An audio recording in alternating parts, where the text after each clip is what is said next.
Hey, Sujit joined Panita. Yeah, Sujit has passed the presenter privileges to you. You can start presenting, Sujit. All the best, guys.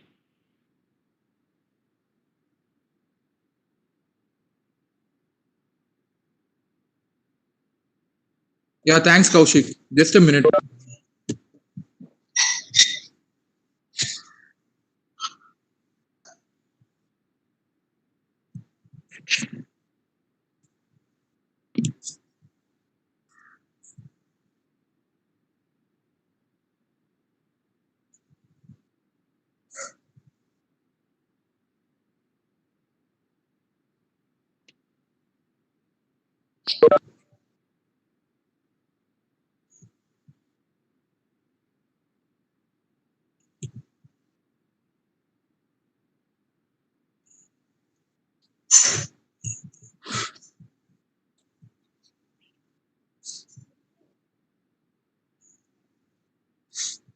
Is the screen visible? Yes, Sujit, the screen is visible. Yeah, okay, so are all the teams there? Um, yes, all teams have come. Okay, so I'll just start the round. Okay, so good morning, everyone. So like our yesterday was a very good day. Like we had a very big battle, and a lot of teams know you just gave your best, and you are just trying to come up. So let us start with day two. The day two will start with histology round, and it will be presented by myself, Sujit Kumar, and Gayatri Priya. So this round is Find Me is basically just a histology round, and now the rules will be explained by Gayatri Priya. Good morning.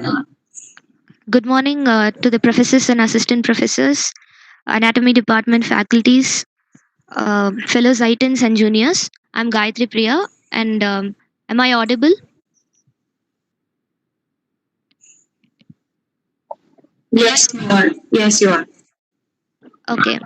The rules are as follows. There'll be a total of 6 questions, one per team, and each question will be a histology slide hidden behind 4 tiles. Each tile will have a question. In order to see the slide, you have to open the question. You have to open the box or the tile and answer the question on it. Next slide, please. Um, the marks will be awarded, which is mentioned on the box, and regardless of the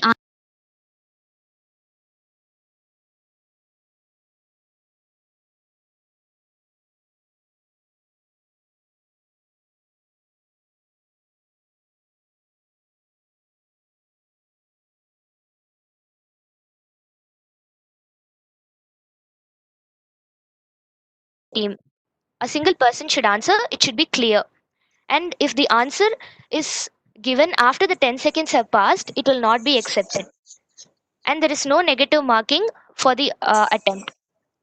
As the slide will open in 4 parts, there'll be 4 attempts for guessing the slide. Next slide, please.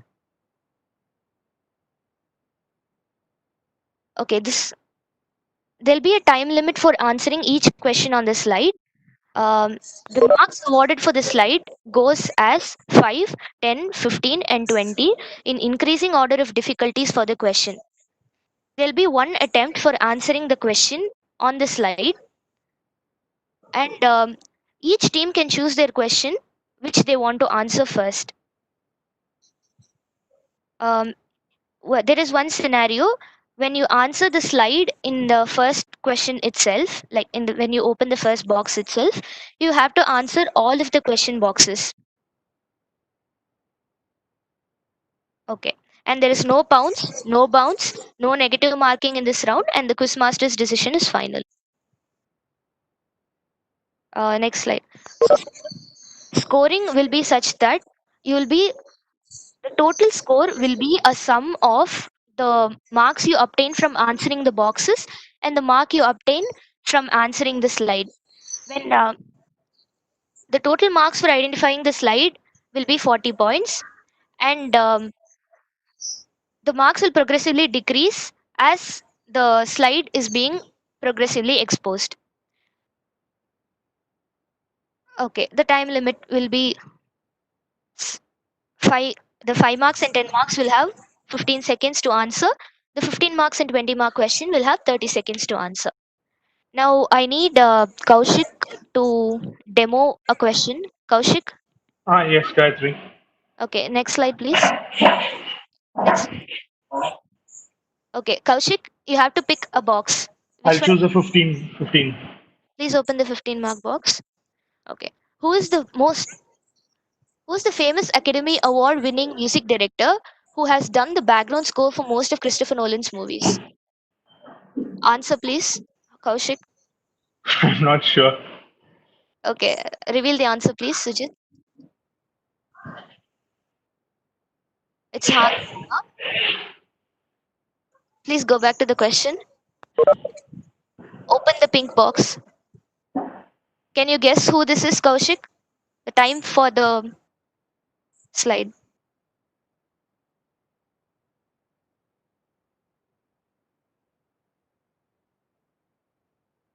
Okay, time up. Kaushik, which box do you want to open I'll next? choose the 10. Okay.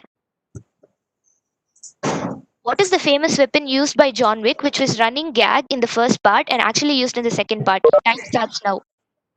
It's really looking bad, but I haven't seen John Wick series. Sorry. You can show the answer. Okay, Sujit, please show the answer.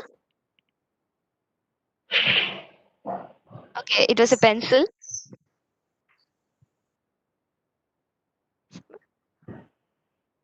Okay, open the orange box, please. Can you see who this It's is? Keanu Reeves. Yes, you're right. But now that you have found out the answer of the for the slide, you have to answer the rest of the questions as well.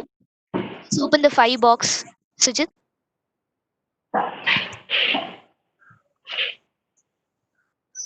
1 minute, sorry. Okay. go- Okay, where was the soul stone found? Your time starts now. Uh, my God, pressure is really on. Okay, please show the answer, Sujit. Planet Vormir. Yeah. Yeah, your answer is right. Okay. Now for the 20 mark question.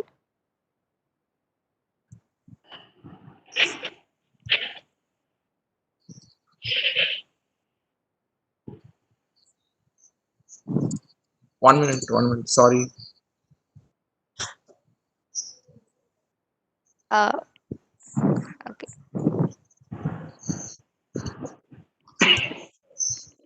What will appear if you open the internet browser when there is no internet connection? Your time starts now. No internet connection. Error pager. Yeah, you're right. It's the 404 error page. So as you found out the picture when half of the slides or two parts of the slides were exposed, you'd get 30 points plus all the answers you have given correctly on the tiles.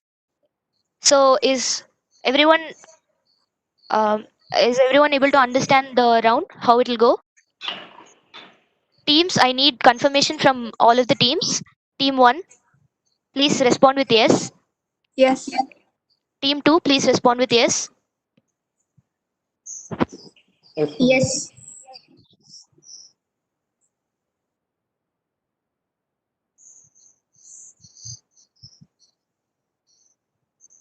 Team 3, Yes, ma'am. team 4, Yes, ma'am. team 5. The questions be related to histology or just anatomy? The questions will be histology. It will be based on histology, but it is not related to the slide behind. Okay? Yeah, from histology. The questions. Yes, the questions will be from histology, Okay, okay. but the questions will not reveal that the slide is such organ. Okay, fine. Okay? Team 6. Yes, ma'am. Okay. Okay, guys. So, like, just for safety purposes, I just want everyone to like exit the meeting and again join, and we'll start with the round, because I think we spent a lot of time in this. So just for safety purposes, just exit and again join, and we'll start the round.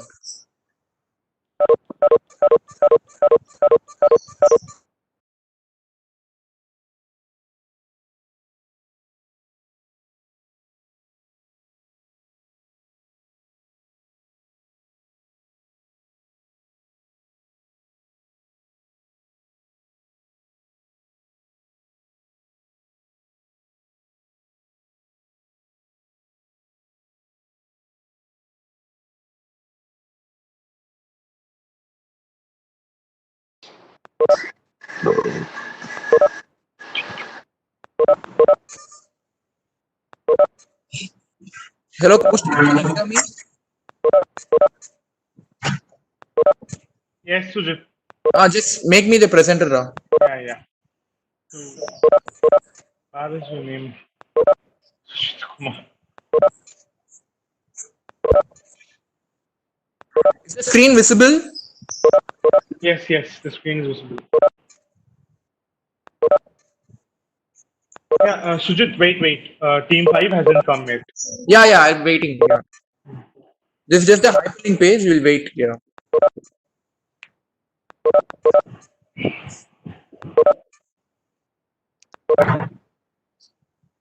Yeah, Team 5 has come.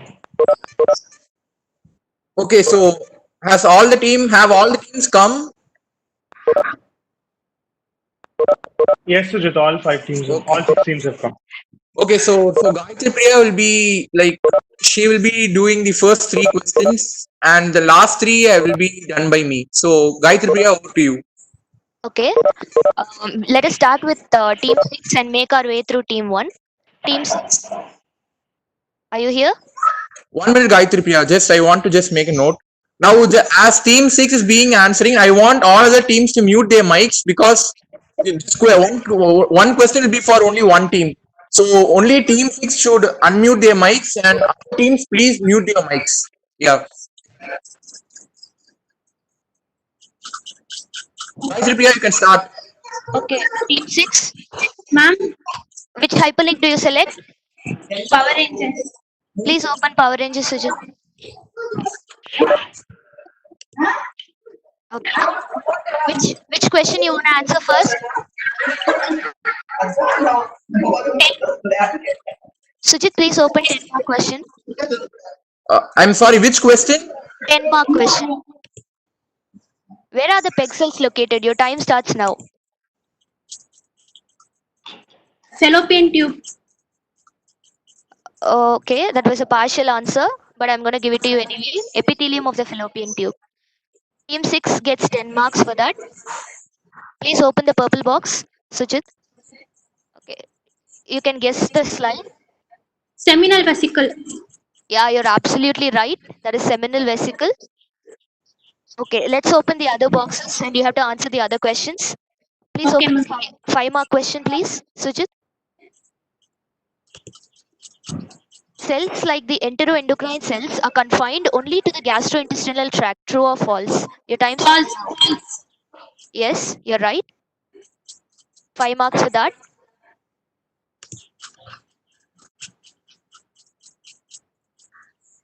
Please open the blue box and please open the 15-mark question. I am present throughout the small bowl. I am red and angry as a cayenne pepper. I destroy foreigners and unwanted people. Hence, though I am angry, I protect you. Who am I? And what is my main weapon? Your time starts now.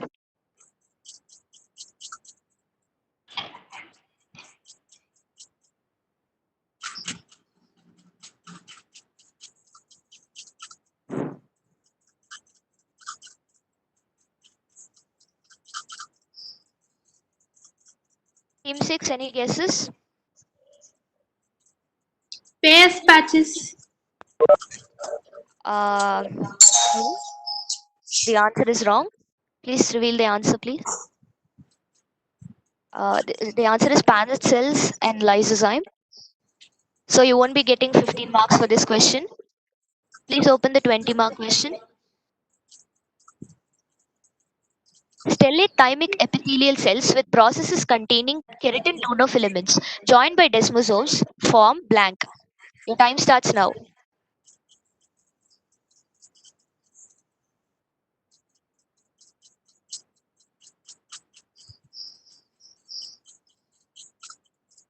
Shall I say that?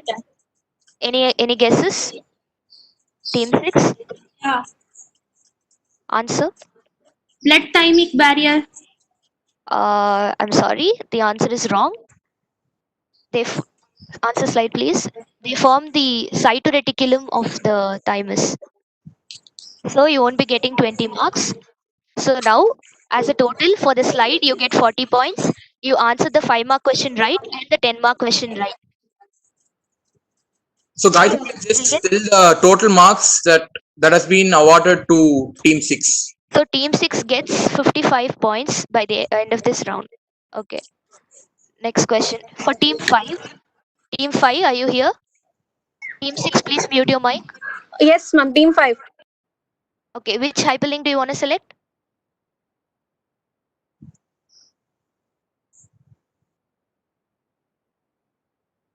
Team 5?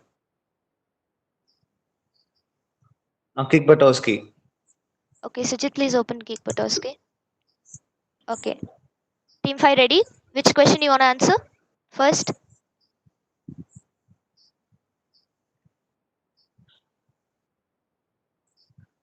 15 mark, please. 15 mark. Sujit, please open 15 mark question. Assertion. The fibroelastic capsule of the bulbourethral gland contains skeletal muscle fibers in the interlobular connective tissue septum. Reason. The bulbourethral gland is located in the urogenital diaphragm. Both false, right? Which of the option is right? Assertion is true, reason is false. Both assertion and the reason are false. Both assertion and the reason are true, and the reason explains the assertion. Both assertion and the reason are true, and the reason does not explain the assertion. Your time starts now.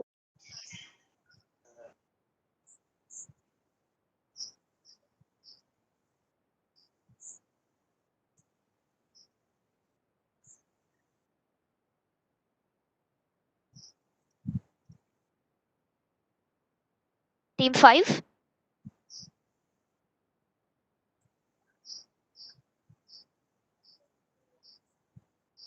Team 5.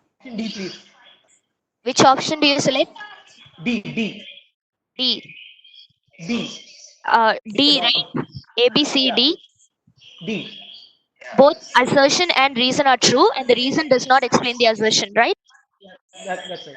Okay, I'm sorry. The answer is wrong. Both assertion and the reason is true, and the reason explains it. The bulbourethral gland capsule has skeletal muscle fibers because it is located in the region of the urogenital diaphragm. Oh, yeah. Please open the 15 mark box. Go back, please. Can you guess the slide? The time starts now. Team 5. Can you guess the slide? Renal cortex. Yes, your answer is correct. This renal cortex. You get 40 points for the slide. Now let's open the 5-mark question. Sujit, please. The specialized epithelial cells overlying the lymphatic patches of the ileum are called. MCELs, microfold cells. Yes, your answer is right. It's microfold cells. You get 5 points for this. Next question, please. Open the 5. Yeah. Please open the 10 mark. In addition to the somatostatin, name the other substance that causes inhibition of the secretion of alpha and beta cells of the pancreas. Your time starts now.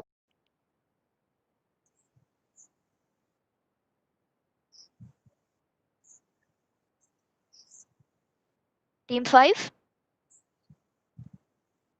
Please. Pancreatic polypeptide. Yes, your answer is right. Pancreatic polypeptide. You get 10 points for this. Now please open the 20 mark. In a patient with congestive cardiac failure, the alveolar macrophages laden with hemosiderin are found in the lungs as well as the sputum. What are they called as? Your time starts now.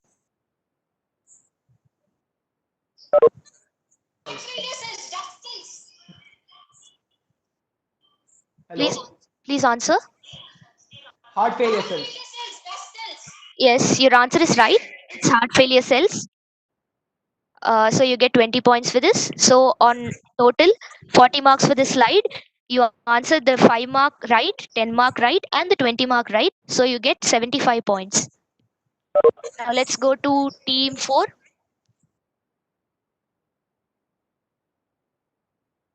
Which hyperlink do you want to select, team 4?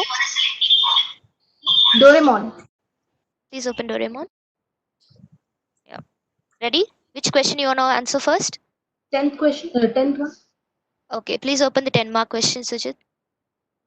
Name the hormone secreted by epsilon cells of the pancreas. Your time starts now. Ghrelin. Yeah, your answer is right. It's ghrelin. Please open the 10 mark box. Your time starts now to guess. Gallbladder. Yes, you're right. It's gallbladder. You get 40 points for the slide. Now, please open the 5 mark question. The epithelium of the parietal layer of the Bowman's capsule is. Your time starts now. Simple squamous. Answer slide, please. Yes, your answer is right. Simple squamous epithelium. You get 5 points for that. Please open the 15 mark. Sujit. Dash are the spindle-shaped cells present within the submucosa and muscular layers of the stomach, involved in modulation of motor neurotransmission. Your time starts now. Name the cells. Harima.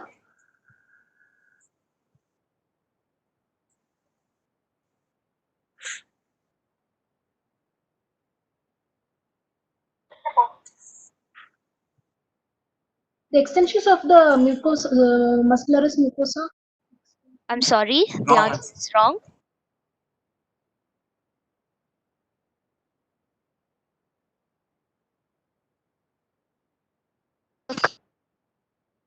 A neuroendocrine system of cells.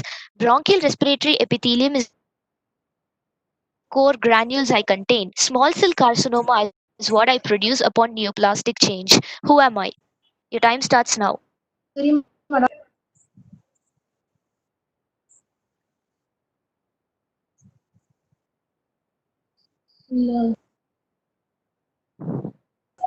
You're absolutely right. It's Kulchitsky cells.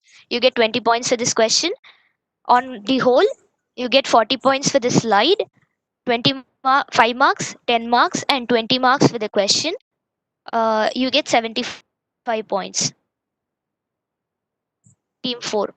Okay, now I hand over to Sujit for the rest of the 3 questions. Sujit?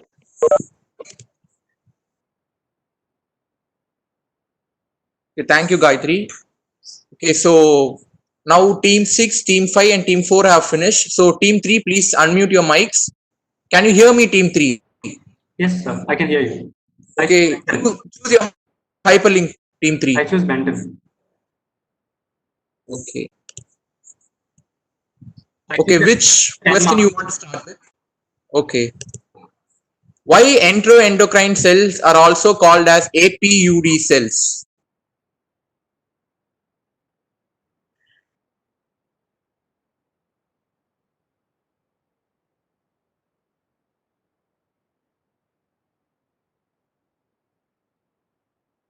You're absolutely right.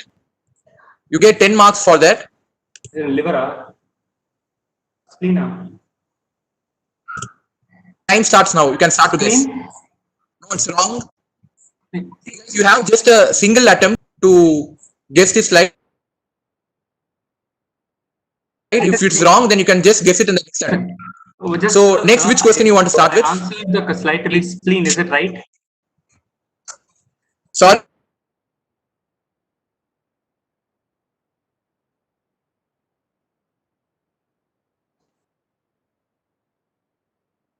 Which you want to go with? Tile 15. Okay.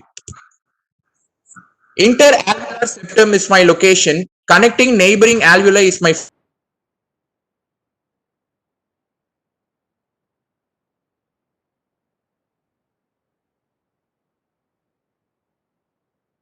the pores of corn. You're absolutely right. The answer is in. So I'll be revealing the 15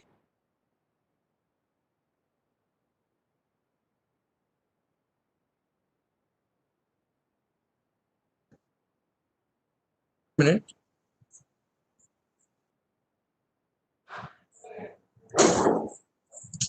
Your time starts now. Time.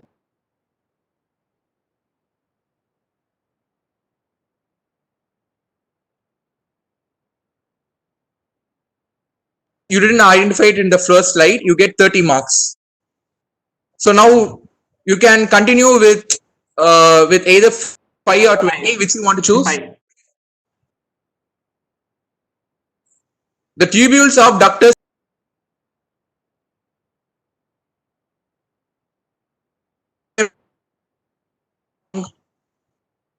it is pseudostratified columnar epithelium with stereocilia.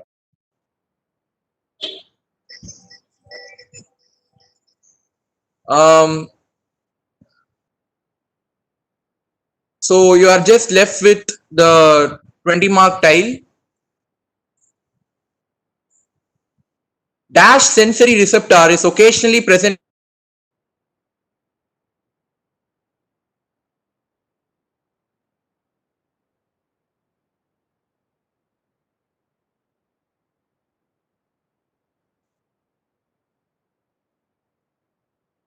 Come on guys, you can guess.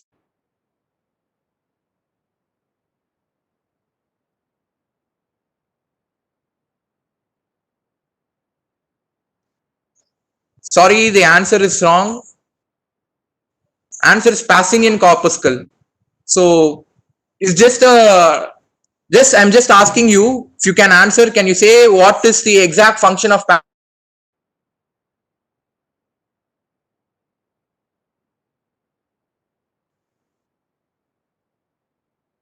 So team 3, they got the right answer for the 10 mark and the 15 mark question, and for the slide they get 30. So as a total they get 55 marks. Thank you team 3. Now you can mute.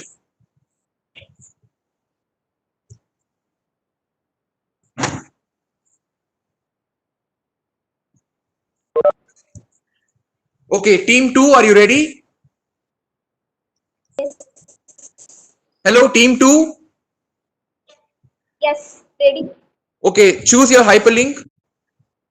Shinshan. Okay, which question you want to proceed with? 10. 10.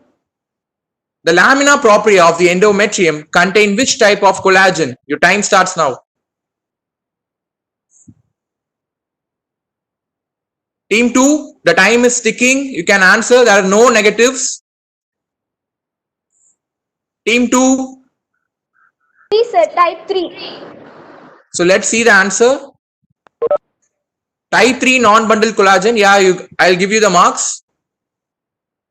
So I'm going to reveal the slide. Just be ready. Your time starts now.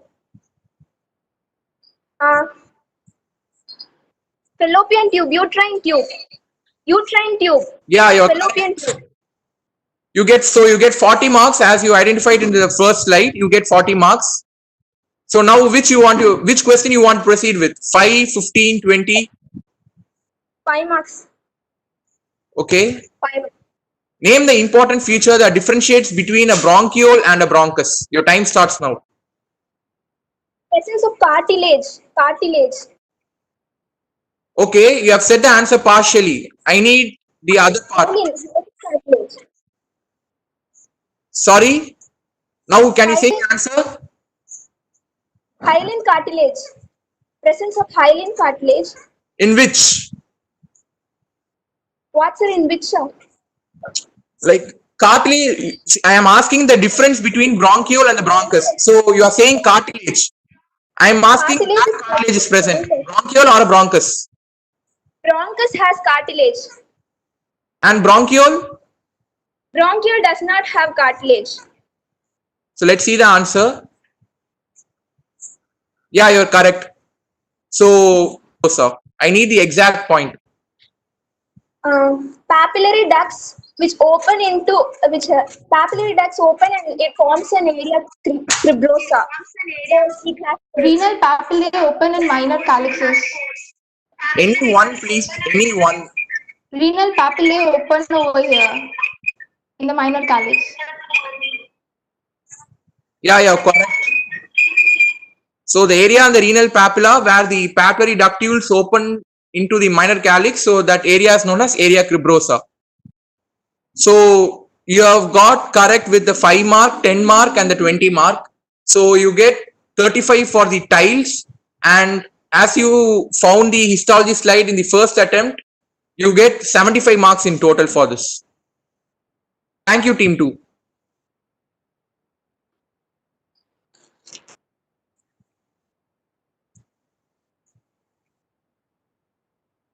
Okay, so team 1.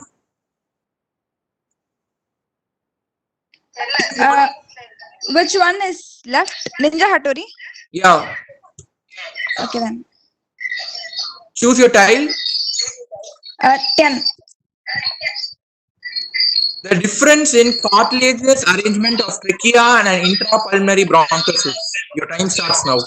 In trachea, the cartilaginous rings are not complete and present in C-shaped ring shapes, and behind that we have trachealis muscles. In intrapulmonary bronchus, we have complete cartilage surrounding it in circular concentric fashion. Yeah, your answer is correct. C-shaped cartilage rings are found in the trachea, whereas cartilage plates are found in the intrapulmonary bronchi. Good. So you answered which question now? 10th question. 10. So okay, so I'll reveal the part of the slide. Just try to guess the slide. Okay. Your time starts now. Yeah, the small intestine. No, wrong answer, but still okay. You have 3 more attempts to do that. Now you want to proceed with which question? 5th. Okay, I'll give you the 5 mark question. What is peculiar to the endothelial cells lining the hepatic sinusoids? Your time starts now. They have macrophages in them. I am asking about the histology. Okay? And they also have they have a space called space of Deceive beneath them, which have cells called Ito cells. No, I am just asking how the endothelial cells are lining. Okay? They have a lot of space between them, and which the cells are. Sorry, your time is up. So doesn't sinusoids necessarily mean that they are fenestrated? What does it mean peculiar? No, I am asking to the reference to the histology. Okay, I am not asking what are the contents or what are the cells which are lining, which is near to the endothelial cells. I am asking. Okay, sir. Peculiar to the endothelial cells, right? Just okay, they sir. are fenestrated. So you don't get 5 marks. Okay, sir. So I will reveal the part of the slide, the 5 mark tile. Just try to okay, slide now. Your time starts now. Please, what is that?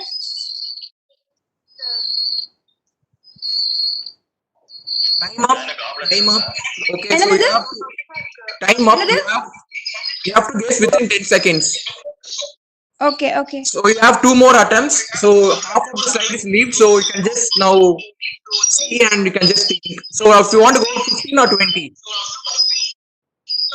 15. Yes. In smokers, the alveolar macrophages contain phagocytose particles which have a characteristic appearance and are referred to as. Your time starts. Dust cells? Sorry? Surya, what is that? Is it dust, right? I need one final answer. Dust cells. So, can I take the answer as dust cells? 1 minute. See, the time is still ticking, so you can just think and I want one final answer.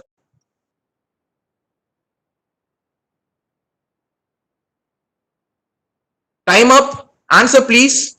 Coal tar cells. Sorry?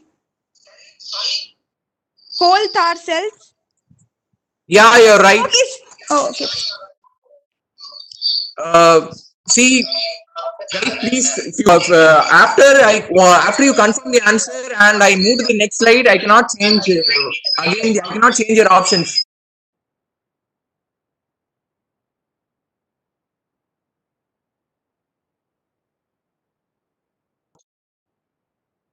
So I'll be revealing the 15 mile. Just try to guess, and 10 seconds will be there. Your time starts now.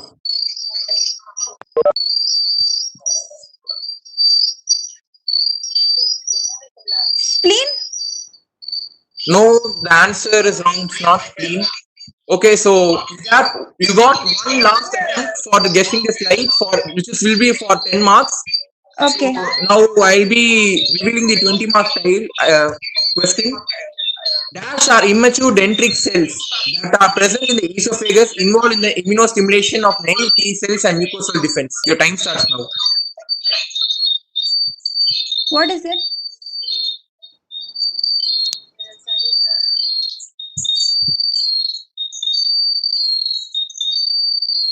You guys guess something?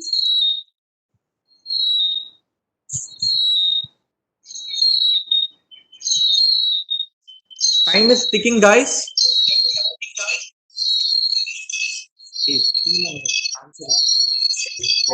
Foviola cells?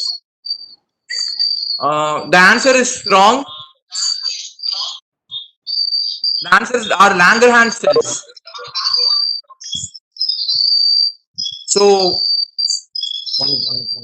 So now I'll be revealing the last part of the tile. Guys, this is the last attempt and you'll be given only 10 seconds. And at last of 10 seconds, I need the final answer. Okay? What do I say, Sam?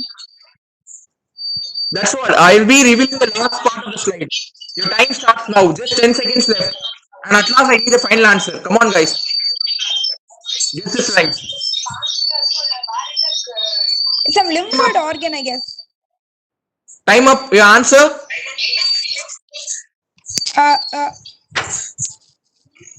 Spleen? I said spleen, no? Spleen, you said it earlier. Come on, one last attempt for you. Ileum? No, you're wrong. The answer is appendix. Yeah. So,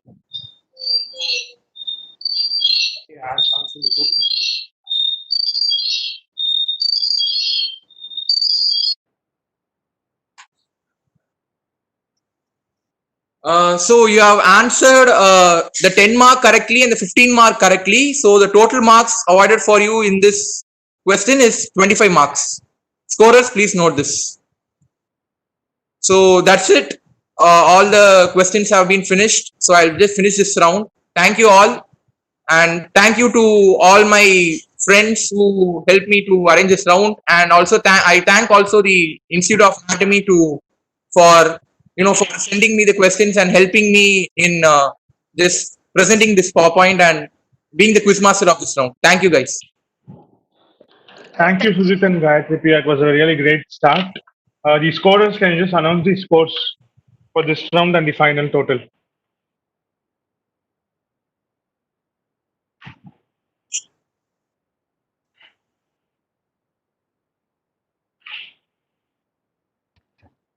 Hello, Kaushik. Yes, Kishore.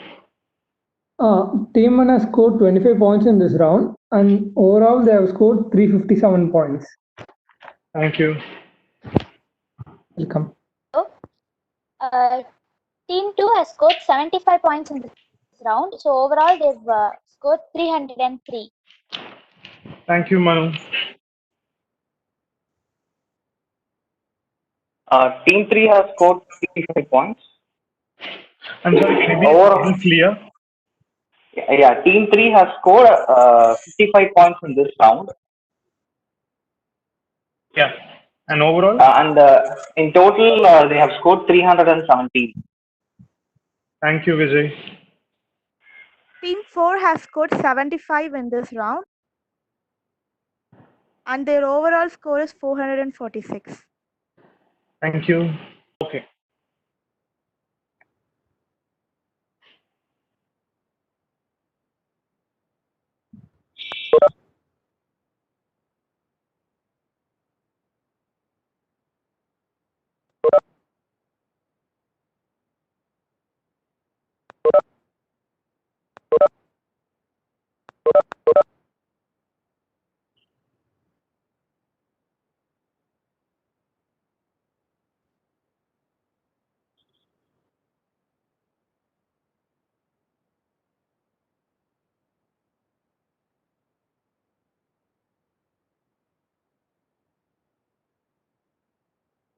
Screen தெரியுதா?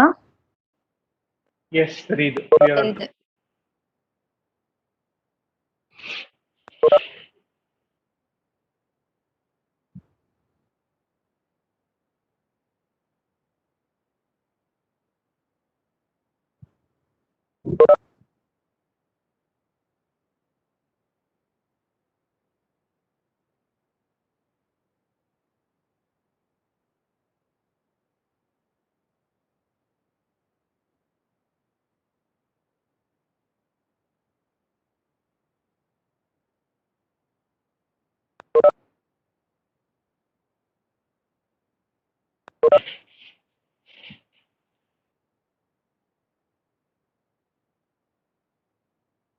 We only have team 5 and team 3.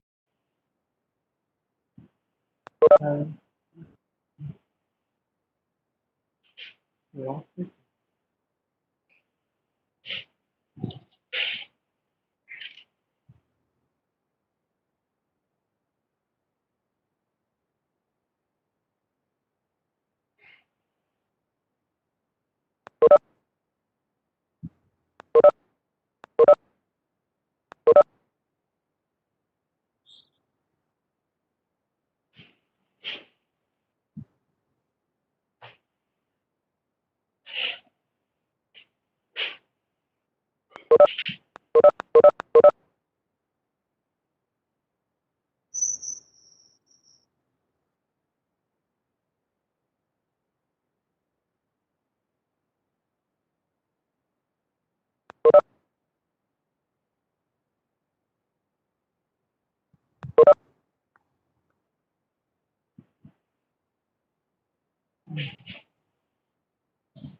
Karthik Lakshmi, all 6 teams have texted me.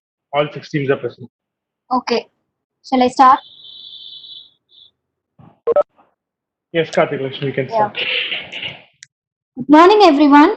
Let's move on to round 7 of Aura Quiz, which is clinical and surgical anatomy round. I'm Karthika Lakshmi. Myself and Gayatri will be conducting this round. Hope all the teams are here. I want each team to unmute your mic and respond. Team 1. Yes, we are here. Team 2. Here, ma'am. Team 3. We're all present, ma'am. Team 4. We're all here, ma'am.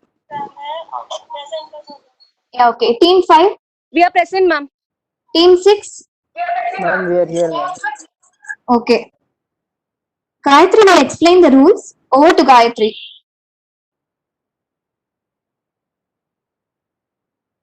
Hi, I wish everyone present here a very pleasant morning.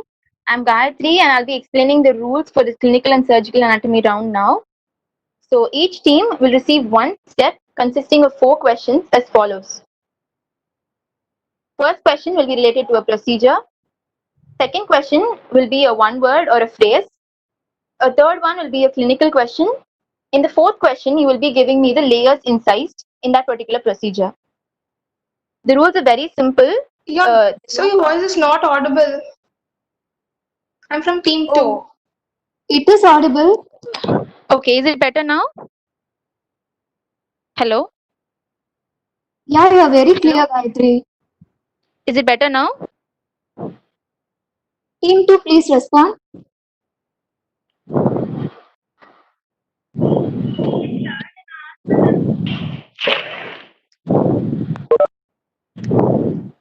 Team 2. Team 2, please let me know if your audio is fine.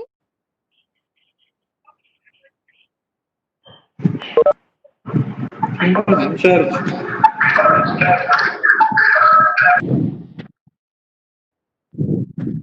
Team 2. Does team 2 have a connection problem? Hello? Hello, sir. Yes, is your audio clear for Shruti?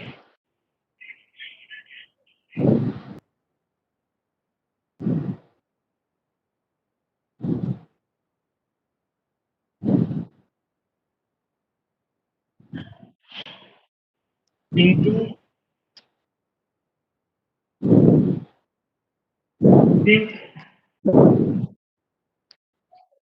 Team 2 in charge, can someone find out what's wrong?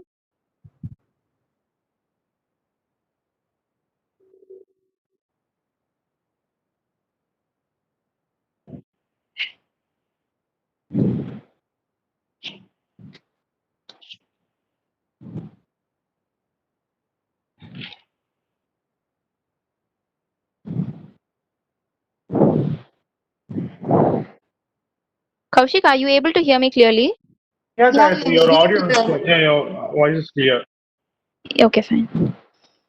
So we'll continue when they respond that the audio is fine, okay, right? So shall we wait till then?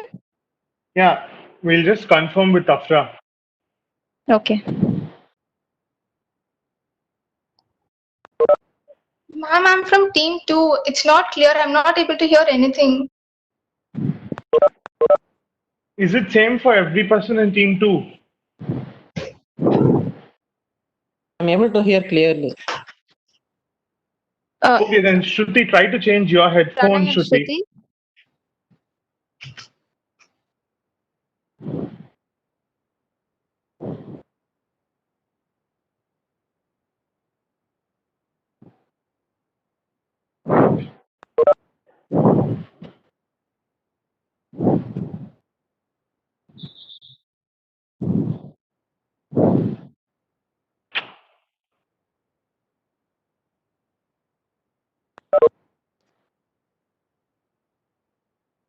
Shruti has left the meeting. She'll be rejoining very soon. Okay, sure, we'll wait.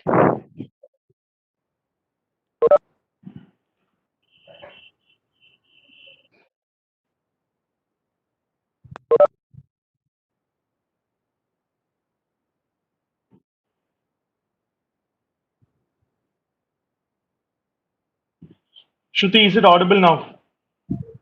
Hello? Team 2 members, are you able to hear me now?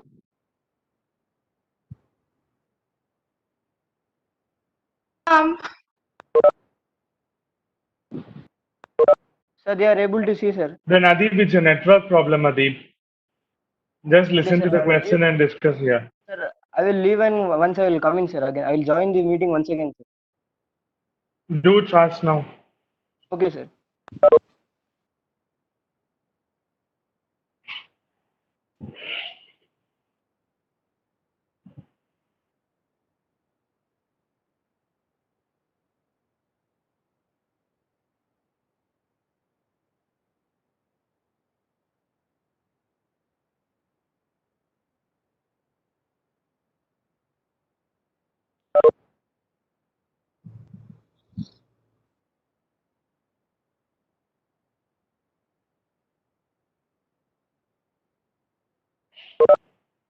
I'm able to see now, sir. Thank you, sir. Okay. Okay. Team 1, are you ready now? Yes, we are ready. Yeah, choose a Marvel character. We choose Thor. Okay. So if you're ready, please say yes. I'll display the first question. Yeah, we are ready. Okay, your first question. What is Chamberlain procedure? And your time starts now. Chamberlain. You just need to answer after once the timer gets over. Answer. Okay. Anterior mediastinum.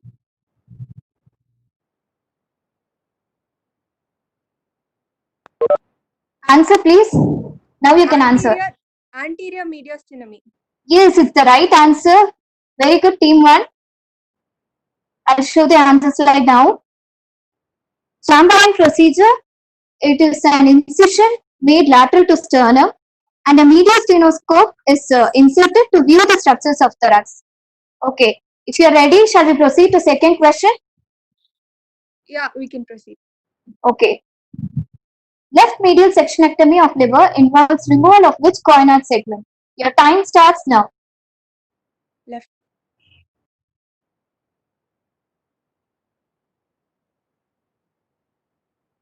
Two and three.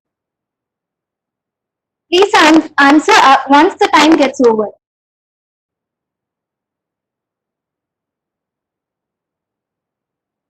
Yeah, your answer, please, team 1.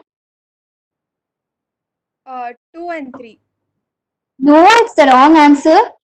It's actually segment 4 alone. So you get -5 points for this question and +10 for the last question. We'll see the answer now. Left medial sectionectomy involves removal of coronary segment 4 alone for tumor resection.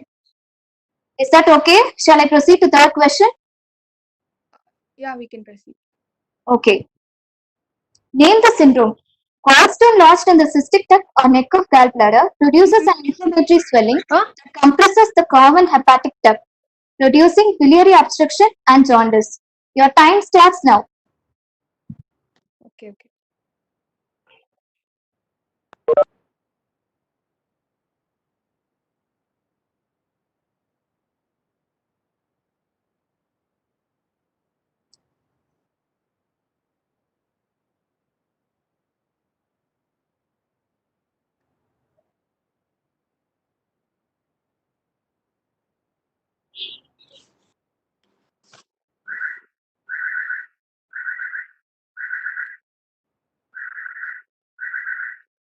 So, team 1, your answer please.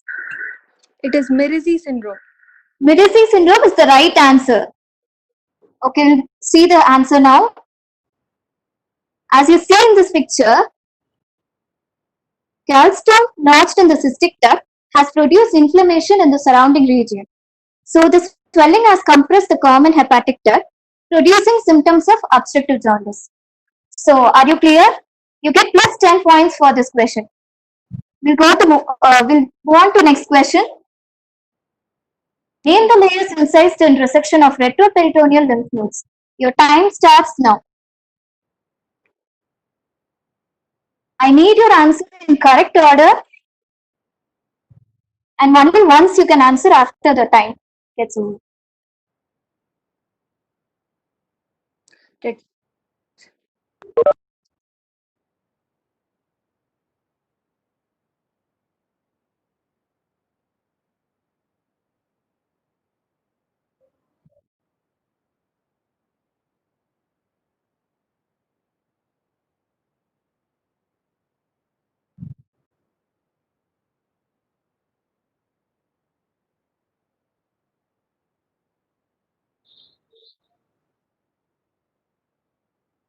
So team 1, your answer please. Skin. Okay. Superficial fascia. Okay. Iliac fascia iliaca. Okay.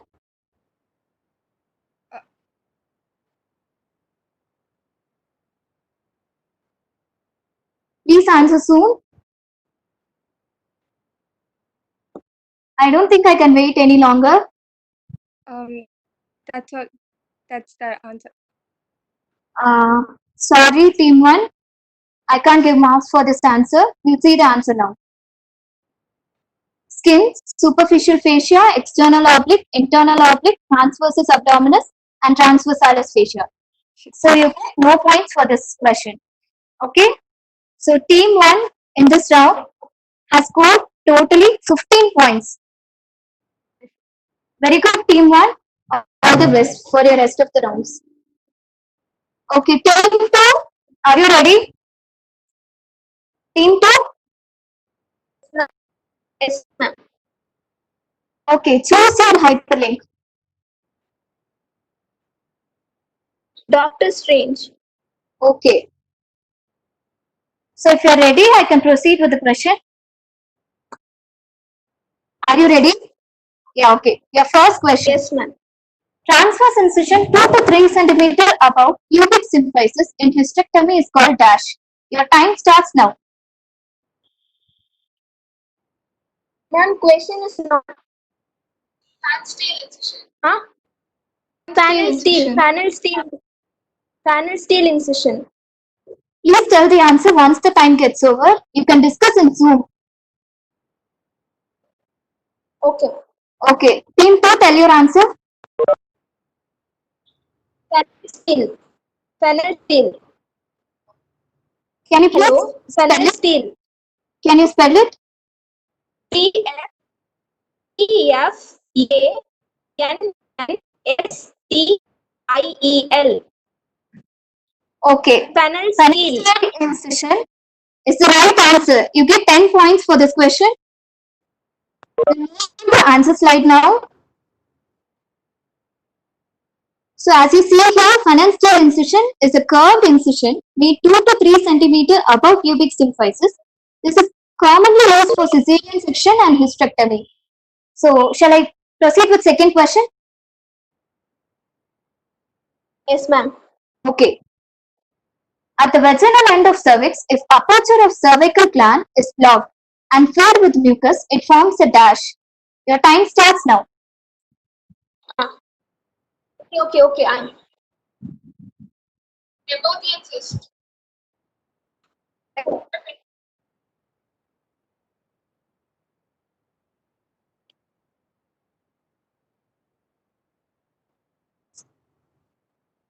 Team 2, your answer please.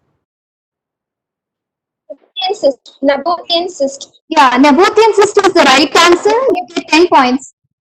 Very well played. Team 2.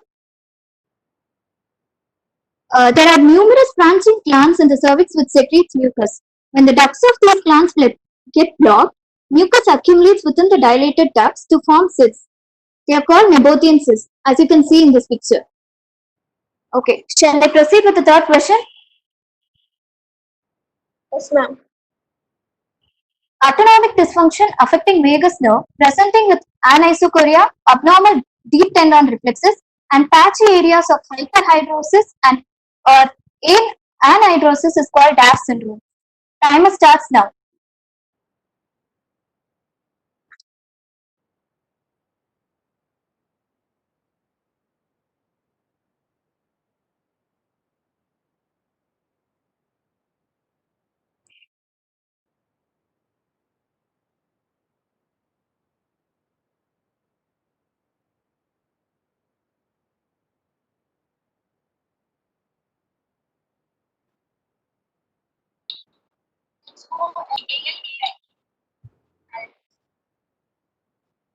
So team 2, please say your answer.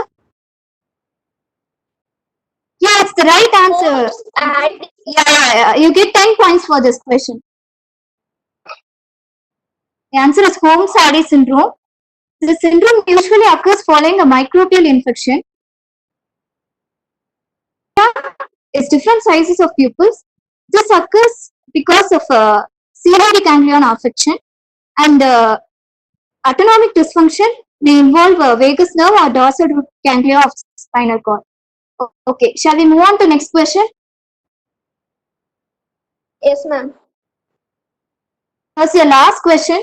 Name the structures pierced by thoracostomy needle and lateral approach. Your time starts now.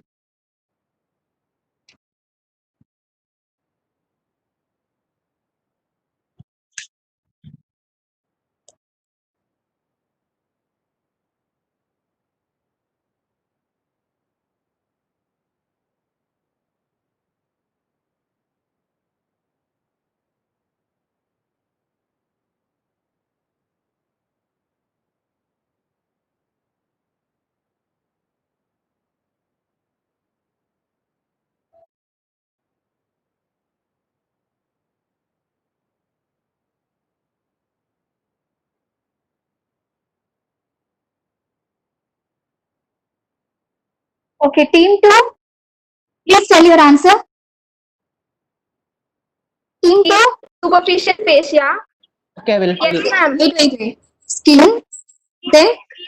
Superficial fascia. Okay. Deep fascia. Serratus and Wait. intercostal muscle.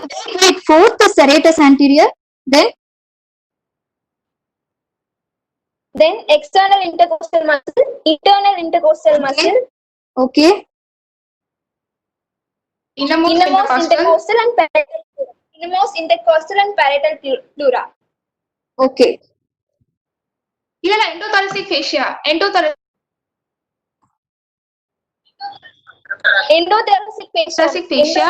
fascia. And then parietal pleura.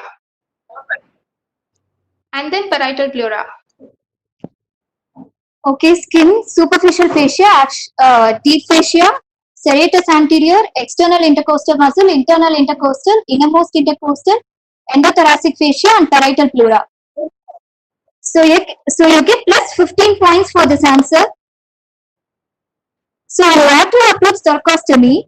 First, second intercostal space is identified along anterior axillary line. After giving local anesthesia, the needle pierces along the following layers, as you see in this picture. Okay, well done, team 2. 15. So you have scored points in this round. All the best, team 2. Team 3. Team 3. Choose your Marvel character, please. We choose Captain Marvel. Okay. So are you ready? Shall I display the first question? Yes, ma'am. Okay. In transverse abdominal plane block procedure, the anesthetic agent is injected between dash and dash. Your time starts now.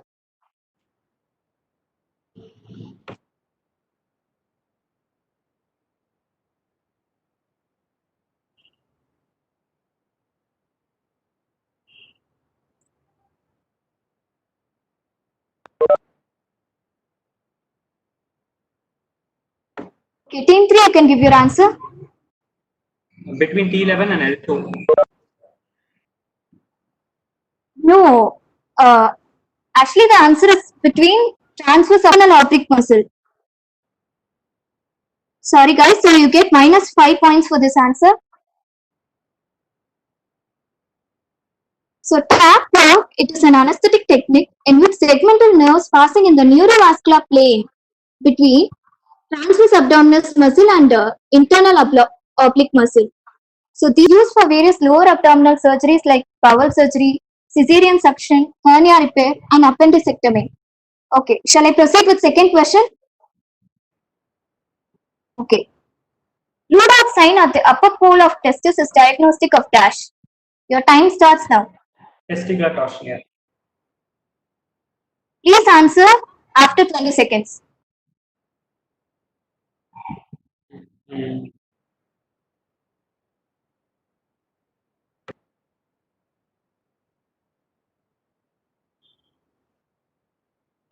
Team 3, your answer please. The answer is testicular torsion. Sorry guys, testicular torsion is the wrong answer. It's appendicular testicular torsion. That's Appendicular testicular torsion. Actually, both are different. After time runs out, you'll just change the answer. no. It's like I just wanted to explain it in detail next. No, I don't think I can consider this. You told testicular torsion at the end of 20 seconds. Appendicular testicular torsion only, ma'am. Ma'am, what should I do, ma'am?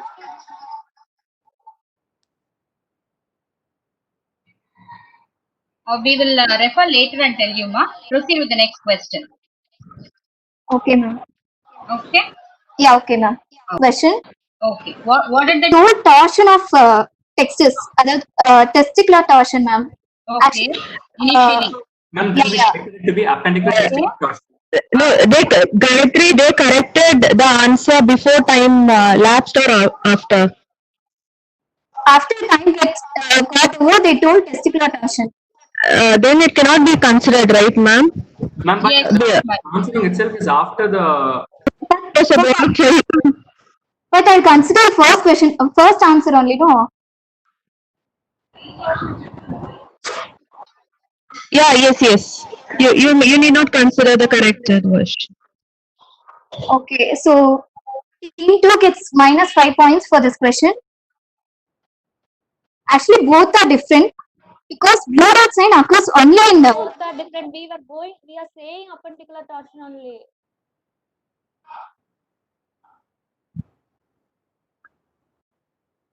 Okay, I'll come to this question after the end of the round. Okay, your next question. Are you ready? Yes, Team ma'am. 3. Vaginal agenesis, other Mullerian duct anomalies, and renal agenesis are features of which syndrome? Your time starts now. Custer-Hauser syndrome.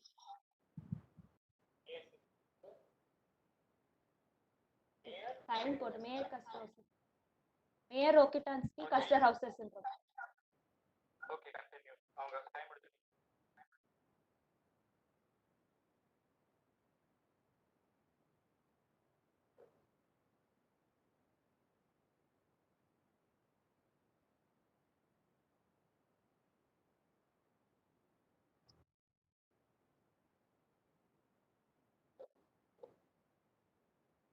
Okay, team 3, your answer please. Mayor occupancy, cluster houses. Yes, it's the right answer. Very good, team 3. You get plus 10 points for this question.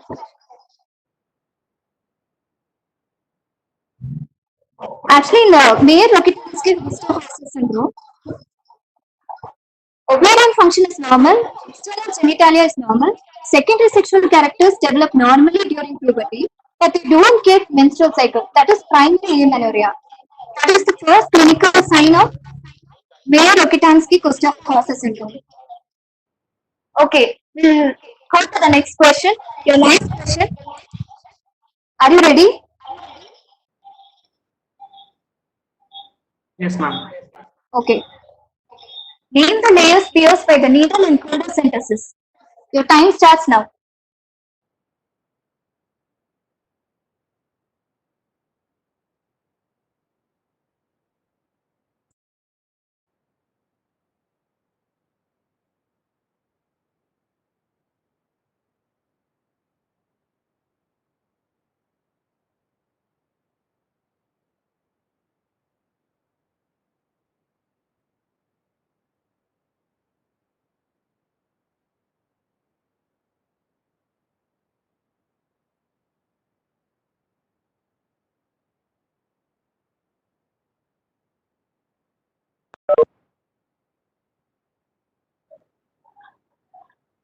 So team 3, your answer please.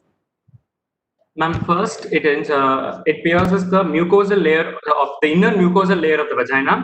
Then it crosses through the posterior fornix of the vagina. It crosses through the smooth muscle, then exits the vagina and pierces the sacrospinous ligament. Finally, it enters into the pouch of Douglas, and the process is done.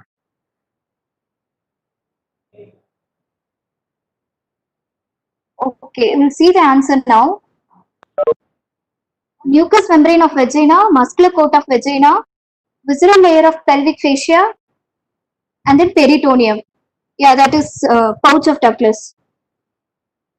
Ma'am, is that sacrospinous ligament correct?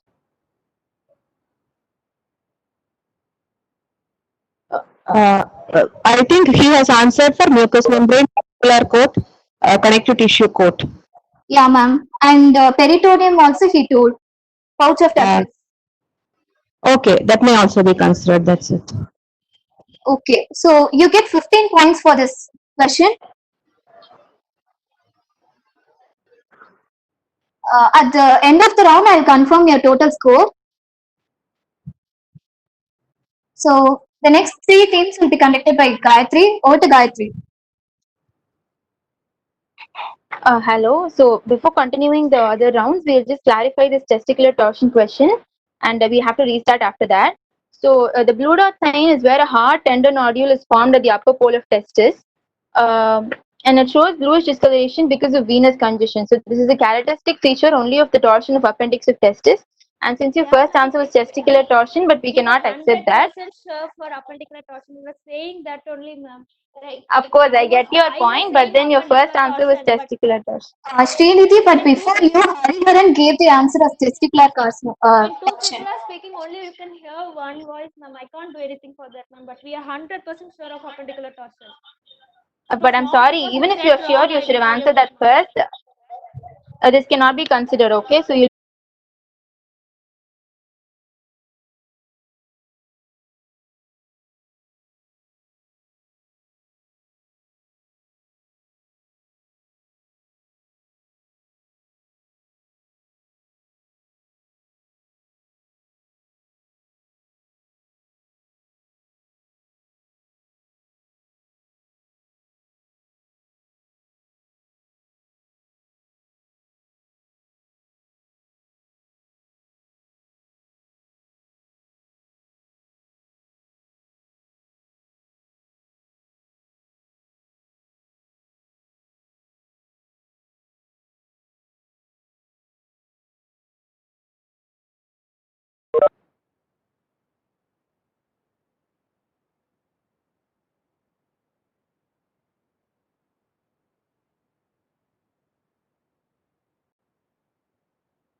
Yes, ma'am. Yeah, please ask Kaushik to continue. Ma'am?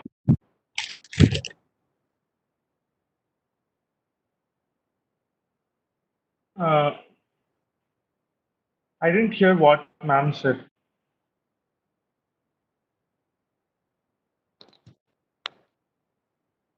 Kartika? Yeah, 1 minute. Teams 1, 2, 3, 4, 5, 6 have joined, Kartika. You can proceed. Okay, so team 4, it's your turn. Are you ready? Yes, ma'am. So choose your Marvel character. Iron Man. Okay, Iron Man.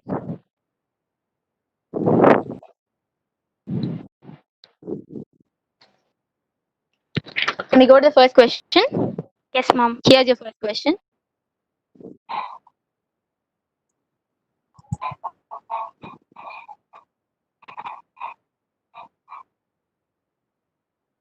In aerial conduit, a short segment of small bubble is used to connect which two structures?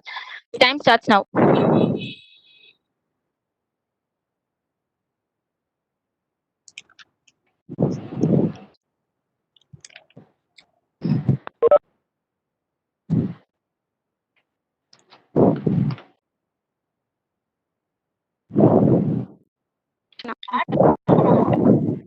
Yes, team 4. What is your answer? Ma'am, we have decided not to answer. We don't know the answer. Okay, fine. So you get 0 points for this question. So let's see the answer now.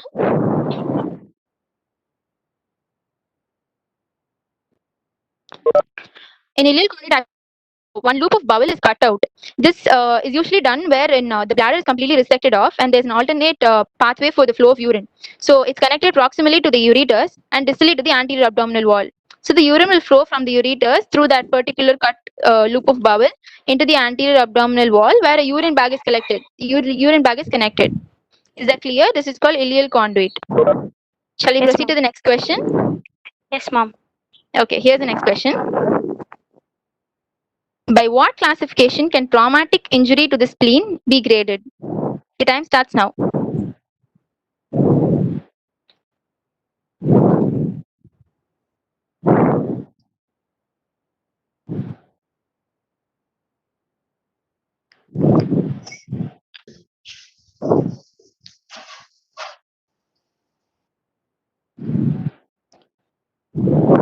Can we Yes, answer? guys, can we have your answer?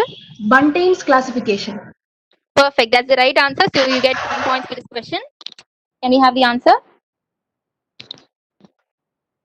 So there are 4 grades actually in Bunting's classification.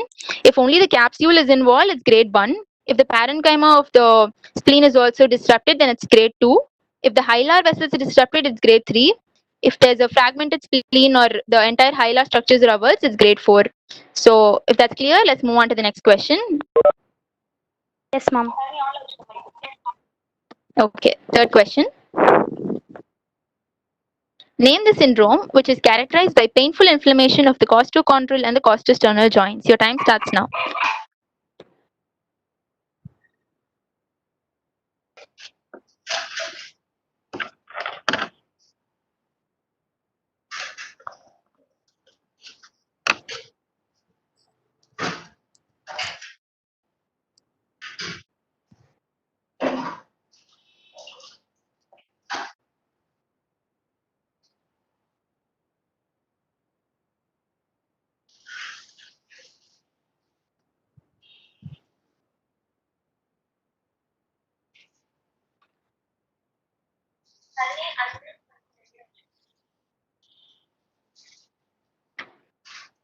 Can we answer? Yes. Yes. Tate's syndrome. T-I-E-T-Z. Yes, that's the right answer. You get 10 points for that. Good job. So shall we see the answer slide? So Tate syndrome is the inflammation of the costochondral and costosternal joints. It is a common differential diagnosis for like chest pain if a patient presents with chest pain. So let's go to the fourth question. Shall we go? Yes, proceed to the fourth question. Name the structures traversed by the needle in transvaginal pudendal nerve block. Your time starts now.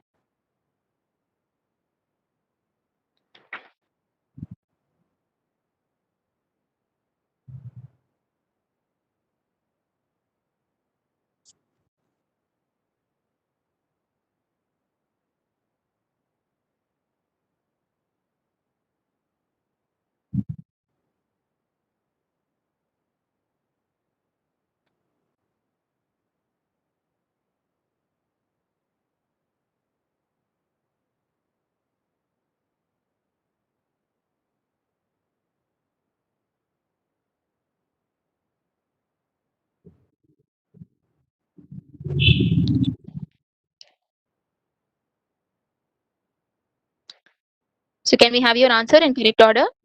The mucosal membrane of vagina. Okay. Muscular layer. Okay. The adventitia of vagina. Okay. The ischioanal fat, the anterior recess ischioanal fat. Okay. The medial obturator wall. Medial obturator, the obturator membrane. Medial wall of pudendal canal. Medial wall of pudendal canal, Alcock's canal. Okay. Continue. And then the pudendal nerve. Okay, fine. Okay, so shall we have the answer slide? So it's the mucus layer, the muscle layer, the connective tissue. Okay. The sacrospinal ligament is pierced in this pudendal block. You left it, but it's fine. We'll take your answer, and the anesthetic is infiltrated around the space of the pudendal nerve. So we'll consider yours is correct and give you 15 points. Good job.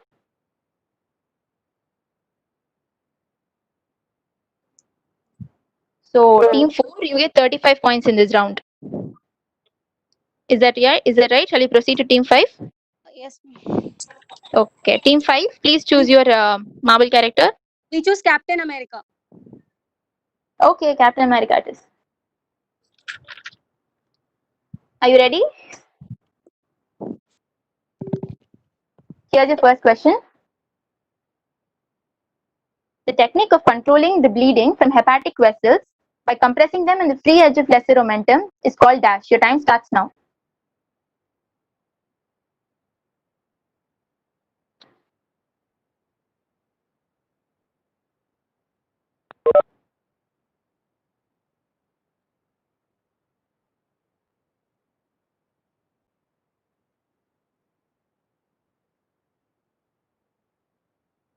It's Pringles manual.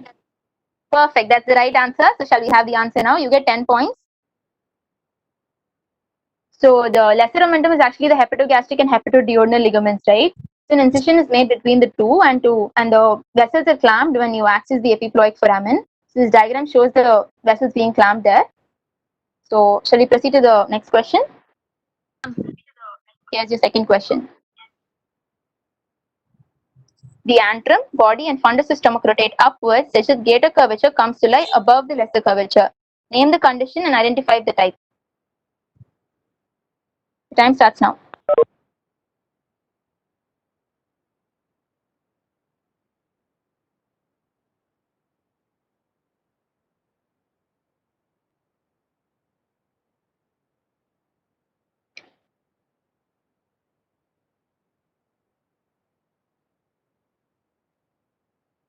Ma'am, it's gastric volvulus, and the type is organoaxial type.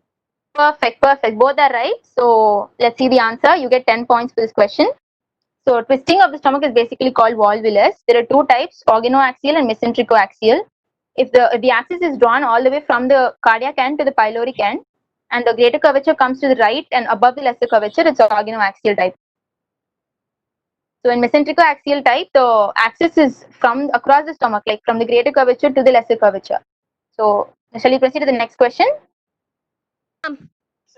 Here's your third question.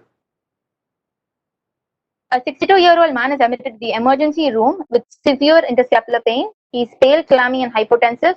Pulse in right groin is weak, and ECG shows right inferior wall myocardial infarction. Identify the possible condition. Time starts now.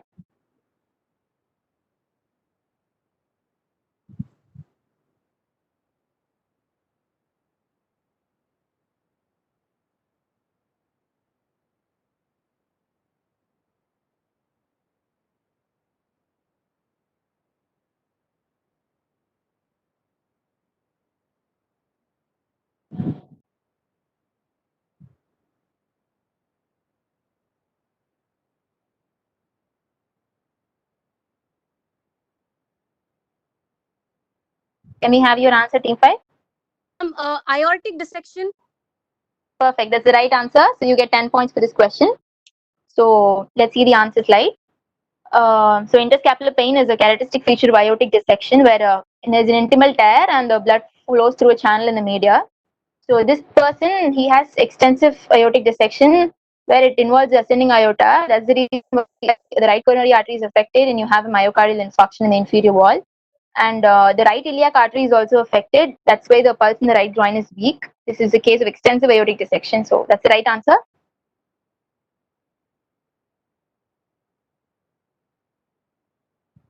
So shall we go on to the fourth question? Yes, ma'am. Yeah, here's your fourth question. Name the layers traversed in abdominal paracentesis when the needle is inserted in the flank. Your time starts now.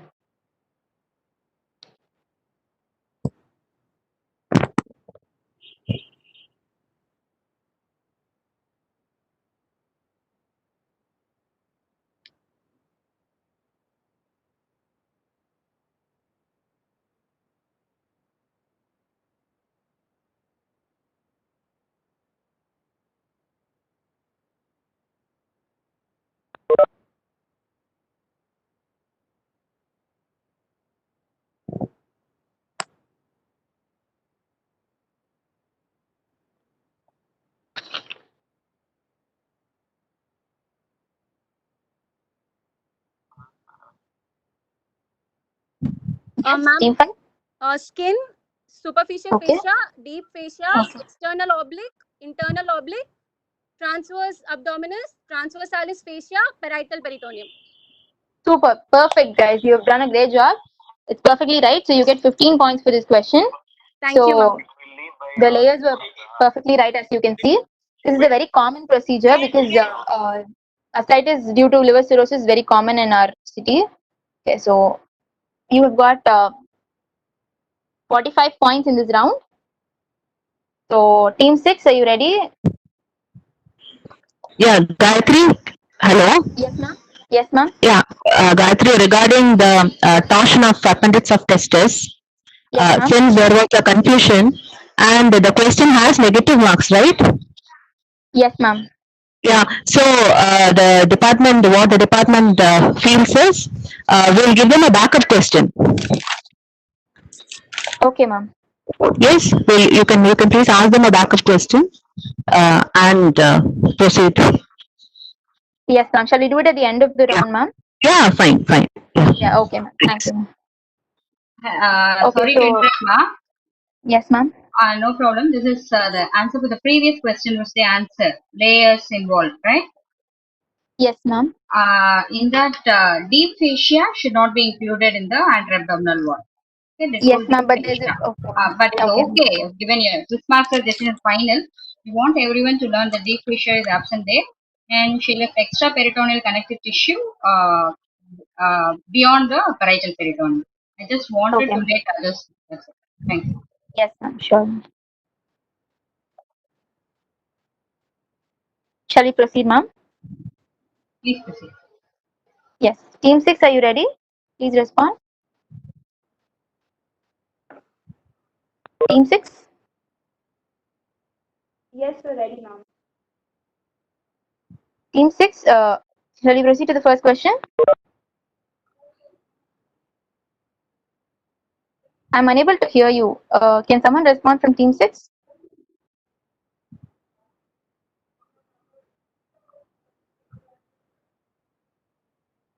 Yes, ma'am. Yeah, okay. So here's your first question.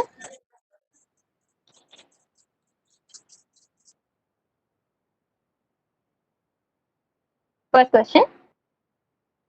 Name the surgical procedure for achalasia in which the hypertonic muscle fibers are resected. Your time starts now.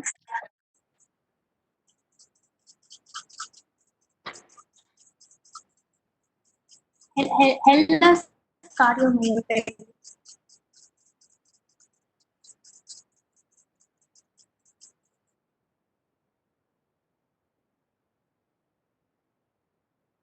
Yes, Team 6, now what's your answer? Hellas cardiomyotomy. Perfect. So that's the correct answer. You get 10 points. Let's have the answer. So in achalasia, the inhibitory innervation of the lower esophageal sphincter is affected, right? So the muscle becomes hypertonic. So when a longitudinal incision is made in the circular muscle layer at the esophageal-gastric junction to relieve the constriction, this is called Heller's cardiomyotomy. So is that clear? Shall we proceed to the next question? Yes, ma'am. Okay, here's your second question. In case of duplex ureters, the ureter from the upper pole of the kidney inserts more medially and caudally in the bladder than the ureter from the lower pole. Name this rule. Your time starts now.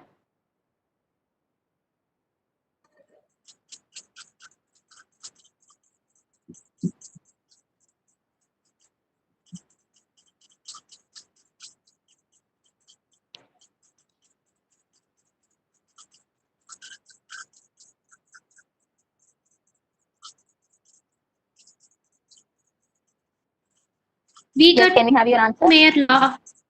Yeah, that's the right answer. We got Mayor law. Yeah, very nice. 10 points for team 6. Can we have the answer?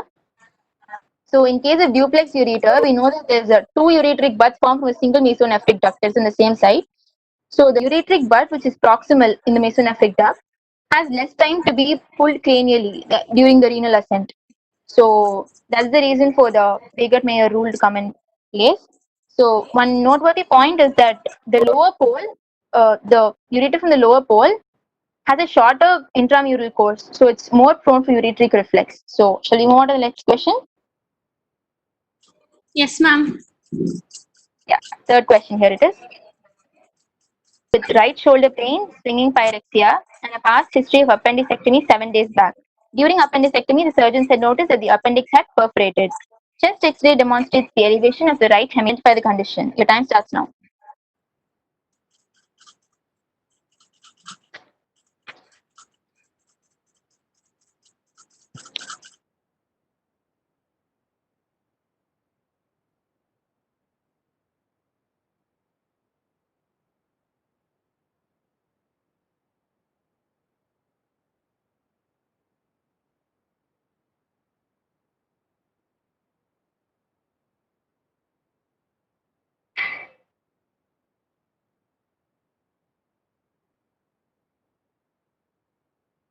Yes, can we have your answer? Chilaiditi syndrome. No, that's the wrong answer. So can we have the answer slide? So actually, during appendicectomy, they had noticed that the appendix had perforated. So an abscess has resulted, and one of the common sites is the hepatorenal pouch of Morrison. This is confirmed because the chest X-ray shows the elevation of the right hemidiaphragm. So this indicates that the pus is collected in the hepatorenal pouch of Morrison. So the answer is hepatorenal abscess. So you'll be getting -5 for this question. Chilaiditi syndrome is the interposition of the colon, right, over the stomach. So that's different. So let's have the fourth question.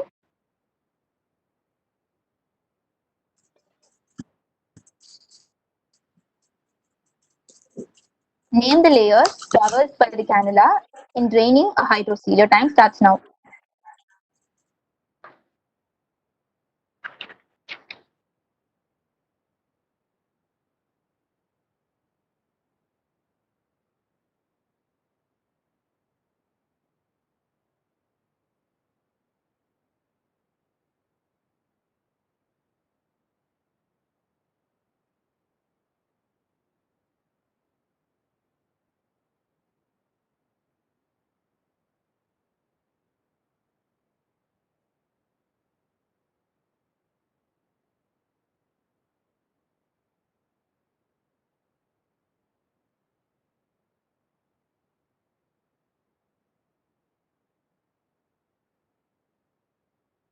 Yes, team 6. Give your answer, please. Skin dartos muscle. Okay. External spermatic fascia. Internal spermatic fascia. Cremaster muscle. Tunica Sorry, I didn't hear you. vaginalis. What did you say after internal spermatic fascia? Cremaster muscle. Okay. Tunica vaginalis. Okay. So I think your order is kind of a little bit muddled up. Let's see the answer. So you told skin, dartos muscle, and the membranous layer of collis fascia should be told. But okay, we'll consider that. But cremastic fascia will be in between the external and internal spermatic fascia. So I don't think we can award marks because it's expected to be in correct order. So you won't be getting negative. It will be a 0 for this question. So you get 15 marks in this round. Okay. Shall we proceed now with the backup question for the second question regarding team 3?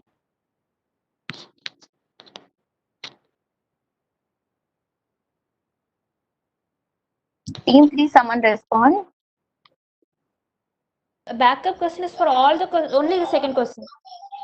Yes, only for the second question. So if we get this wrong, like there won't be change in our marks. No, another -5 won't come. No, like already we have a No, -5. That second question is now cancelled for you since okay. one wants us to consider. So instead of the second question, you will be provided with another question now. But this time, ensure that the first answer after the 20 seconds will be considered. Is that okay? Okay. Yeah. Now, you want to choose?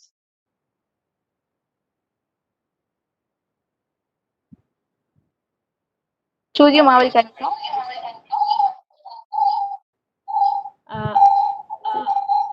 Groot. Okay, Groot it is. So you'll be getting only the second question, okay? Not the first.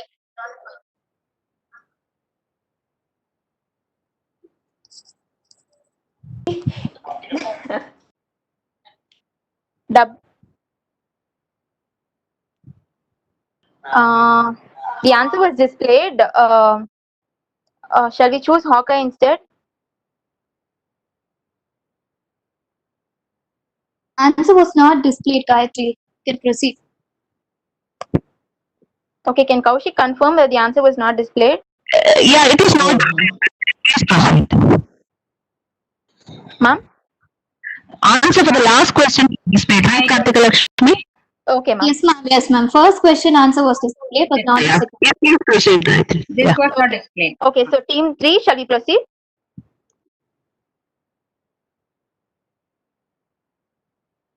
Double duck sign on cross-sectional imaging occurs in dash. Your time starts now.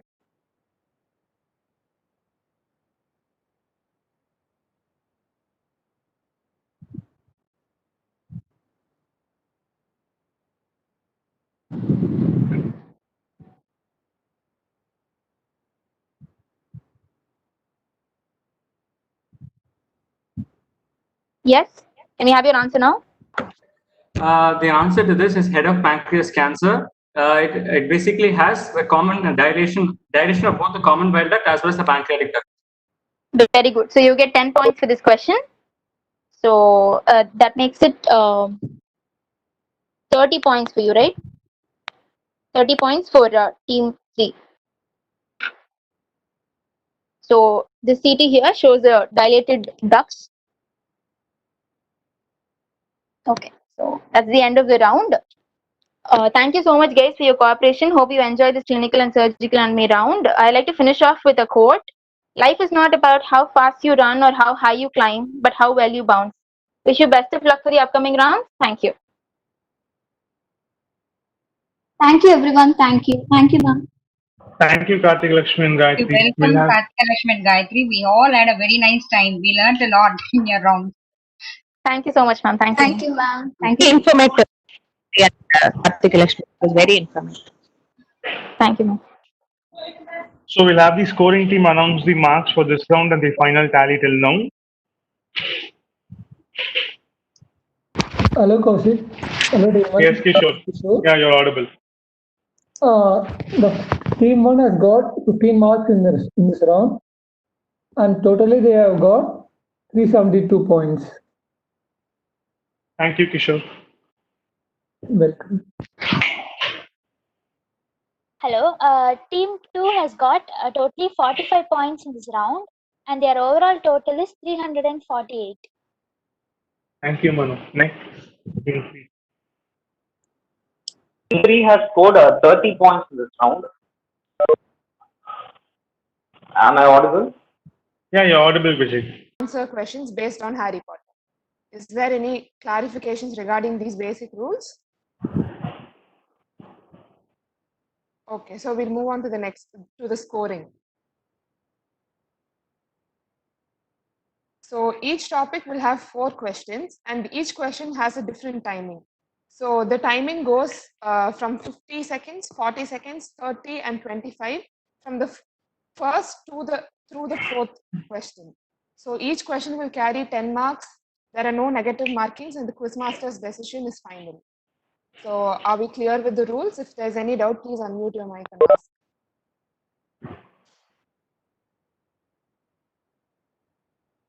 Are there any doubts, guys? We answer after the question. It's over. So basically, the quizmaster will read out the question, and then the timer will start. You are allowed to answer when the timer is running. When the time is over, you will not be allowed to answer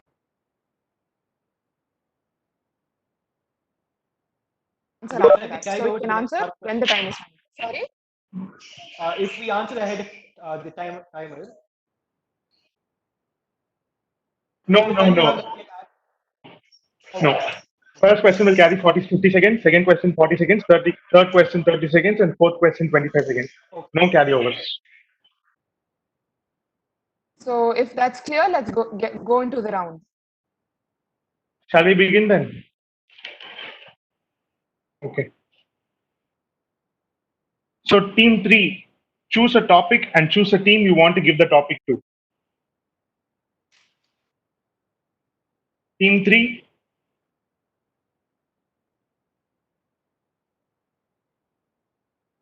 Team 3.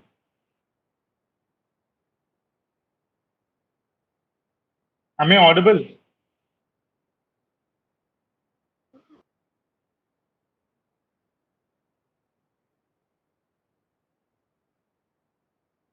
Am I audible? Please respond.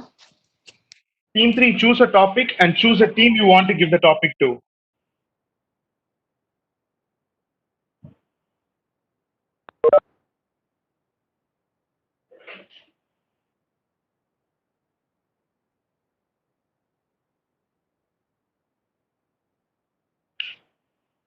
Team 3, is there a problem? No, ma'am, we don't have a problem. We are just discussing. Give us a moment. Okay.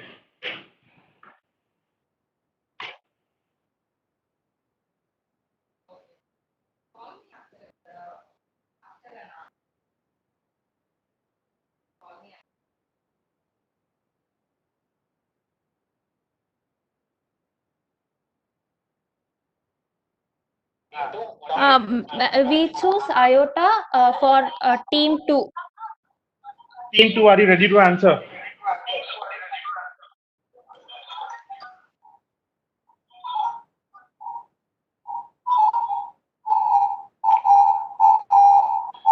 Team 2.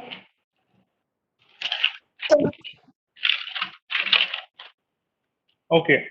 So for your first question, which is a total time of 50 seconds, your question is: during surgery for abdominal aortic aneurysm, the left renal vein is usually ligated, yet no damage occurs to the left kidney. Reason out.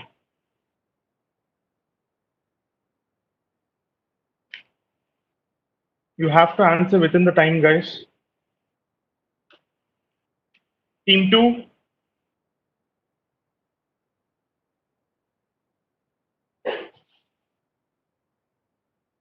Left renal vein is longer.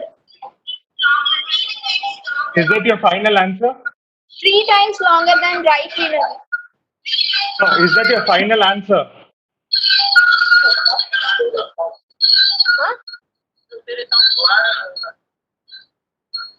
Tributaries of gonadal vein. I'm sorry, can you be clear?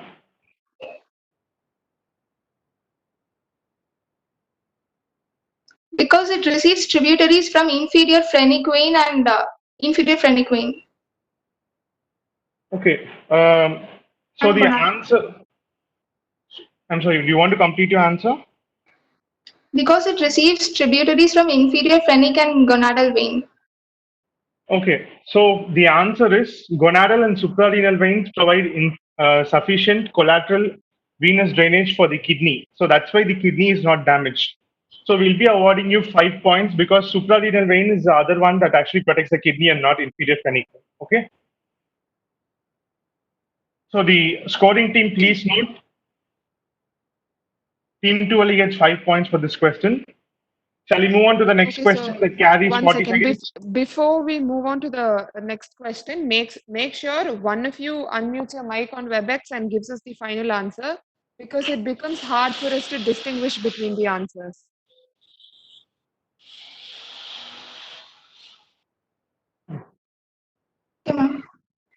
So shall we move to the next question? Yes, sir. Okay. So what is the cardinal sign of coarctation of aorta clinically? Your time starts. Notching of ribs.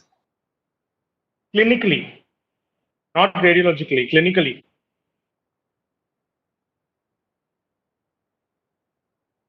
Three. I'm E sorry, or please, 3. sorry, please be clear. Sign of E or 3. Can someone else repeat the answer? I'm not able to understand that. Sign of 3 or aortic knuckle.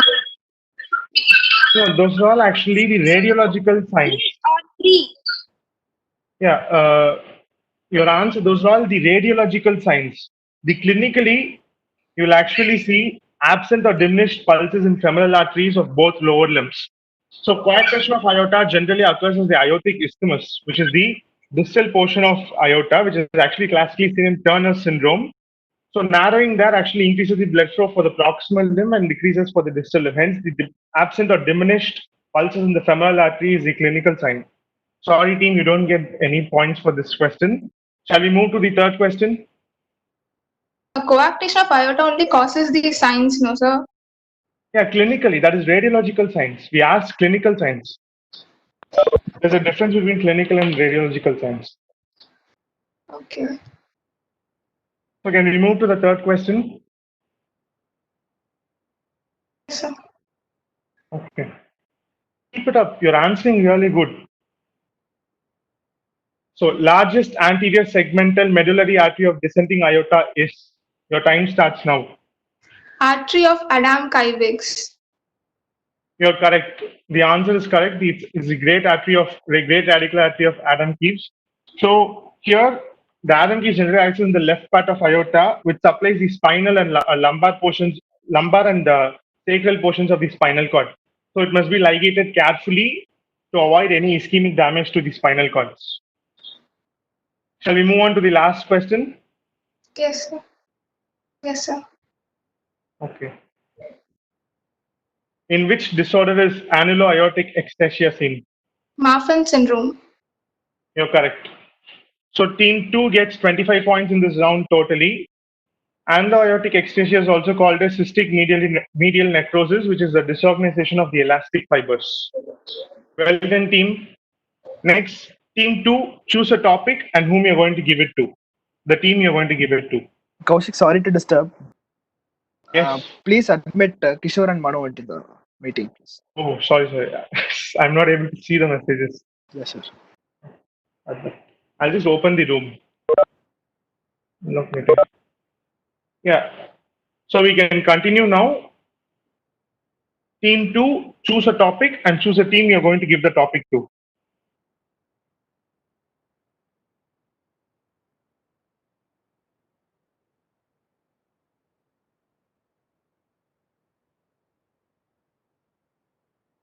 Team 2, oh, you're discussing. Yeah, they're discussing that. Yeah, okay.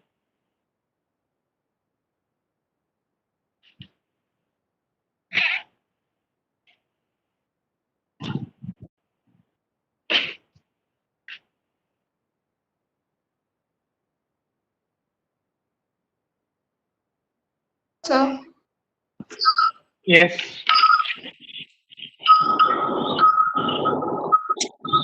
Liver. And the team, which team are you going to give to?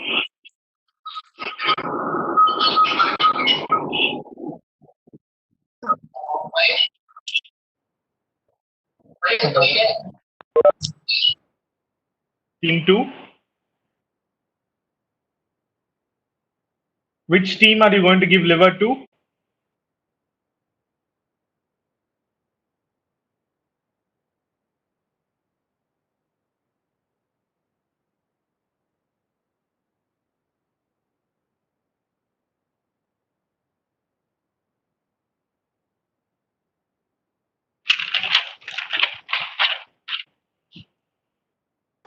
5. Team 5. Team 5. Okay. So team 5, are you ready to answer questions? Minutes we'll have Ready, sir. with a Zoom call. You have some problem with the Zoom call. Sir, just give us 1 minute. Okay. Yeah.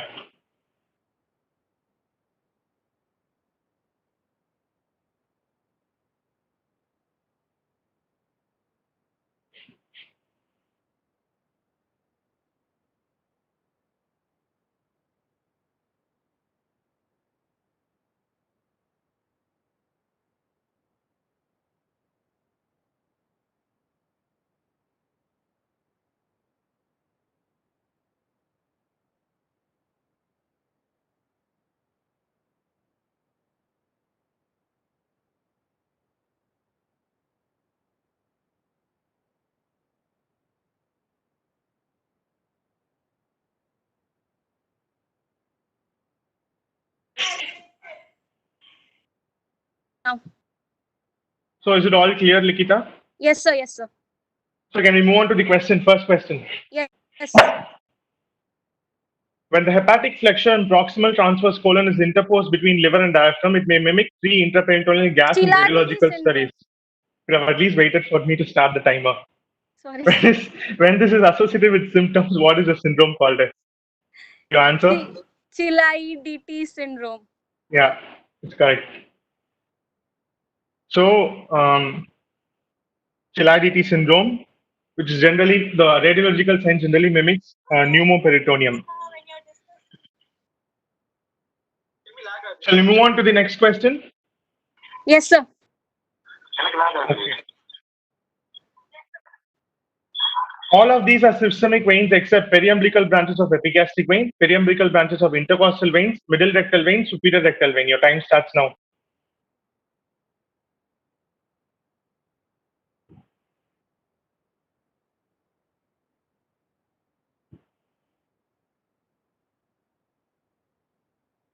Rectal vein. Superior rectal vein. Okay. Your answer is correct, Likita. It's superior rectal vein. So shall we move on to the next? Shall we move on to the next? Shall we move on to the next question? Yes, sir. The fundus of gallbladder may be folded back on the body to give an appearance of apparent septum in ultrasound examination. This is called as? Pyregian cap. You are correct. You are correct again. So a fun fact about Pyregian cap, there's actually a similar piece of clothing that is called as Pyregian cap from where it is named. It is actually an anatomical variation that can be mistaken for gallbladder. And for the last question, the 25 seconds one, are you ready? Yes, sir. What is the main portal fissure called? Cantley's fissure. Cantley's line. Cantley's fissure. Is it Cantley's fissure or Cantley's line? Cantley's fissure. Cantley's line or fissure, guys. Your time is going to end. Cantley's line. Cantley line. The answer is Cantley's line. Cantley line. So, yeah. So, Cantley's line was proposed by James Cantley when he saw that there are two sides, they had different atrophies when they divided by Cantley's line in an autopsy. So, this was one of the first functional divisions of liver proposed. Thank you, Team 5. That will be all. Team 5 has scored 40 points in this round till now. Next, Team 1, choose a topic and whom you are going to give it to.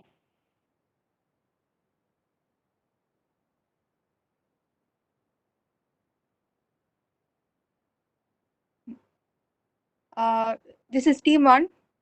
Yeah. The topic of our choice is heart. And you're going to give it to?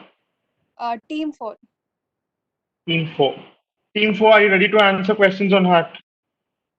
Yes, sir. Yes, sir. Okay. So we'll just start now. First, your 50-second question. Arrange the following in the order from lowest to highest rate of depolarization and repolarization. Atrial muscle, myocytes of SA node, ventricular myocardium. Your time starts now. Answer is ventricular. Sorry, from lowest to highest. Myocytes of SA node, atrial muscle, and ventricular myocardium. Is that your final answer? Yes. So your answer was myocytes of SA node, atrial muscle, and Ventricular myocardium. from lowest to highest. From lowest to highest. Yeah. So the answer is in the opposite: ventricular myocardium, atrial muscle, and myocytes of SA node. I'm sorry you don't score for this question. Can we move on to the next question? Are you guys ready?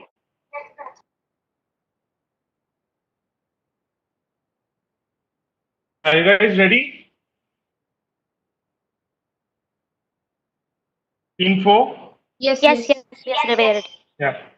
So all of these have artificial valves except middle cardiac vein, inferior vein of left ventricle, oblique vein of Marshall, great cardiac vein. Your time starts now. Marshall. Can you repeat your answer? Oblique vein of Marshall. Option C. Your answer is correct. It's oblique vein of Marshall. Next question. Are you ready? I need a reply. Are you ready for the next question? Yes, sir. Okay. So, persistence of distal portion of right dorsal aorta results in. Your time starts.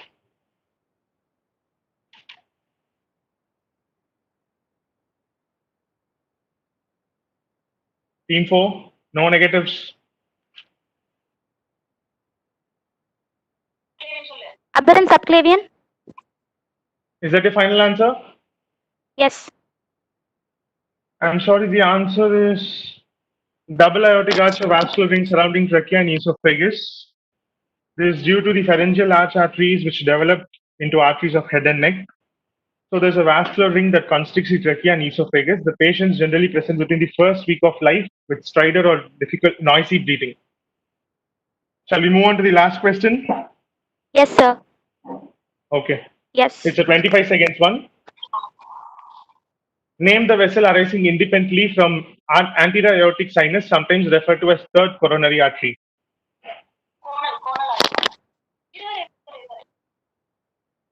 Your answer?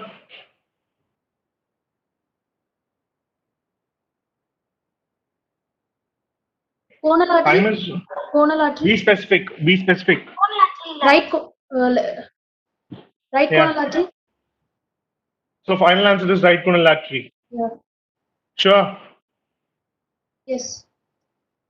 You're right. The answer is right coronal artery. It supplies the infundibulum of right ventricle. Okay. So next, team 6.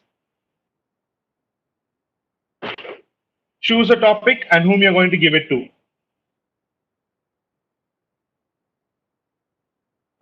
Scorers, please note, team 4 receives 20 points. We choose thoracic wall and we give it to team 3. You choose thoracic wall and give it to team 3. Team 3, are you ready to answer questions based on thoracic wall? Yeah. Okay. So the anatomic variations in thoracic wall muscles causes diagnostic dilemma during mammography because of the tumor mimicking appearance. Name the muscles involved.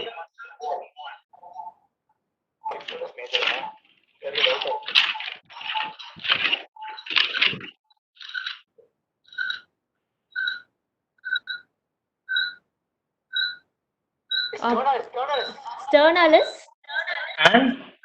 And serratus anterior. is that your final answer? என்ன சொல்றீங்க correct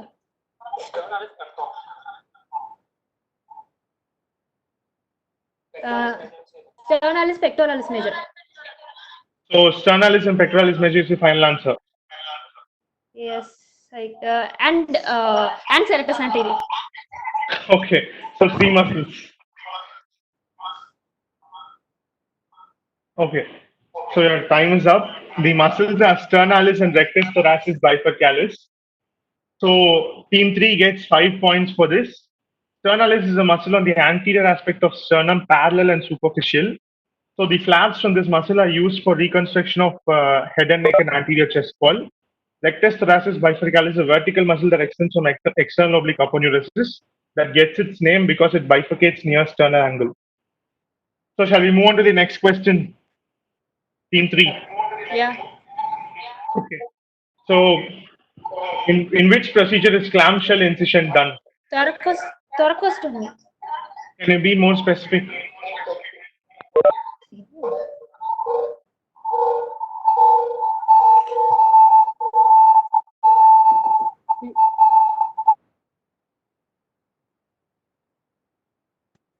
Right, team 3? Transverse thoracostomy. Yeah. So, okay, the answer is transverse thoracostomy. So the clamshell incision is basically gets its name from a W-shaped specific incision which provides easy visualization and easy approach to the mediastinal structures. So can we move on to the next question? How much are we getting for this? 10 points. Okay, thanks. Okay. So shall we move to the next question? Yeah. Epithelial cell apoptosis in mammary gland is highest on which day of menstrual cycle? 26 cycles. 26. Wait, 26. 26 or 28 are out. 26. Sure.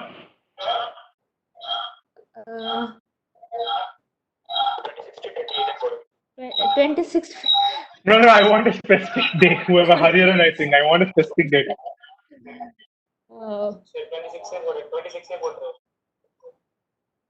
26. Final answer. 28. 28. Sure. 26. Okay. So the answer is 28 days. Yeah. So epithelial cell apoptosis in mammary gland is important for formation of ducts during puberty and removal of excess cells after pregnancy for preparing for next pregnancy. Okay. So we'll move on to the next question.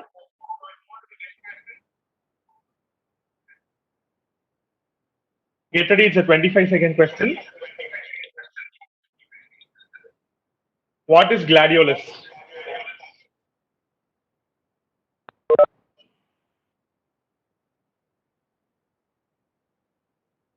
Team 3, what is gladiolus? Time is running. Some bundle of muscle. It's sternum. I have no idea.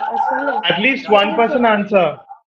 Sternum. For your final answer. It's a bundle of muscles. Sternum. It's related to I sternum. want a final answer. Also, Choose one. It is related to sternum. Which part of sternum? Back, posterior. Posterior part of which part of sternum? Which part of sternum கேக்குறாங்க?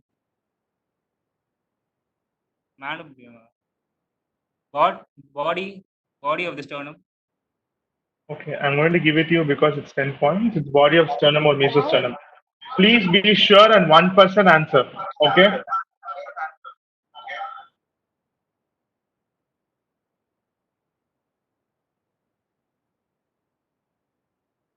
So next, it will be team 4.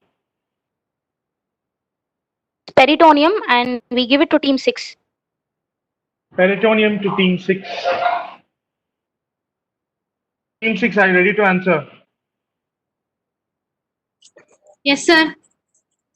Okay. So we'll be starting now.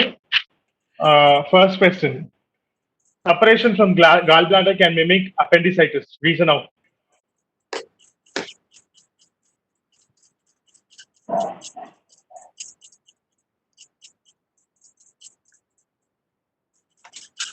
Time is running out.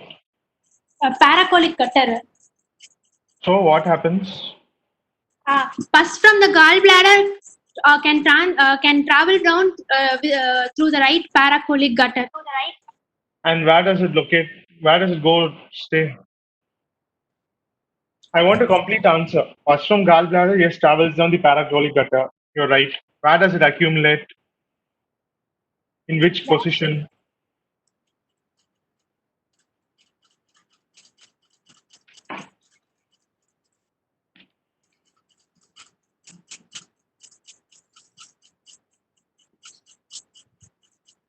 Sorry guys, the time is up. The answer was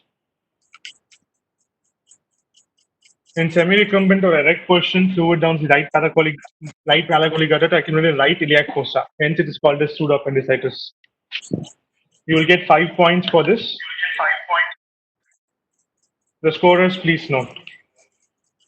Shall we move on to the next question? Yes, sir. Dorsal mesentery gives rise to all of these except gastrosplenic ligament, coronary ligament, sphenicorenal ligament, gastrosplenic momentum. Your answer, guys? Coronary ligament. So your answer is coronary ligament, correct? Yes. Yes, sir.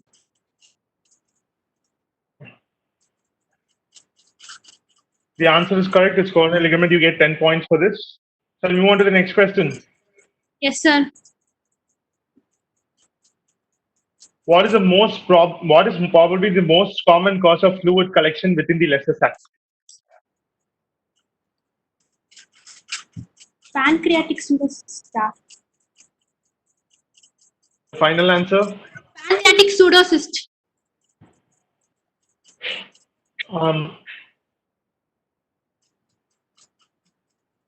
Is that your final answer?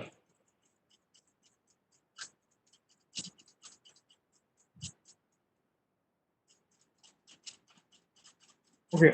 So since the time is up, I'll be taking pancreatic pseudocyst as the final answer because I asked you and you didn't reply, and I'll be taking that as the answer. The answer is acute pancreatitis. And you'll not be getting any answers for this, any points for this. And for the final question, the 25 points one, 25 seconds one. Shall we move on to the last question? Yes, sir.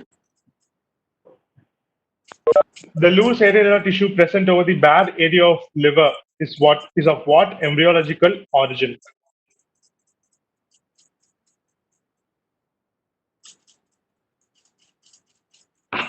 What embryological origin?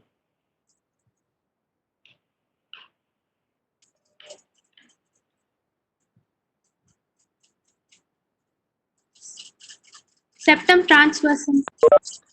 The answer is correct. You gotten 10 points. It's septum transversum. Sudiksha, yes, go ahead. Uh, Yeah, hello. team 5, right? Yeah. What happened? Sir, we're just restarting our Zoom call. They're restarting the Zoom call. Oh, that was the problem, huh? Yeah. Okay, I got scared.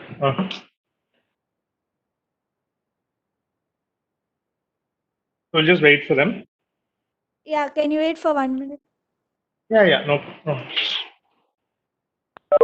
Anyway, it's Team 5's decision. Without them, we can't be doing anything. Of a decision right now. So you want to make a decision right now? Yeah, you have only one choice. Sorry. You want to give perineum to? Team 1, I think. Yeah. Sudiksha, is it correct? Only Team 1 is remaining, right? Yes. Sir, I'm Team 1. Hello. Can you wait Uncle for? Six, sorry to disturb. Yeah. Can you just stop for a Oh. moment? It's not audible, Ranjit. No, I need you to stop for a moment. Okay. Any problem? Yeah. I'll Yeah, contact you on there's a WhatsApp. problem. Okay.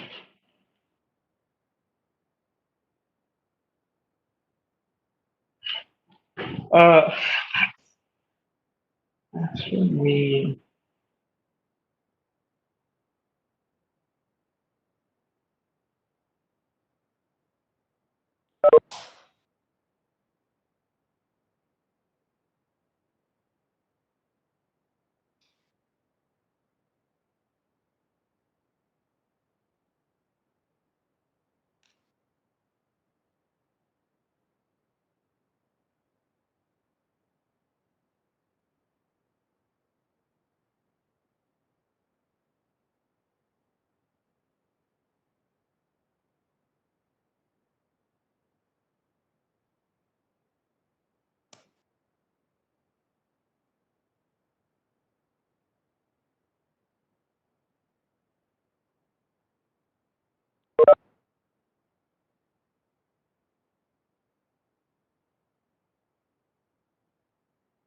margin. So I'm taking that as your final answer. Is that okay? Okay, ma'am. So sorry guys, you're wrong. It should be done before the lateral cutaneous branch arises at the mid-axillary line. So can we move on to the next question? Yes, ma'am. Name the location where the pericardium is in direct contact with the thoracic wall. 4 to 16 intercostal space. Left bar area of heart from left to fourth to sixth, fourth to left to third to sixth intercostal space near the sternum. Okay. Yeah, I'll give it to you. It's right. So it's behind the lower left half of the body of the sternum and the sternal ends of the fourth and fifth costal cartilages. So we'll move on to the next question. Name the zone of adherence of the superficial facial system to the underlying chest wall.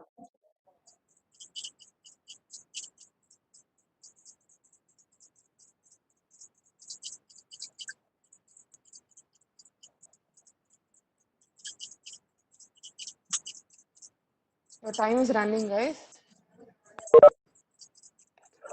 There is no negatives. You can take a guess.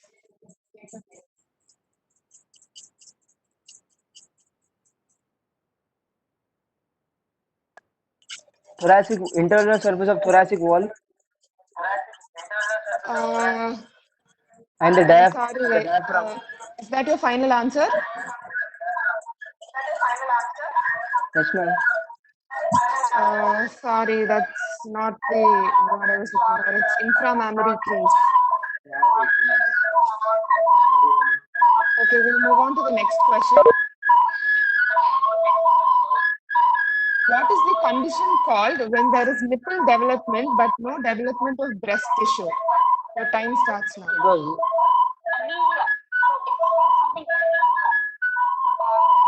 It was there in Vishram Sora.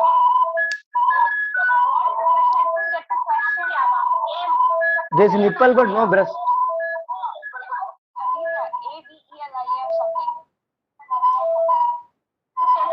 Sigram sollu. Avilia. Sorry, what did you say? I couldn't hear you. Sorry to disturb. Adi, can the others answer instead of you? Your mic is really giving too much interference. You're not able to understand anything. Madhumita, please go ahead and answer.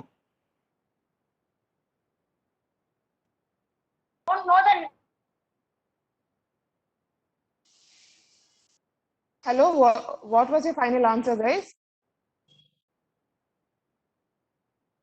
Avilia. No, My mic sorry. is not unmuting. Answer. Sorry, that's not the right answer. It's amasia.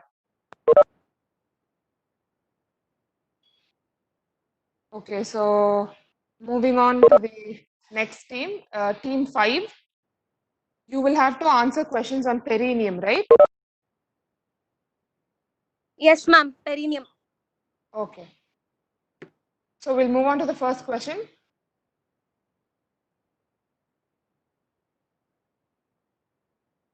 Okay, I'll go on to the question.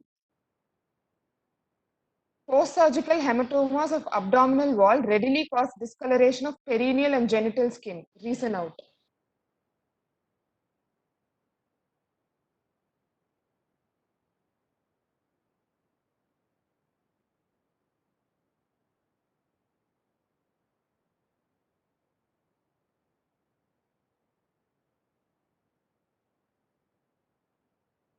Team 5, your answer.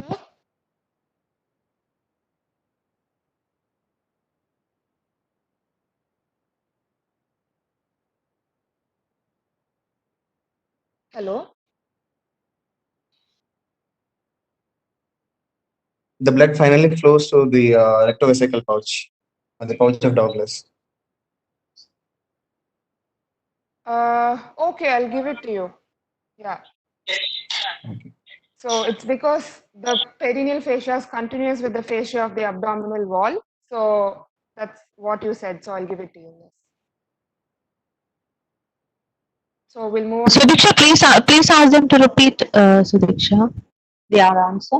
Okay, You have can you displayed the repeat your answer. answer? What did they exactly tell?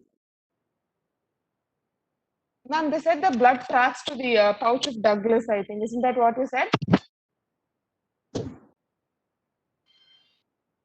No, they have to be specific, Sudiksha. Okay, ma'am. So, This was regarding the anti-abdominal wall.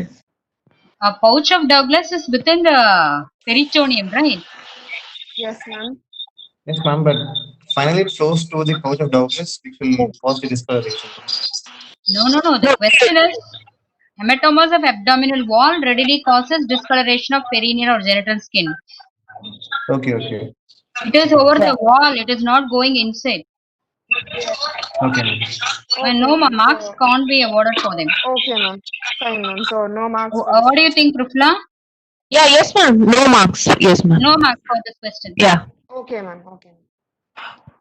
So we'll move on to the next question, which is the 42nd question. During rectal examination, what can be palpated in a male opposite the proximal phalanx anteriorly?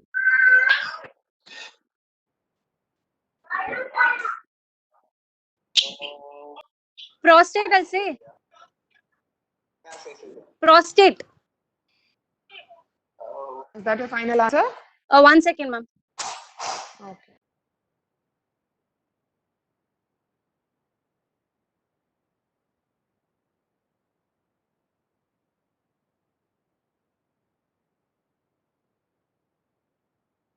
Prostate is our final answer.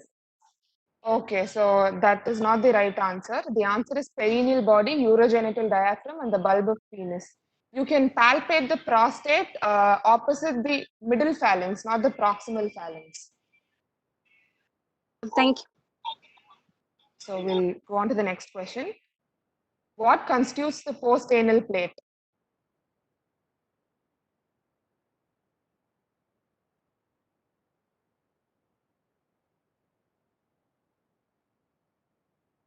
Iliococcygeus and ischiooccygeus. Ligament.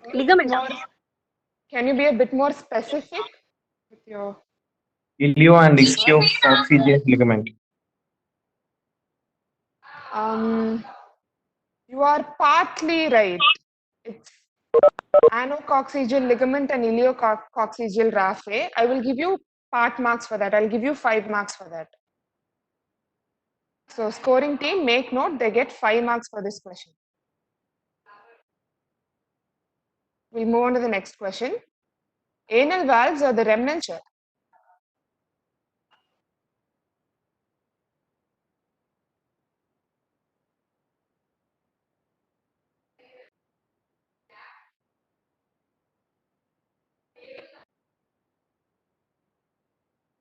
Membrane.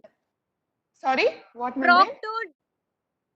Yes, you are right. Proctodial membrane. Proctodial membrane. Yes, you are right. It is the proctodial membrane. So they get 10 points for this. Okay. We will now move on to team 4, who will have to answer questions based on peritoneum, right? Yes, ma'am. Yes, So ma'am. are you guys ready? Yes, ma'am. Okay. The first question, how is the position of the falciform ligament of clinical importance in neonates?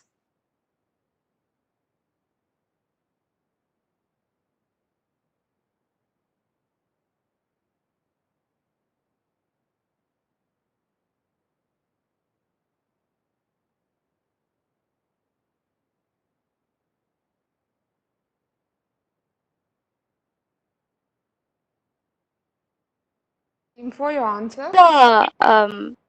It connects the left portal vein to the left umbilical vein. No, but how is the position of clinical interest?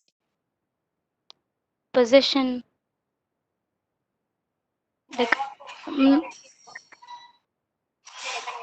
I'm not sure.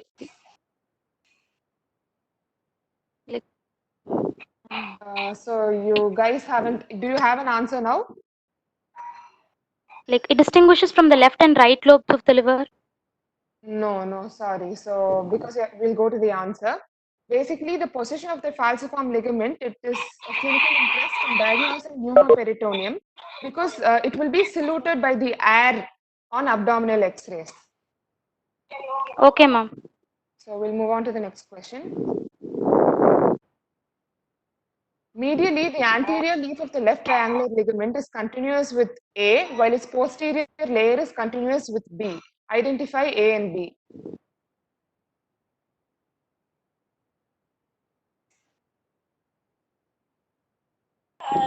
Left layer of falciform ligament. Yes, and?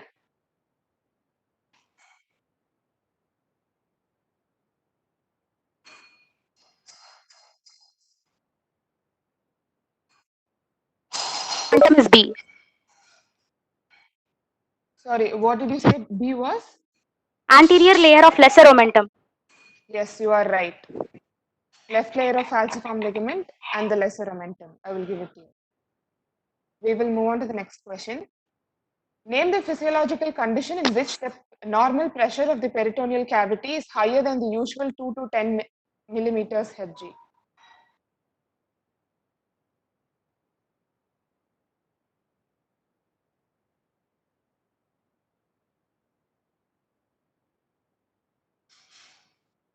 Compression syndrome. Sorry? Abdominal compression syndrome. It is a physiological condition. Ovulation. Mm, During defecation. I'm sorry. Defecation.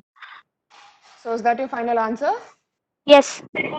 No, I'm sorry, it's wrong. It's pregnancy. We'll move on to the next question.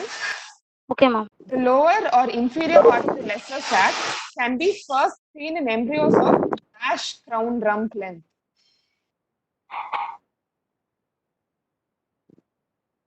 I need the length.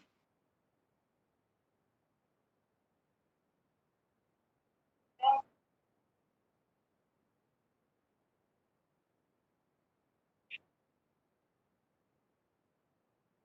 15 to 20 mm. Is that your final answer? Yes, ma'am.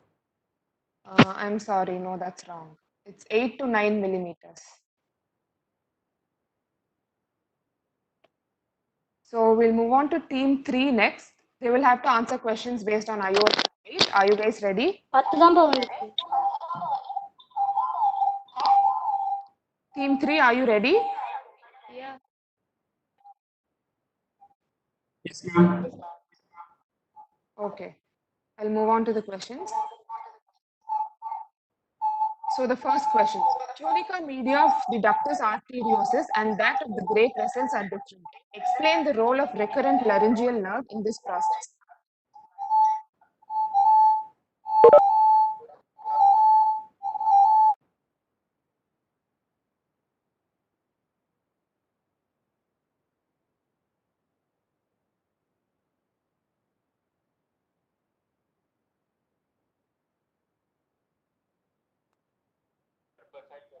Muscular kind of an artery.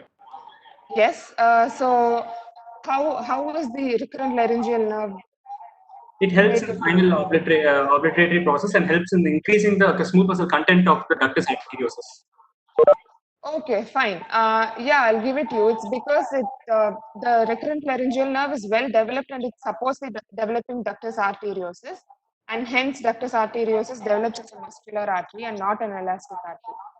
So yeah, I'll give it to you. Moving on to the next question. In the interior of the right atrium, what marks the location of the non-coronary aortic venous with its enclosed valvular leaflet? Torus aorticus. Torus aorticus. Torus aorticus. Okay, yeah, you're right. Moving on to the next question. Constitutes the aortic nipple.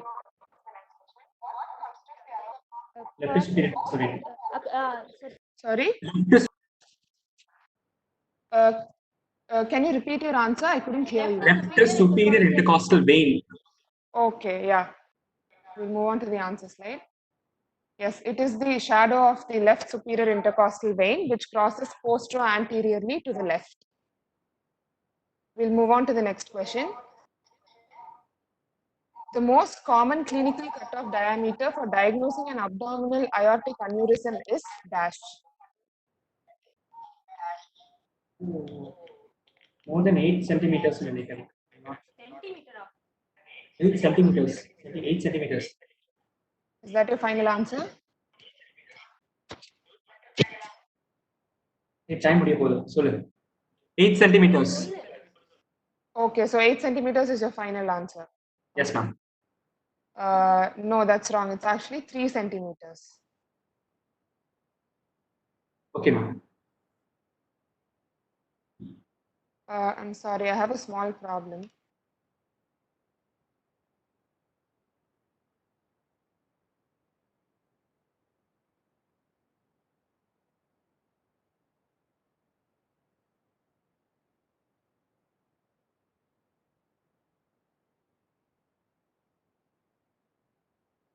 Okay, so we'll move on to team 2, which has to answer questions based on the liver, right?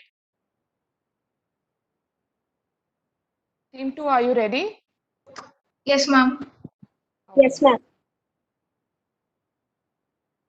So moving on to the first question for you. In patients with Budd-Chiari syndrome, segment 1 undergoes compensatory hypertrophy. Reason out. Because it directly drains into the inferior vena cava. Okay, by what vessels? Sorry?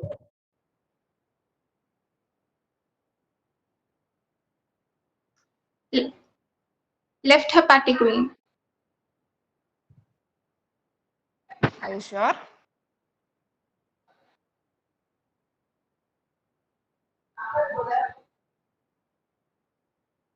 Okay, what happens to the major hepatic veins in Budd-Chiari syndrome?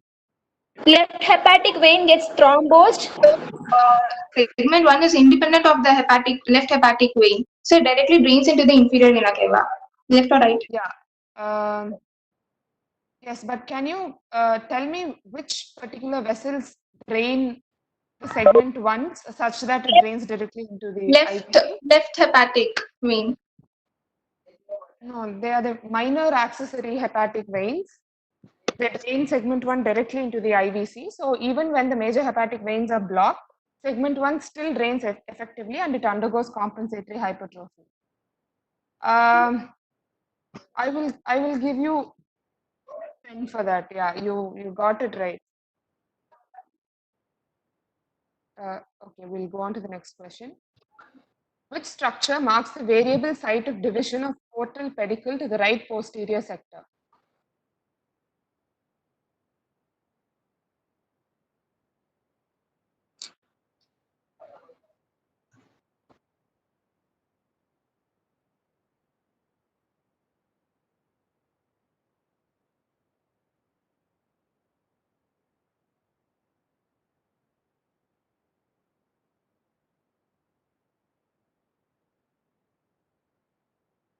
Can I have your answer, team 2?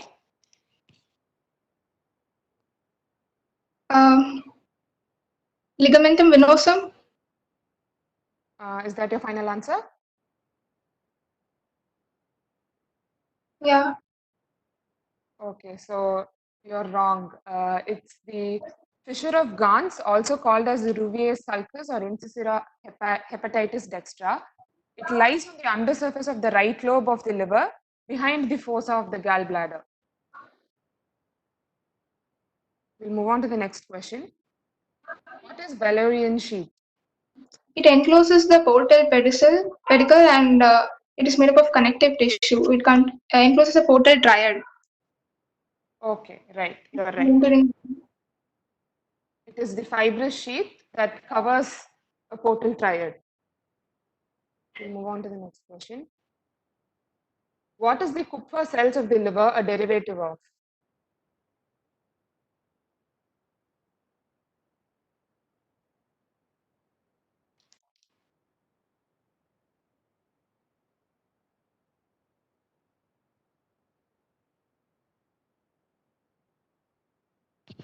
Can I have your answer, guys? Liver mesenchyme. Liver mesenchyme. No, the answer is mesoderm of the septum transversum. So we'll go on to the last team, which is team 1. You will have to answer questions based on heart rate. Are you guys ready?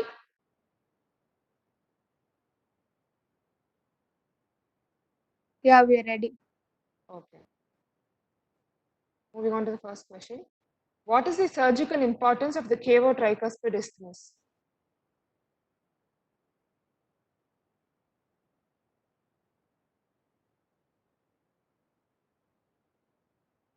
Catheter ablation process. Yes. What is catheter ablation procedure usually used for? For arrhythmias. Okay, can you be a bit more specific? You are right. Can you be a bit more specific, bro? ஏதோ ஸ்பெசிஃபிக்காக சொல்லுங்கப்பா, சீக்கிரம் சொல்லுங்கப்பா.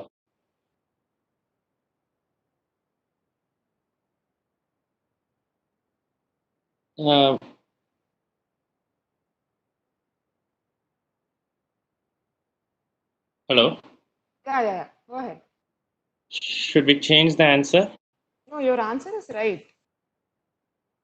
No, we are not sure about the Okay, second so one. it is the target of the catheter-directed ablation procedures, which is the treatment of choice for atrial flutter. Excuse me. So the next question. Poor nourishment of left pleuropericardial membrane due to premature atrophy of cardinal vein results in dash. Poor nourishment of left pleuropericardial.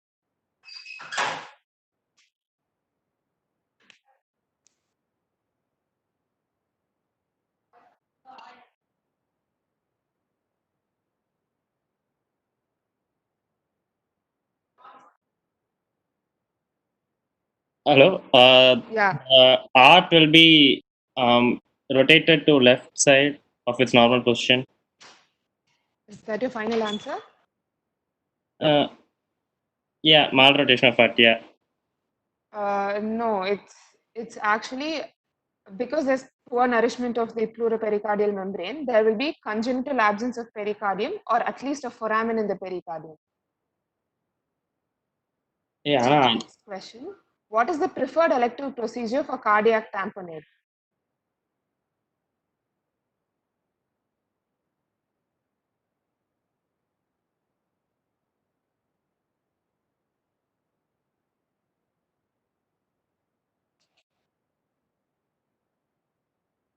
The fluid or the fluid is aspirated from the pericardial cavity. What is the name of the procedure? Pericardiocentesis. Can you be a bit more specific? Subxiphoid pericardiocentesis. Sorry? Subxiphoid or subcostal pericardiocentesis. No, I will give you half marks for pericardiocentesis. It's actually ultrasound guided parasternal pericardiocentesis. Scoring team, please mark. They get 5 points for this question. We'll move on to the last question of this round. Name the largest and the most prominent pectinate muscle.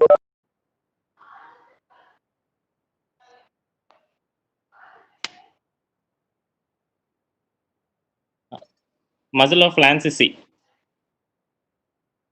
that your final answer? Yeah, sure தானே?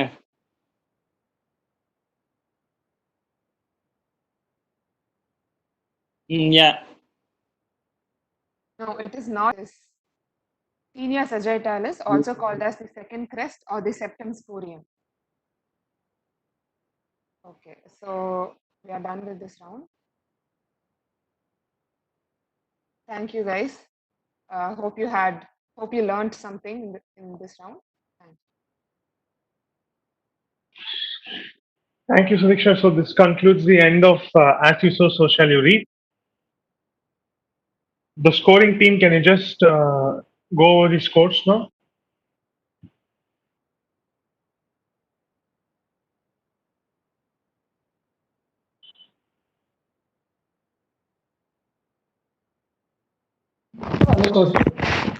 Yes, Kishore. Team 1 has scored 45 points in this round. and their overall total is 417 points. Thank you. Hello. Yes, Um, Manushree. Team 2 has scored 45 points in this round and their overall score is 393.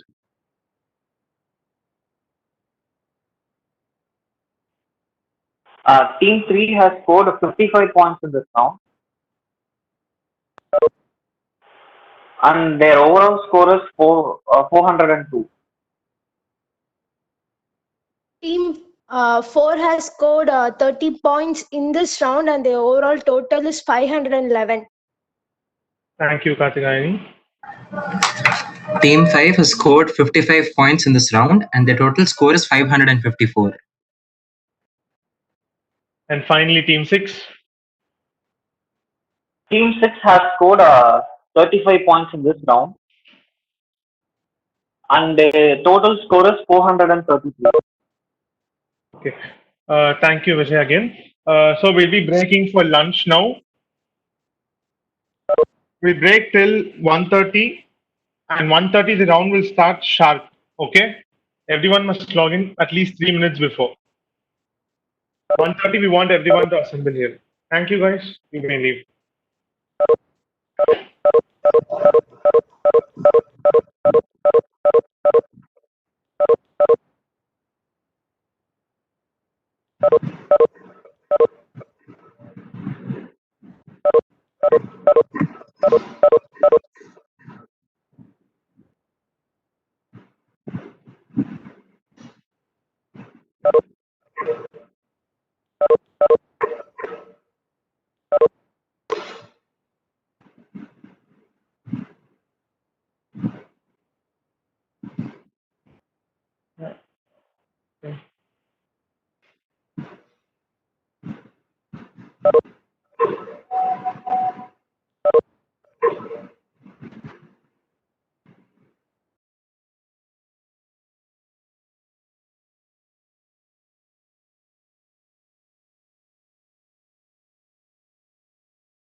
Sudiksha, please check. After 2 minutes, check panidadu. Teams, as soon as you're here, please send a message to everyone in the group chat with your team name once all three of you are here. All teams, please send your names to either everyone or the presenter immediately as soon as all three of your team members are here. Yeah, I can only chat with everyone or the presenter or host. I cannot access any interpersonal chats. Okay. Team 6 is here. Team 2. Team 4 has texted me. Texted you. Okay. Yeah.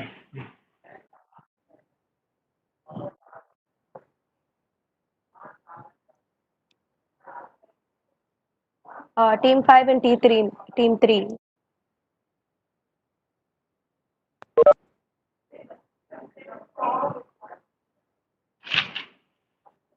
Team 5 have texted me. Team 5 is ready. Okay.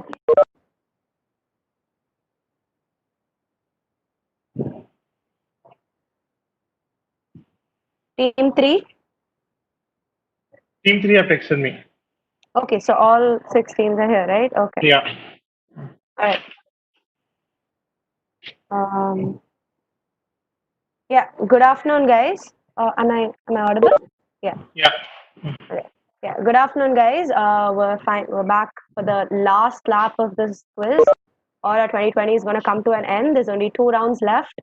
I hope all of you guys are ready. But before we start with the 9th round, let's have the scores so far. So we have Team 5 at the top with 554 points, followed by Team 4, Team 6, 1, 3, and 2. Is that okay? All right. Yeah. So now we're coming to round 9. This is the penultimate round. So this is like one of your last opportunities to make up for any mistakes you might have made so far and score points. In this round, you'll have the opportunity to score as many points as you want. Basically, you can, if you're the team at the top, you can consolidate your points to form an even bigger lead. Or if you're at the bottom, you can tables as well. So this is an opportunity for everyone. It all depends only on whether you trust your gut. So this round will be your quiz masters for this round will be myself, Shobana, and Kaileshwari. So there are 2 parts to this round, bid and bet. So for the bidding part, it'll be hosted by myself and Kaileshwari will take over for betting. So the main difference between these 2 parts is that in bidding, only one team will have the opportunity to answer each question. In betting, as many teams can answer as many questions as they want. So both rounds will have 5 questions. It depends, the scoring depends on how many points you're willing to stake. So without further ado, I will move on to the rules for my round, that is the bid round. So there are 5 questions in this round. Initially, only the topic and the type of the question will be displayed. So at this point, after the topic and type of question will be displayed, I will text open in the WebEx chat box.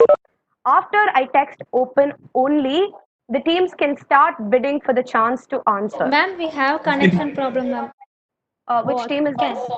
Team 3. Okay. Can you wait for a second? Yeah, sure. Please tell me as soon as the connection is fine.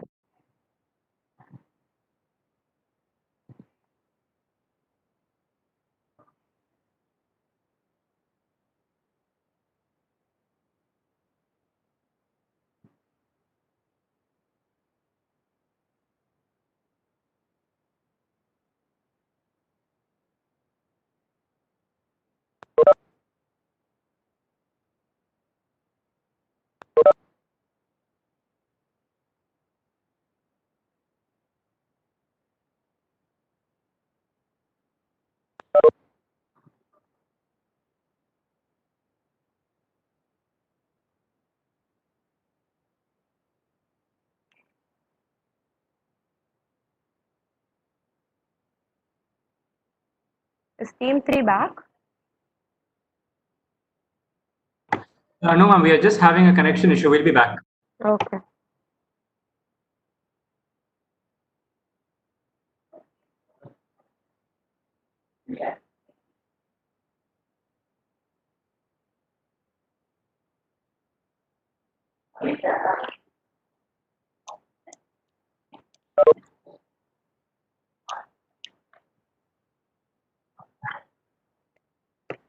Ma'am, we're back.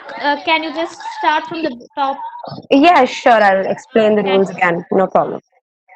So the rules for the bid round are that totally in this round there will be 5 questions.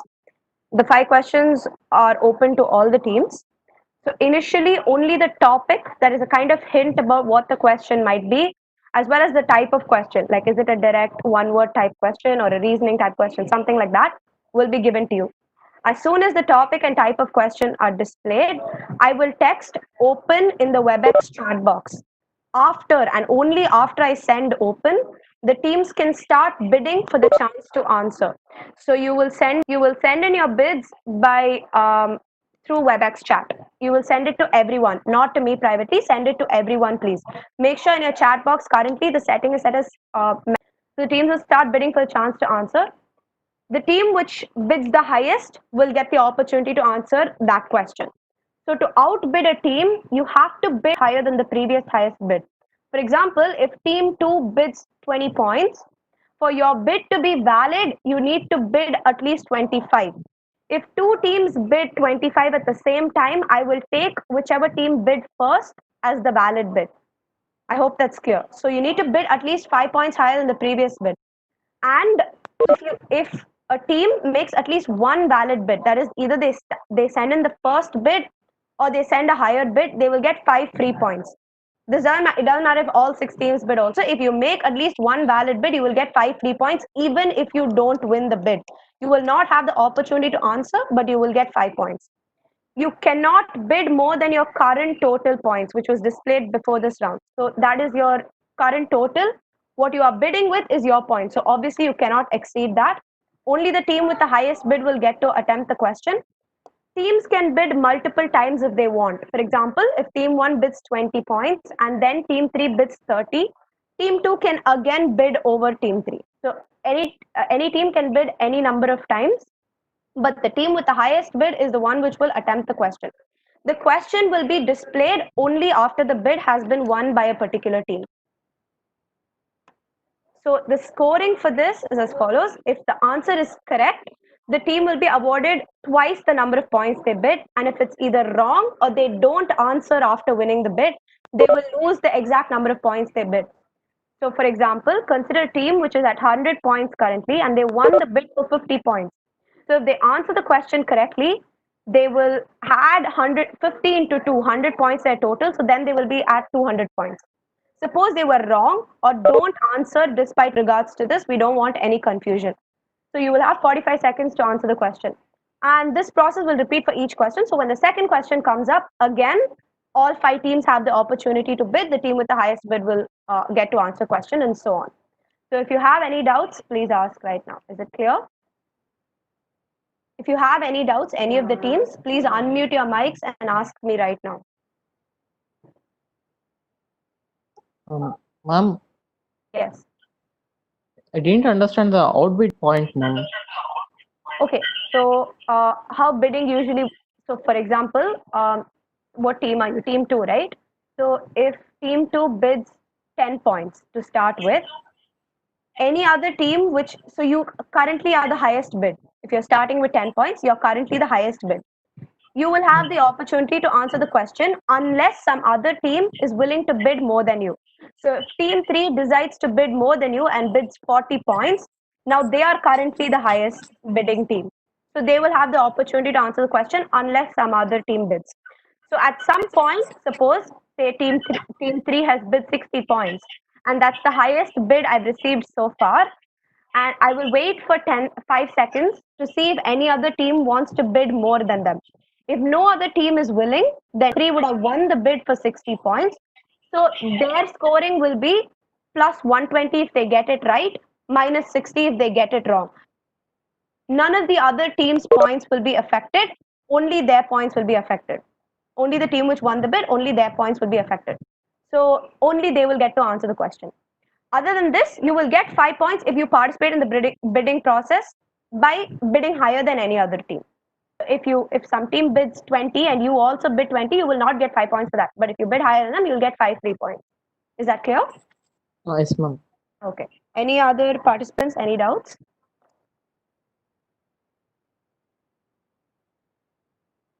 This round? Totally 5 questions. Okay. And for each question, all the teams can bid. Exactly how Is are we there supposed to bid? Sorry? How are you supposed to bid actually? In the WebEx chat, send it to everyone. Like you will have the opportunity to chat with either me, the presenter, or Kaushik, the host, or you can send it to everyone. Make sure you select the everyone option and send in the bids. Anybody from the team can bid. I assume all of you have your team numbers near the name, so anybody can bid. I will anybody from the team. Like if, for example, from team 5, Unborn bids first, Likita can bid next. I don't mind. Just make sure someone bids. Whichever bid come, if 2 teams bid the same amount, I will take whichever team has bid first as a score. The other team's bid will not be considered. Is that clear?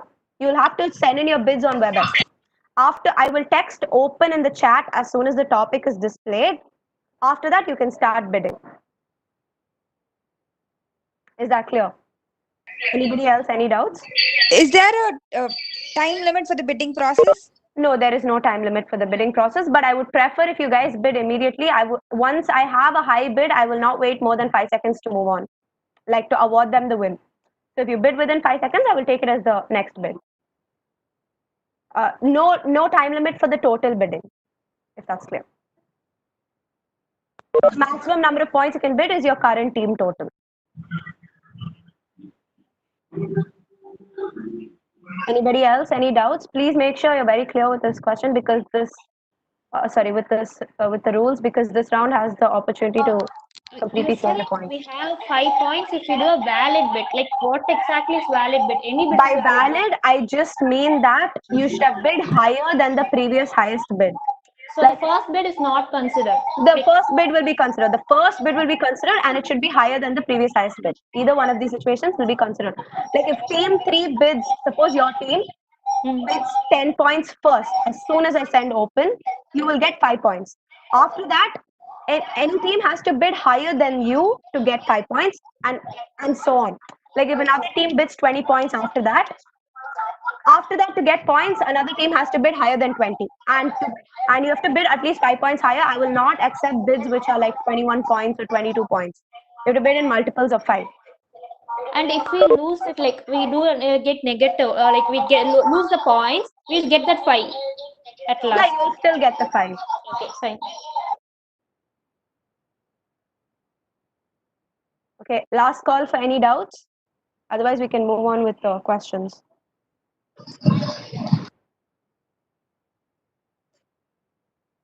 All right, I'm moving on then. I assume no one else has any doubts. So the first topic is heart. The question type is one word. You can start bidding now.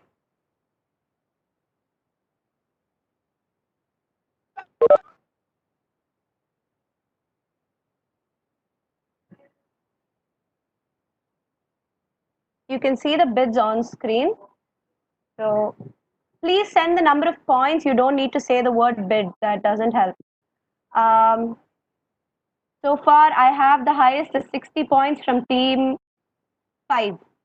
No, 70 from team 3. Anybody bidding higher than 70 points from team 3? 80 from team, 85 from team 3. Anybody higher than that?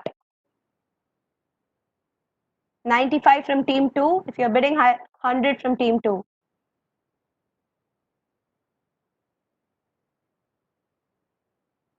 I'm not reading out the bids.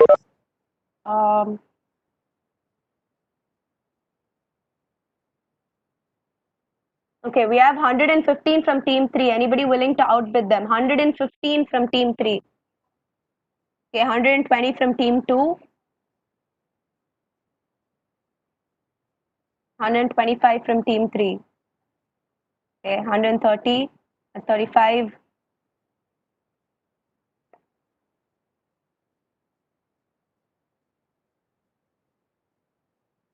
140, 150 from team 2. Anybody outbidding 150 from team 2?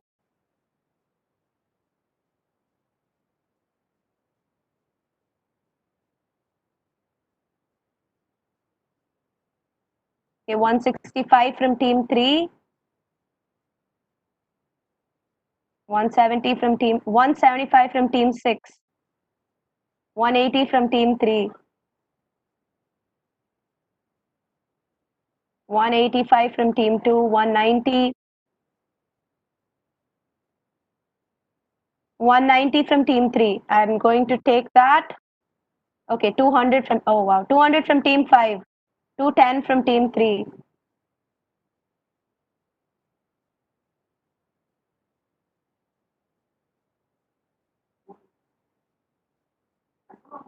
225 from team 3 and 5, 4, 3. Okay, team 5, oh, team 2 with 250. And 5, 4, 260. Anybody outbidding 260? Okay, 5, 4, 3, 265 team 2. 270 from team 3.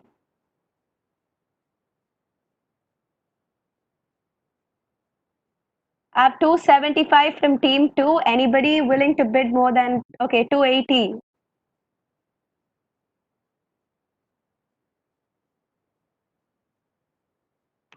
290 from team 3. Okay.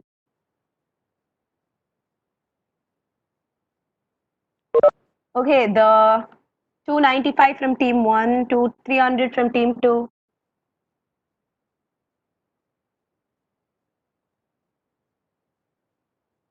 Okay, I have 305 from team 3. Is anybody outbidding that? 5, 4, 3, 2, and 1. Closed. So team 3 has won the bid for 305. So all the other teams, make sure your mics are muted. Only team 3 will be answering the question. You will have 45 seconds as soon as I finish reading out the question. Please be ready, team 3. The driver of the car that had sustained a head-on collision had suffered severe trauma to his sternum as he wasn't wearing a seatbelt. Which part of the heart is most likely to have been injured? Your time starts now. Any of you can unmute your mics and answer, please.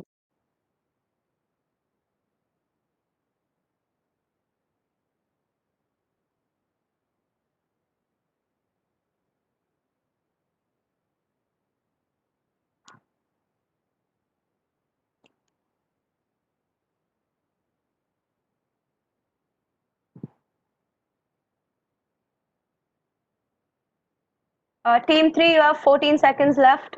Please answer. Our answer is right ventricle. Right ventricle. Is that your final answer? Yes. Okay. That's the correct answer. So team 3 will be getting more than 300, more than 600, plus 610 points. So wow, guys, congrats. The answer is right ventricle because, as you can see in this diagram, it is the part which lies right below the deep surface of the sternum, and it's the anterior most part of the heart. So I hope the other encouraged to bid, because that's like a massive win for team 3 with the first question. So we will move on to the next question. Scorers note, all teams received +5 for this question. All teams bid valid. And in addition to that, team 3 received 610 points. Moving on to the next question. The topic is placenta. The question type is similarly one word or one term. Bidding is open now.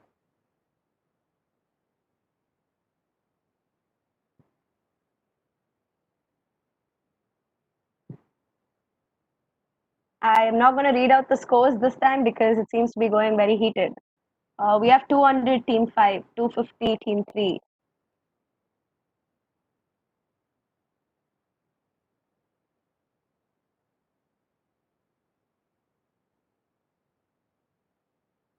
400 team 430 team 3. 450 team 1. 460 team 3. You have team 5 at team 2 at 490.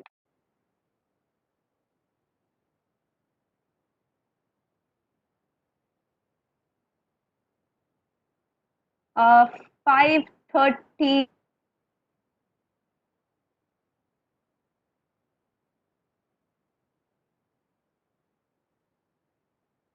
$535 team 3. They are bidding more than what they have, right?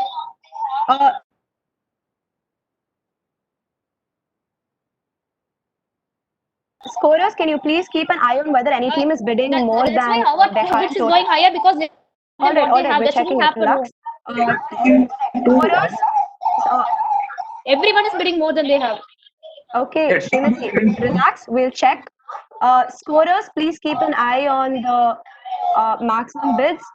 Tell me if any team is exceeding the current total. Okay. Srinidhi, can you please relax? We're checking on it. I'm sorry.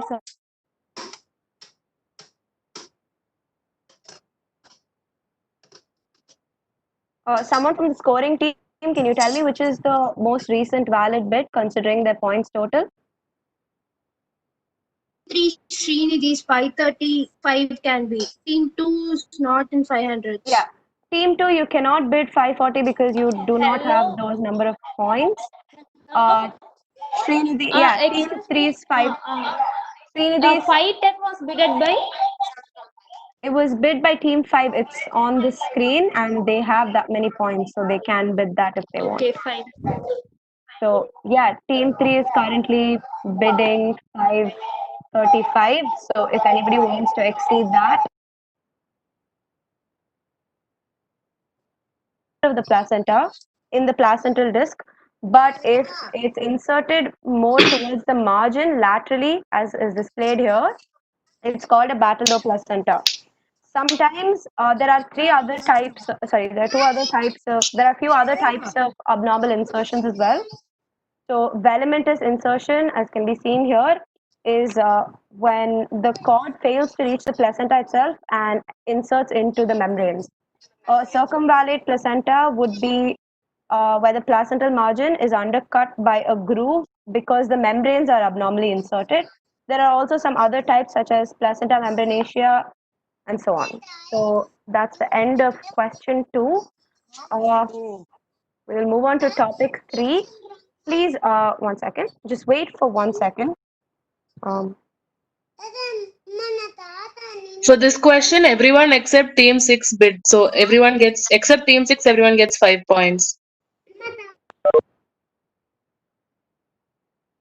Yeah, can I have a doubt? Like, do we get 5 points? Yes, you do. Okay, Team 3, right? Yes, you do.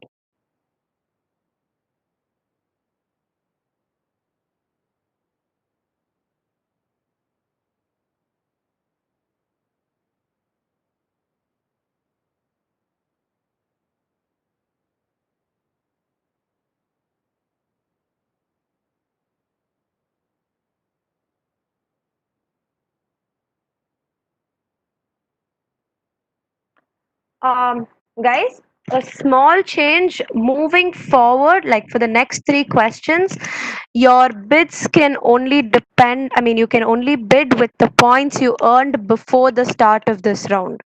So you will get the points, as in team 3 will get the points for the 2 questions they've answered so far. But going forward, you will have to bid as though your points were as it was before this round started. The totals that were displayed before start of this round, you will only be able to bid with those points. Is that clear? As in, But team 2 had already bid more than what they had. No, team 3. yeah, and team 2 did not get the opportunity to answer, so it doesn't matter. In question 2, team 3 bid more than what they had. That's 400. They couldn't have bid 520 points. Yes, I understood. That's true. We will reconsider about this question only. This thing was not Guys, mentioned. How can you please relax 1 second? I'm clarifying. Stop interrupting me, please. Yeah. Just saying, we will reconsider what to do about this question alone. In case we do not give it to team 3, we will probably give them a backup question. As in, we will hold a backup question as a 5th question for the bid. But as of now, for the next 3 questions, you will only be able to bid with the points you earned till the 8th round. For this, since this rule was not informed earlier, the organizing team is discussing regarding the question about the Battledore placenta alone. So please wait. But for the next 3 questions, teams will only be able to bid with the points they earned till the 8th round. Is that clear, all teams?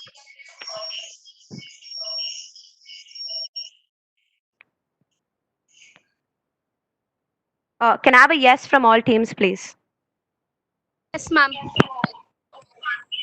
Yes, ma'am. Yes, ma'am. All right. Yes, Fine. ma'am. 1 second. Please wait.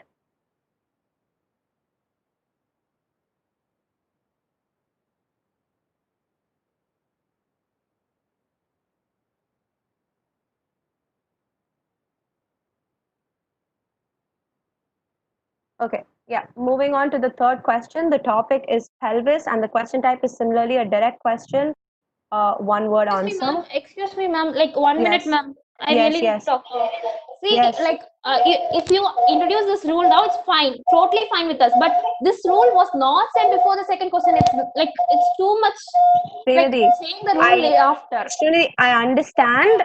That is why we are reconsidering. But finally, That's it is nothing to reconsider. finally Srinidhi, we are dude. Finally, it's a quizmaster's decision. Please Okay, fine. accept Thank it. you. We are reconsidering because of your request. It's a very reasonable request, so we are considering it. But from this point forward, the rules are changed. And for the second question, we will decide and inform at the end of these 5 questions. Yeah, so the topic is pelvis. The question type is 1 word, and the bid is open now.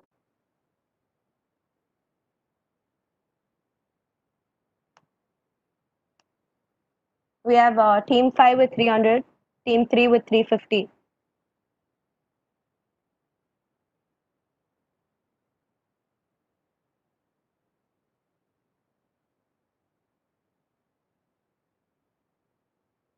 $410 from team 1.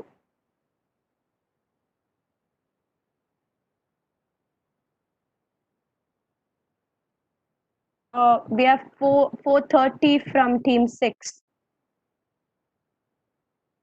440 from team 5.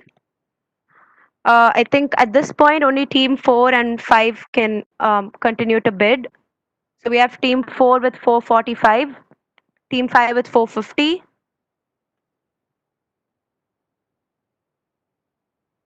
Team 5 with 460.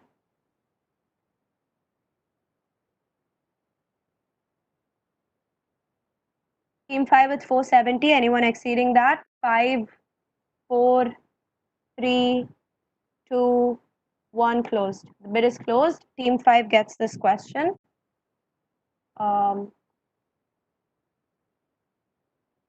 Your 45 seconds to answer the question will start as soon as I finish reading out the question. Question is, a common site of bone biopsy is the iliac crest. This osteological landmark is the posterior superior iliac spine, where the bone biopsy is done. So what is the surface skin landmark which is used by surgeons to locate the posterior superior iliac spine? Time is started.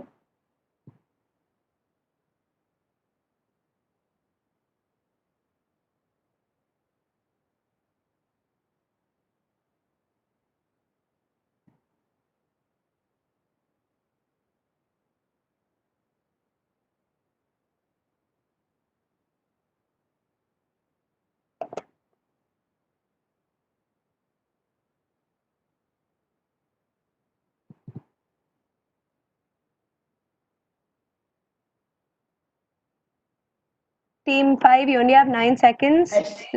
We have 2 vertebrae. Sorry? The level of S2 vertebra, second sacral vertebra. Okay, fine. Your time's up.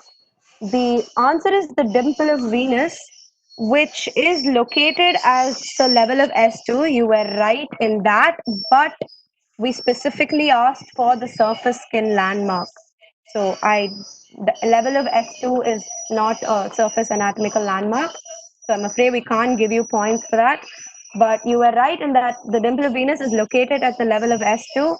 It's the skin dimple is seen there. It's more prominent in females and it overlies the PSIS and hence it can be used as a landmark for bone biopsy. Kylie, can we know which teams gave valid bids? All the teams bid valid for this round. Okay. So team 5 will alone be losing 470 points. However, as I said earlier, you can bid again, as in the minus 470 will not be added to your total right now, it will be added at the end of the round. So you can continue to bid with your previous highest, which was 554. Is that clear, team 5? Is that clear, team 5? You can continue to bid up to 554, which was your previous highest. The minus 470 will be added at the end of the round. This means none of the other teams can bid, like until they have to bid. We can't even touch now. I'm sorry, 1 second, Srinidhi. Team 5, is it clear? It's clear and okay. Yeah, team 3, Srinidhi, what were you saying? Sorry. Srinidhi, I'll say this right now. If you're contesting the rules of the round, we are not going to change the rules of the round beyond what has already been discussed. So you don't need to bother. If there's some other doubt you have, please ask.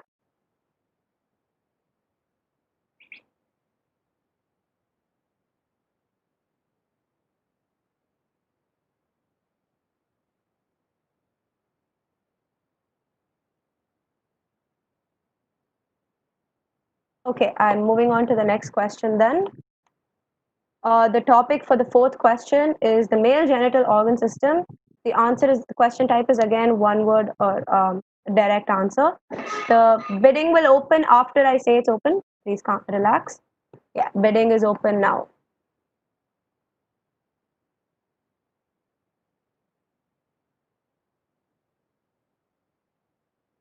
So we have team 5 with 550 at the highest. I don't think any team can outbid that. So I'm going to award the bid to them right now. So team 5 wins the bid for 550 points. Going to the question now. The bid is closed.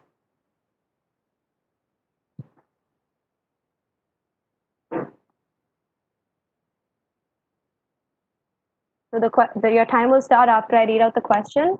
A patient with rectal cancer underwent rectal excision surgery. Later, he returned with complaints of difficulty during sexual intercourse, inability to attain erection, and ejaculation. This is due to damage to which structure? So what I'm looking for is the name of the structure that could have been damaged, which results in this. Your time started.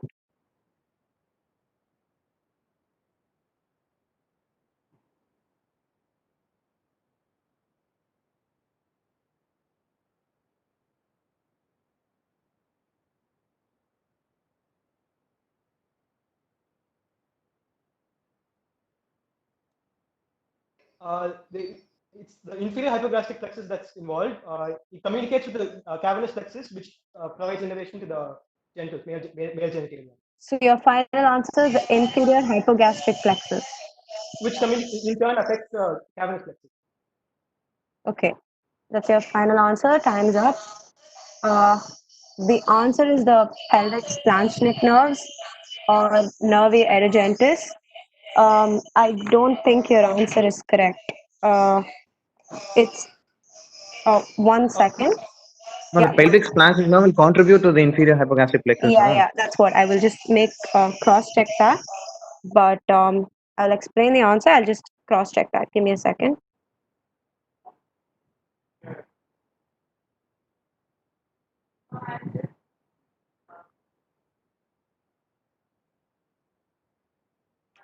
Yeah, so team 5, we're checking whether the answer is fine. Give us a moment. Meanwhile, basically, as they said, the sympathetic fibers from these plexuses, they have two functions, which is to produce contraction in the muscles forming the ejaculatory duct and seminal vesicles, and they also cause the relaxation of the arteries which supply the pudendal erectile tissue. So the first function is responsible for ejaculation and the second function for erection. So when the rectum is being excised, these nerves may get damaged, and so erection and ejaculation is not possible, causing impotence.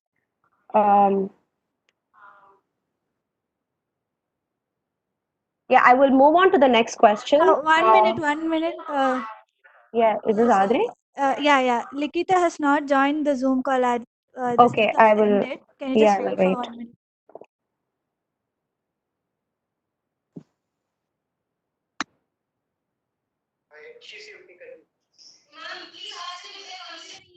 Now, will you go to the question back, please, Shobana? Yes, ma'am.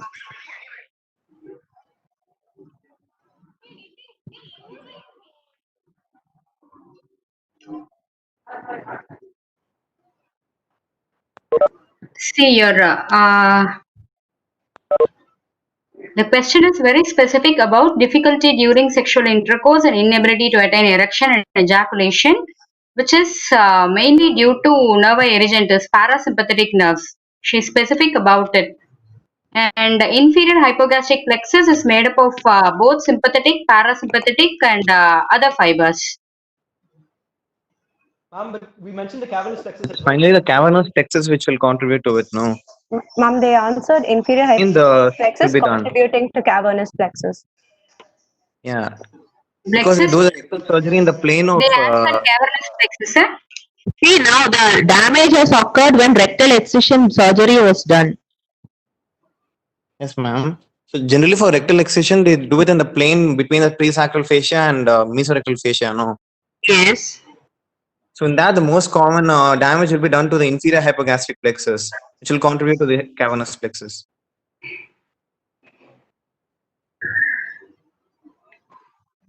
What was your answer? What was your final answer? It was, we said it's due to the damage done to the inferior hypogastric plexus, which will contribute to the cavernous plexus, which in turn will cause erection.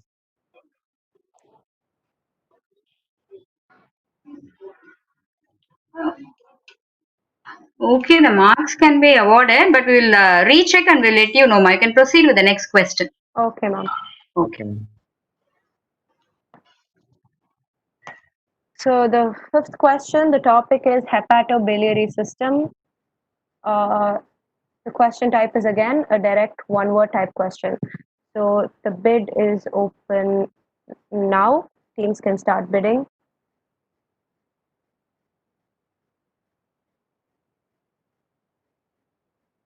The bids are on screen. We have team 5 with 450. That's the highest I can see at the moment. That's is team 4. Team 4 is the only team which can bid higher than them. Is team 4 willing to bid more than 450? Okay, 5, 4, 3, 2, and 1. That's the bid is closed. We have team 5 winning the bid for 450 points. The question will be read out. The question will be read out, and then the timer will start. Question is, the right posterior sectoral bile duct usually hooks around the right anterior sectoral pedicle, as can be seen in the diagram. So this makes it vulnerable to injury when a left trisectionectomy surgery is being done. So what I'm looking for is the name of the curvature marked here. Ma'am, Hostrix crook. Sorry, can you repeat that answer? Wait, 1 minute. Can you display the question again? We're not able to see it. You're not able to see the question? Oh, I'm sorry. 1 second, 1 second. Is it visible now? Is it visible now? It's visible. It's called the Horseshoe crook. So we're spelling HJORTSOJ. Okay. I will give you guys the answer. That is, you're right. Team 5 gets the points for this question. They were perfectly right. It's It's pronounced Hotsoikruk, and you can see in that's a cholangiogram of that structure. So the right posterior sectoral duct curves around the right anterior duct or a posterior aspect before it fuses. So this is important because when you're performing a lot of liver surgeries, especially a left trisectionectomy is mentioned, which is a surgery between segment 5 and 8 of the liver. It's very vulnerable to injury and can cause a lot of problems, so it's of a special surgical importance. This was one of the questions which we considered pretty difficult, so congrats to team 5 for getting that, and well deserved points for this question. So that brings us to the end of the bid round. We have decided that with regards to the second question, we will have a backup question, and we have a backup question and it will be asked again. All teams will have the opportunity. Like 1 minute, ma'am. I'm just asking you. I'm just like requesting you this. Like we can never bid if you do this. Like if you keep like none of the teams can bid. Srinidhi, I understand that the answer we team get 5 has the. just I as you understand. said that this was a well-deserved answer. Same way that was a well-deserved answer. So I think we Srinidhi, should get. Can you please wait? Yeah, as you said, only the team with the highest points has a clear advantage here, but that advantage was earned by their performance in the past 8 rounds. As far as I know, the scores have remained fairly steady throughout the whole of today, which means that these teams which are at the top have been performing consistently well, and that is why they have this obvious advantage in this round. The next round, which will be hosted by Kaileshwari, is the bet round, and in that round, all teams will have the opportunity to bet whatever points they have, so you can make up for it then. But the bid round was designed to help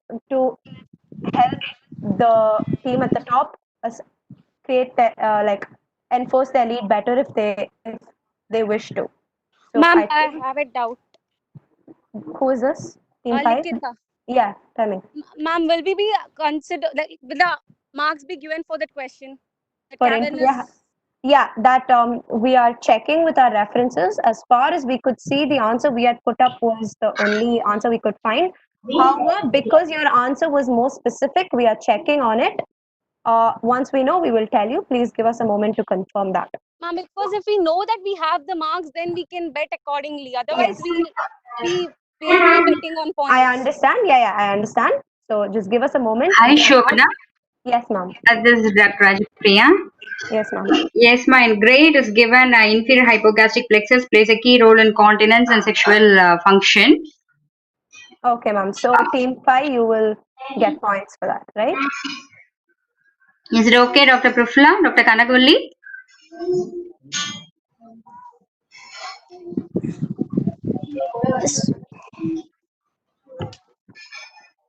Kaushik? Yes, ma'am. Ma'am, sorry, ma'am. I couldn't hear you. Please repeat, ma'am. In grade is given, inferior hypogastric plexus is present around the rectum, and it is made up of both parasympathetic and sympathetic fibers, and the plexus plays a key role in continence and sexual function. Okay, ma'am. Since they are first year, we can allow them, and okay, ma'am. We can give them marks, award them marks. Nice try and correct answer also. Okay, ma'am. Kanagulli, are you there? Okay, ma'am. Okay. Ma'am, so I just have one last doubt. So please let us know who is asking. No, ma'am. Actually, I'm Likita. I just wanted to know our total score. It's not for me, right? The quiz master, ma'am. Sorry, okay, ma'am. thank you. Sorry, can you repeat it? I did not hear you clearly. We wanted to know our total score. That's all. Before Yeah, it will be announced. It will be announced. Okay, we'll have a short break now. Yeah, anyway, we have to restart the meeting now. You can bid any number of points. No other team will be competing for this bid. Since when we initially conducted the questions, all the teams had bid for that question. All the teams will get +5 for this question. Team 3 alone will have the opportunity to attempt this question because they had won the bid last time. Is that clear? Any doubts? Is that clear, team 3? Yes, ma'am. Yeah. Are you guys ready? Yes, ma'am. So I will display the topic. Send me a message saying how many of your points you're willing to bid, and then I will display the question. Is that cool? Do we send the message to you or to everyone, ma'am? Anything's fine. Okay, I'll send it to everyone. No, Yeah. okay, for you. I'll just send to you. Okay. 1 second. Your topic will. 1 second. Give me a minute. Sorry.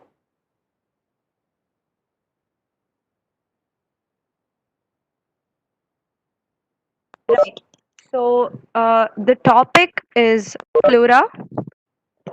The topic is pleura, and the question type is a direct or one-word type. Is that okay?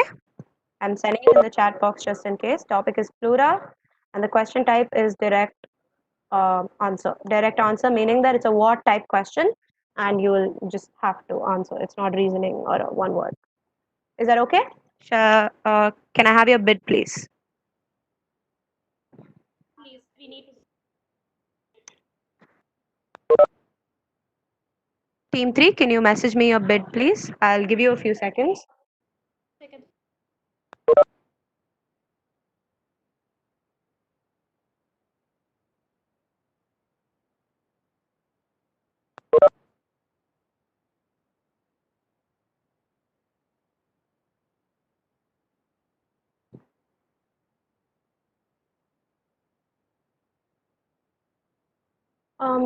Team 3, have you sent me a bid? Team 3, can I have your bid within the next few seconds, please?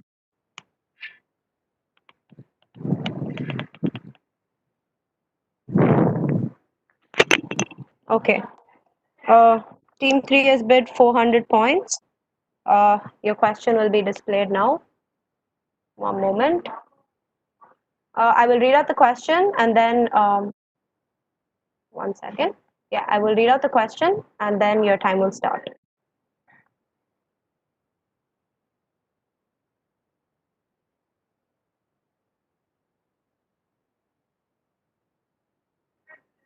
A patient is diagnosed with lobar pneumonia with pleurisy. The doctor has decided to inject a local anesthetic in addition to respiratory support and antibiotics. So which are the nerves he will be targeting for the anesthesia? The question, the answer I'm expecting is which nerves? Your time starts now.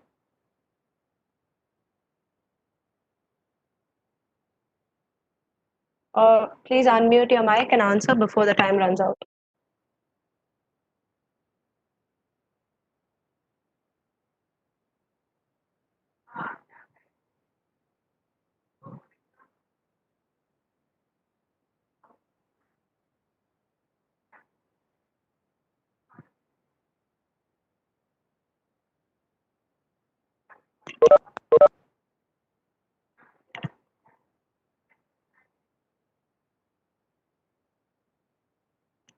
Team, you have 10 seconds left. Please give your answer. Intercostal. Intercostal nerves. Your answer is intercostal nerves. Okay, Yes. thank you.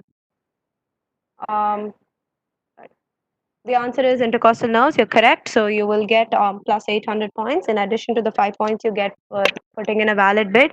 Scoring team, please take note. They bid 400 points and the answer was correct. So they get a total of 800 points in addition to the plus 5 given to all teams for putting in valid bids. The answer is intercostal nerves. The pleuritic pain occurs due to the inflammation of parietal pleura. Sorry for the typo there, which is supplied by the intercostal nerve. So that brings us to the end of my bid round.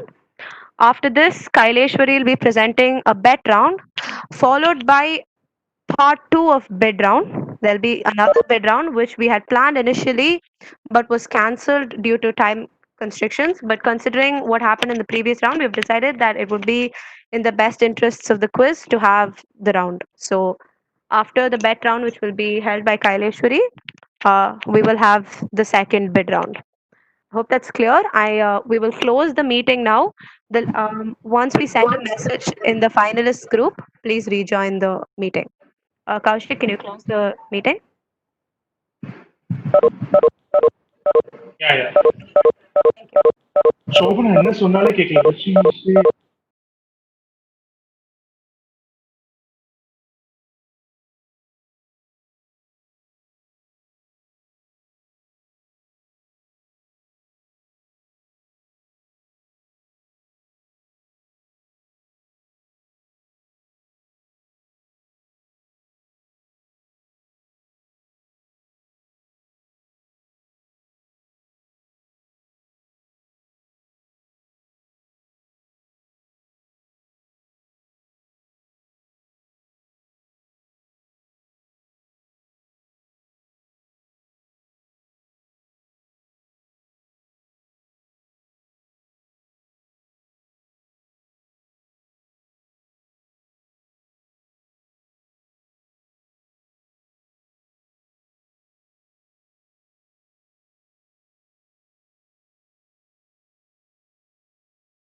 We'll just wait for some time. Other teams, send your team number in the chat to everyone, please, if all of you are here, just that we can make sure every team is here. Please send in the chat to I'm sorry, everyone. Shobna, do you want everyone here also? No, we don't need everyone here. Oh, you've set it to host. Okay, fine. Send it to either Kaushik or Kaileshwari, please. Send your team number to either Kaushik or Kaileshwari if your team is present here.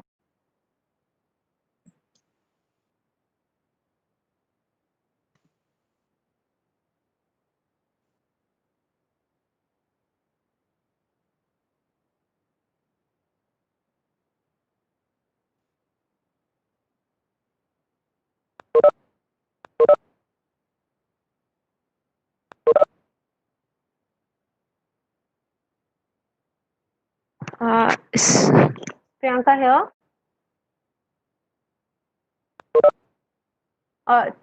I can see Priyanka here. So, is all the teams here now?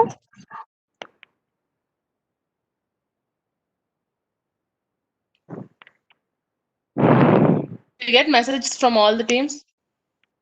Yes, ma'am. No, Team 6 hasn't sent I can see all of them though. So, team 6, can you just unmute your mic and tell us if you're all here? Yeah, Priyanka's here. I got the message. Yeah, okay, fine. We can I'll go ahead with explaining the rules, guys.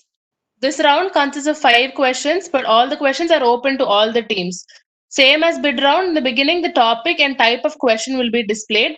At this point, you can decide the number of points you want to give in for betting with a minimum of 5 points and send in your bets to me via private chat on WebEx. Don't send it to everyone, send it to me. You will have only 1 minute to decide your bets, and as soon as the question is displayed, the timer will start and start sending in your bets to me. After all the teams after I've got the bet from all the teams, I will display the question. I will read the question, and then at this timer will start. And the scoring goes like, if the answer is correct, you will get the amount of points you give in for betting. And if the answer is wrong, the team will lose the points they bet. For example, if team X has 100 points and you bet 30 points, if you answer it right, you'll get 130 points. And if team Y has 100 points and you bet 40 points, if the answer is wrong, you will get negative 40, of which is 60 points. Is the scoring clear for everyone? Unmute and ask if you have any doubts regarding to the scoring.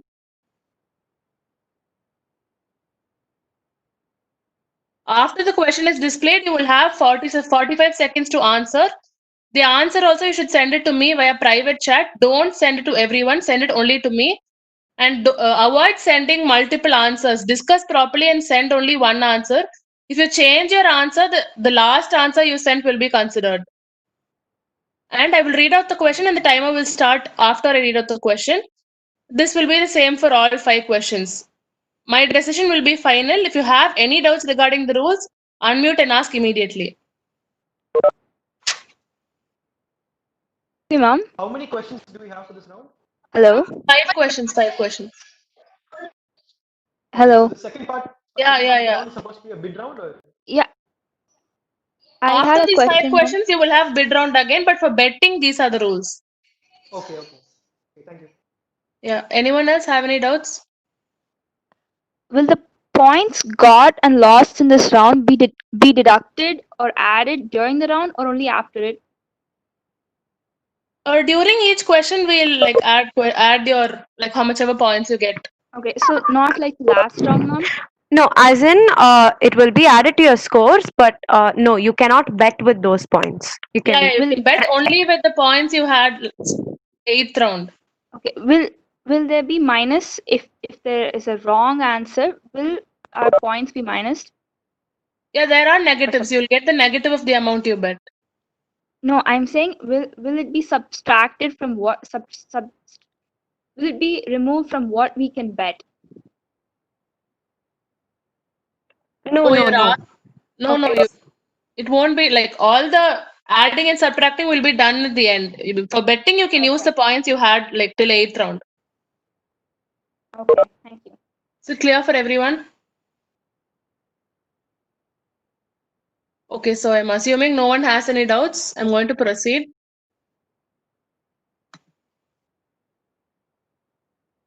So the question is, topic is abdominal muscles. Question type is one word. Please start sending in your bets.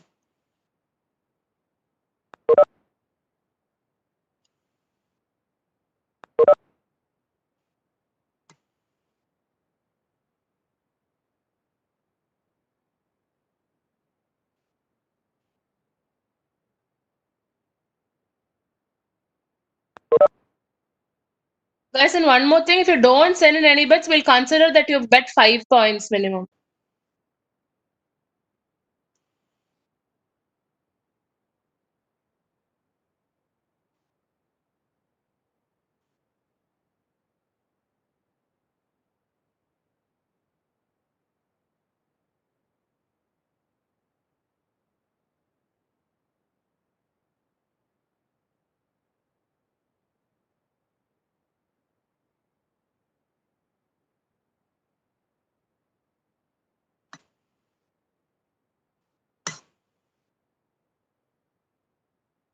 Okay, so I've received bets from all the teams.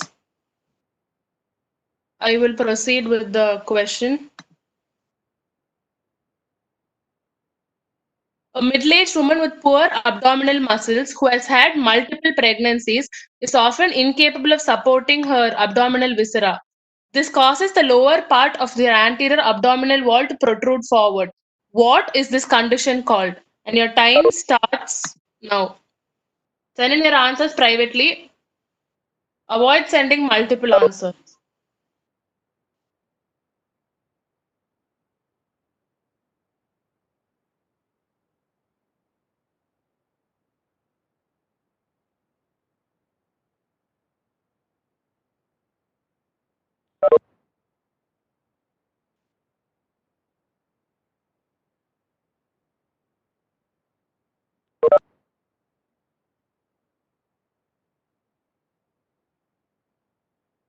Ten seconds to go, guys. Send in your answers before the time gets over, please.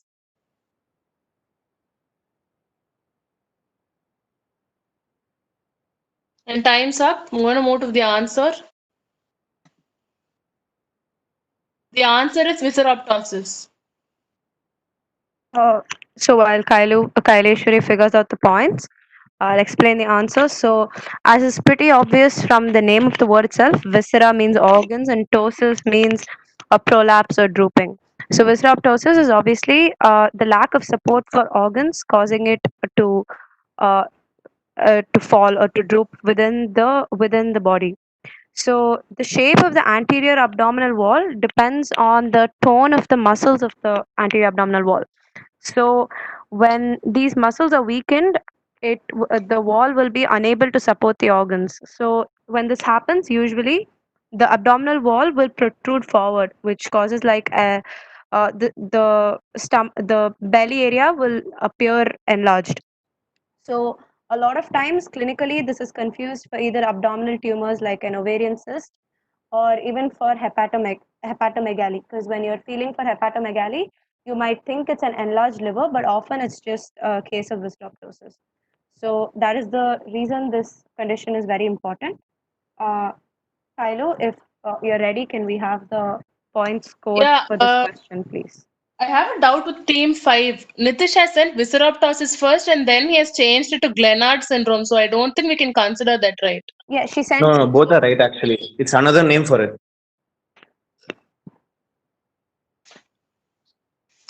It could be. Yeah, let me just check that 1 second. If it's correct, yeah, you will get points for that. No problem. Meanwhile, I'll answer scores for the other teams. Yeah, Kylo, Glenard syndrome is the same as visceroptosis. So you can add that to the information I gave you earlier. Visceroptosis is known as Glenard syndrome. Thank you to whichever team said that.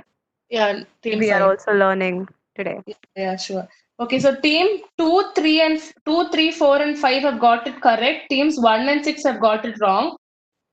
Team 1 has given in 400 points for betting, so they lose 400 points. Team 2 has given 390 points for betting, and they get 390 points because they answered it correctly. Team 3 has given 250 points, and they've answered it correctly, so they get 250. Team 4 has given 60 points and they get 60 points. Team 5 has given 300 points and they get 300 points. Team 6 has given 200 points and they got it wrong, so they get minus 200. That's it, guys. So now I'm going to the second topic.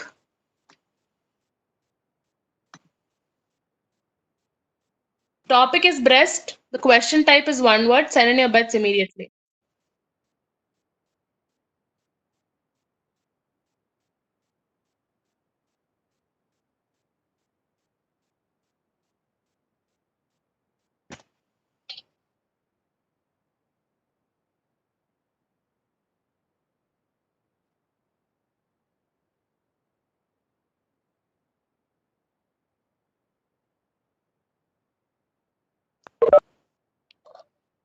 Guys, 25 seconds more, send in the bets fast.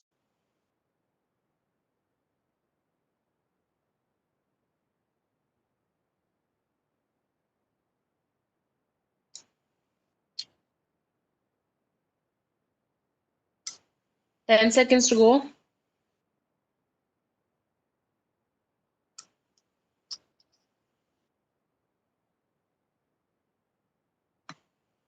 Okay, I've not got the bets for any team for this question. No one sent me anything.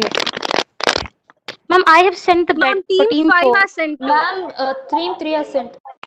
One is also. Okay, fine. I just got it. Sorry, poor connection. 390. Yeah, I got it. Ma'am, team 6 also we placed bet, ma'am. Yeah, I got it. Sorry, poor connection. I got everything. Ma'am. Okay, so I'm going to go to the question right now.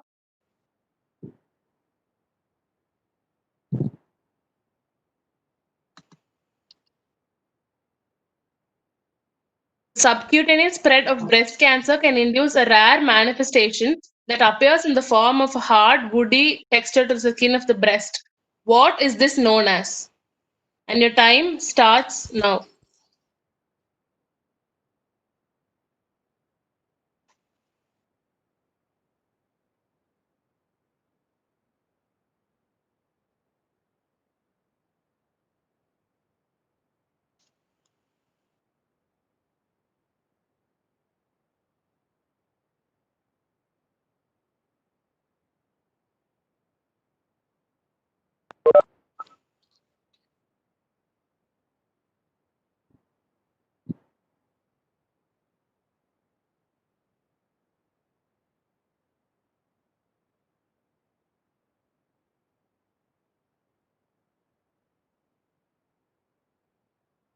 Yes, time's up, guys. We're going to move on to the answer. The answer is cancer and cuirass. So this is cancer and cuirass is basically seen when there is subcutaneous spread. So when there is subcutaneous lymphatic obstruction, along with tumor growth, they both those factors together cause a pull on the connective tissue ligaments of the breast. So this causes what we commonly see as pod orange, right? So this is a very commonly seen feature in the case of breast cancer. All right, sorry. This is metastatic spread of breast cancer, as was mentioned in the question. So, what is a little more rare phenomenon is cancer and cuirass, which is when any further subcutaneous spread can intensify this pod orange appearance. What we commonly see will cause a hard, woody type texture to the skin, covering almost the entire surface of the skin. And this is called cancer and cuirass. I think cuirass means wood.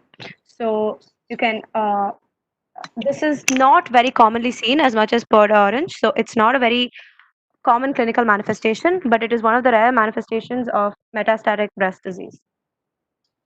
So that's it. Kylo, the points for this question. Yeah, one second. Okay, team 6, you haven't answered, right? All the other teams have got the answers. Team 6 didn't answer. You guys didn't send in anything, right? Please reply. No, ma'am. Okay, fine. So, for this question, except team 3 and team 6, everyone else gets it right. Team 1 gave 200 points and they answered correctly, so they get 200 points. Team 2 gave 390 points and they answered it right.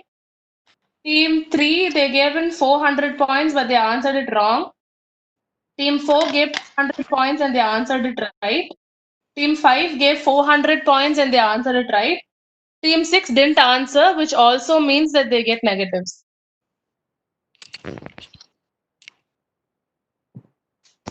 You guys, is it clear? I'm going to move on to the next topic.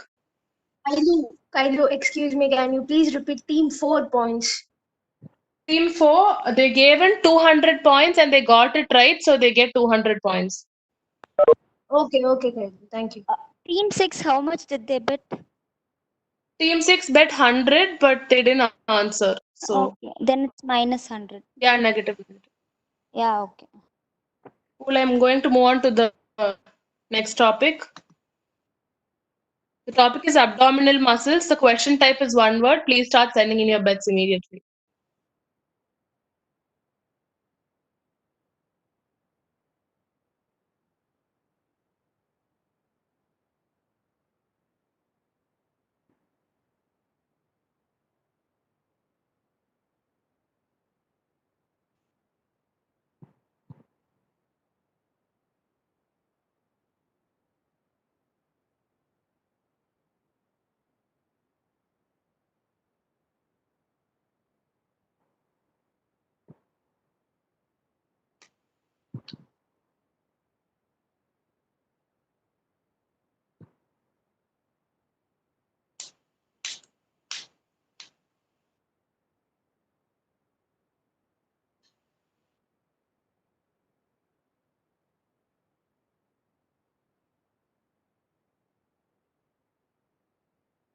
And time's up. I'm going to move to the question. One of the clinical findings of appendicitis is persistent flexion of the right thigh. The spasm of which muscle causes this? Just send me the name of the muscle, and your time starts now.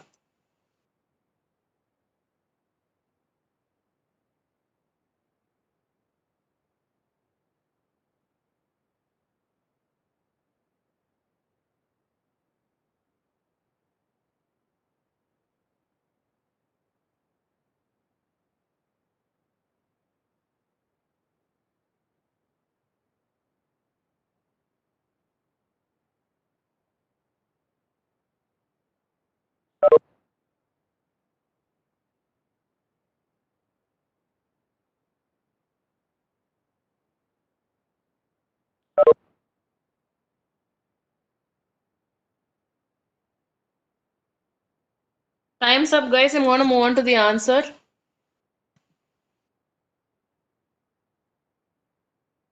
The answer is psoas major.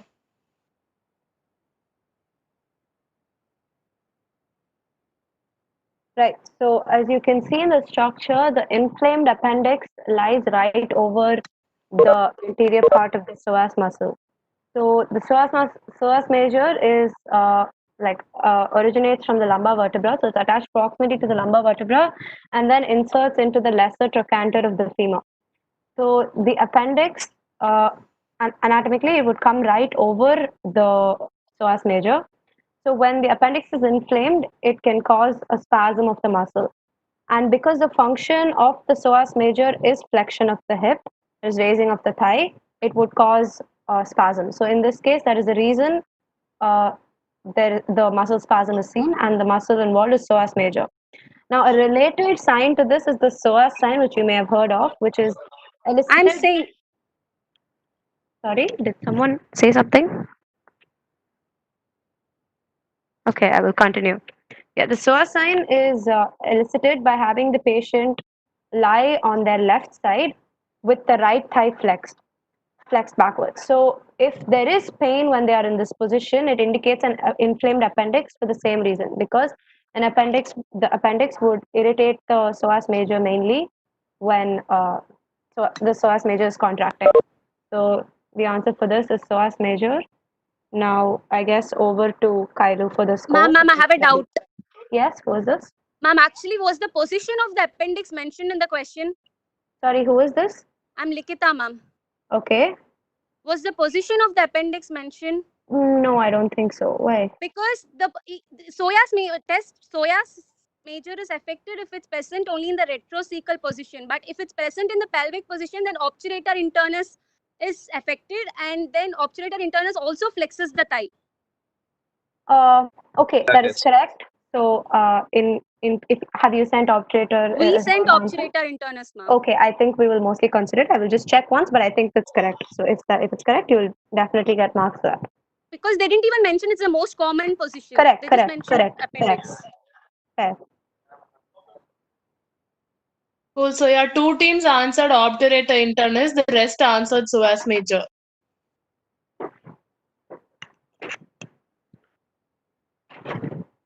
We'll just get back with obturator internus, but for the SOAS major answer, team 2 has given 390 points and they got it right, so they get 390 points. Team 3 has given 250 points and they got it right, so they get 250 points. Team 4 has given 225 points and they get it right. Team 6 has given 400 points and they get it right. 1 second.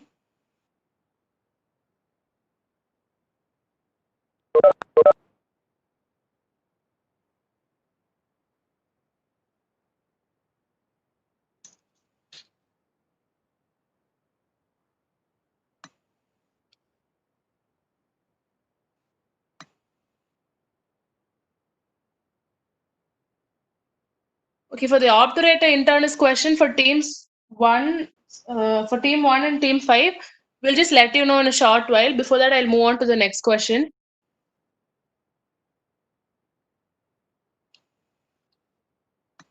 Excuse me. Yeah. How much is team 6? Team 6, you gave 400 points and you get it right, so you get 400 points. Yeah, okay, thanks.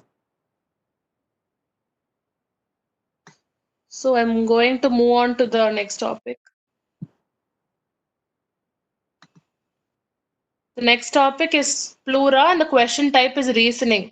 Since it's a reasoning type question, you'll have 1 minute to answer only for this question. And yeah, now send in your bets immediately.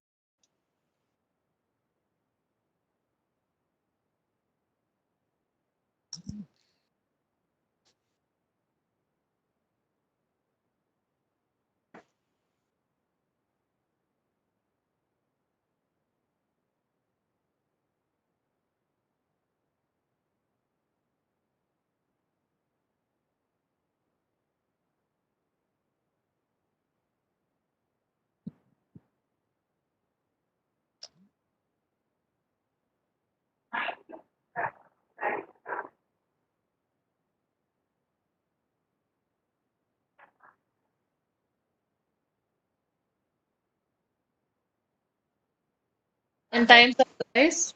I'm going to move on to the question.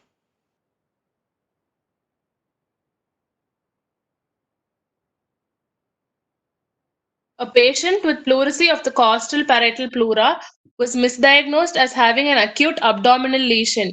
Why might this misdiagnosis have occurred? And I'm reiterating, this is a reasoning question. You have 1 minute to answer. And I expect the keywords even if you can't send in the whole reason. And your time will start now.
Time's up, guys. I'm going to move to the answer.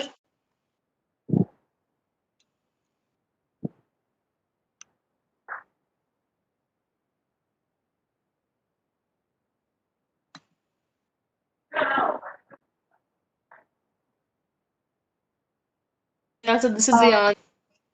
Yeah, so the lower 5 intercostal nerves, their innervation includes both the lower costal parietal pleura as well as the anterior abdominal wall. So if there is pleurisy, which is inflammation of the pleura, if there is pleurisy in that region, that is the lower costal parietal pleura, the pain might be referred to the abdomen also because of their common innervation. So when such a case is seen, you might mistakenly diagnose it as an acute abdominal lesion. But you should remember that pleurisy can also cause a similar pain, which is referred to the abdomen. So it might not be an acute abdominal lesion, but rather just pleurisy. So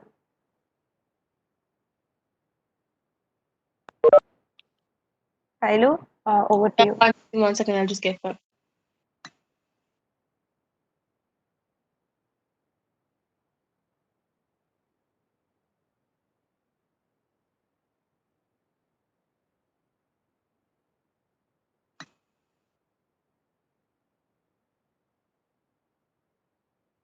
Okay, teams 2 and 5 have specified that lower 5 intercostal nerves. Most of the other teams have just given intercostal nerves. So should we give it to them or what do we do? But because 2 teams have specified that lower 5 intercostal nerves.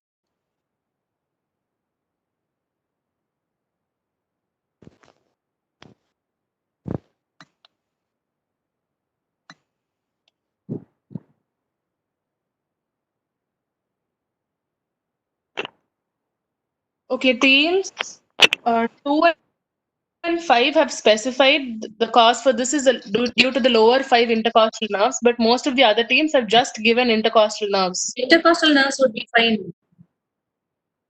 It's fine, ma'am. Yeah. Okay. One second.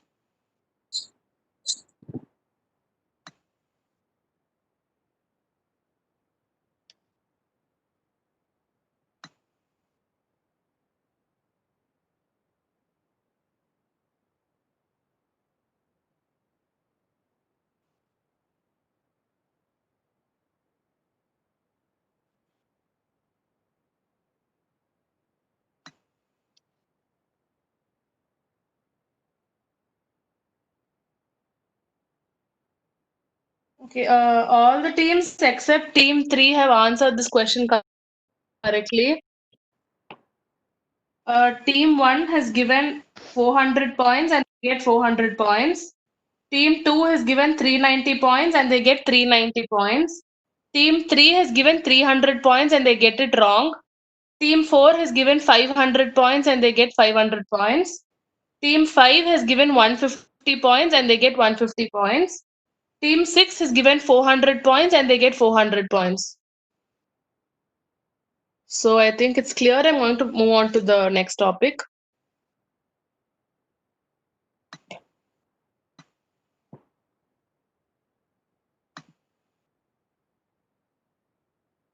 This topic is diagnostic landmarks of thorax and the question type will be one word. Please send in your bets immediately. Please note for this question you'll have only 45 seconds to answer, not like the previous question.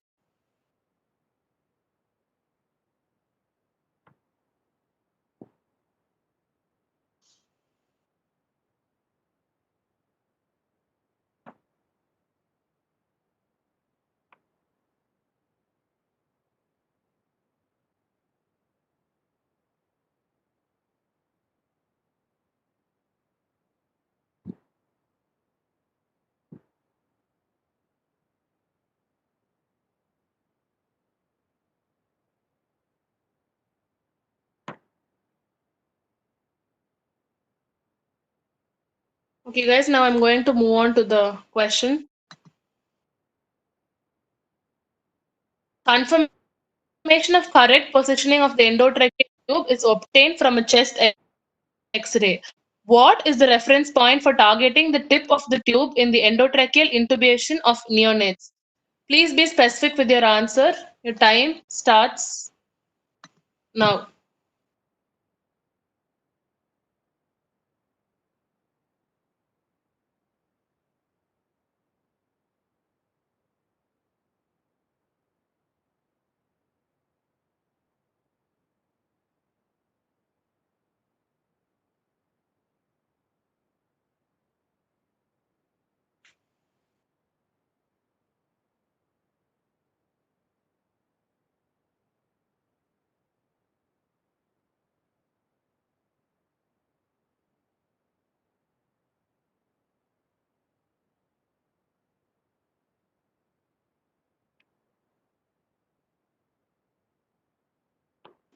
Time's up, guys. I'm going to move on to the answer. The answer is body of first thoracic vertebra.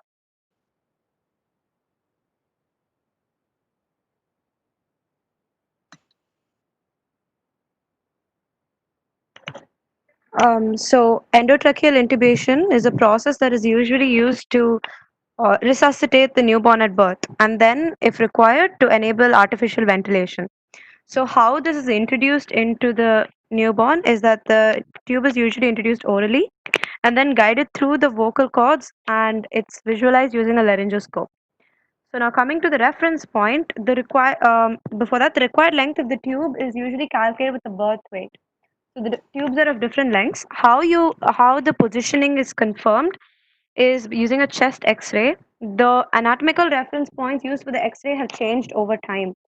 So it used to be the clavicles and the carina. So just below the clavicles or at the level of the first rib or 1 to 2 centimeters above the carina. So, but this has been changed recently because the clavicles can vary depending on the angulation or the placement of the baby. It is not a reliable marker, and the carina cannot always be seen under X-ray. So, since the first thoracic vertebra is a more stable reference point, we now use that as the target for the tip of the endotracheal tube when intubating neonates. Uh, that's it for the explanation. Kylo, can we have the points if it's ready? Yeah, I have it. So team 1, they gave 300 points and they answered it correctly, so they get 300 points. Team 2 gave 390 points and they answered it correctly. Team 3 gave 100 points but they answered it wrong.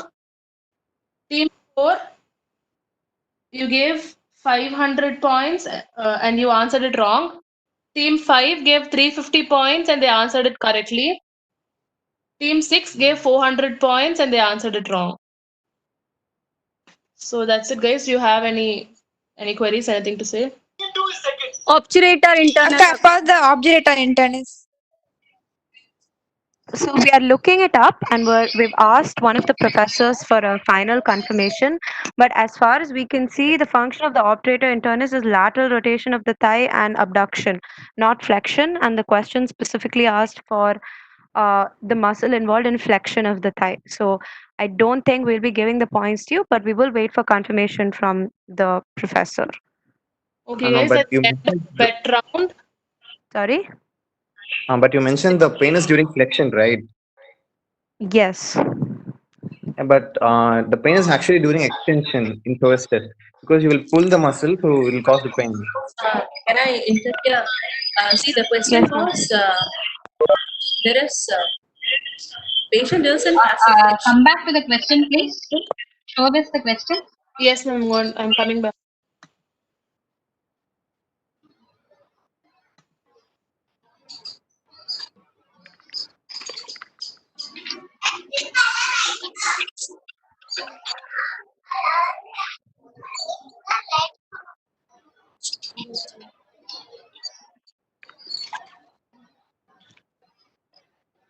This is a question, ma'am.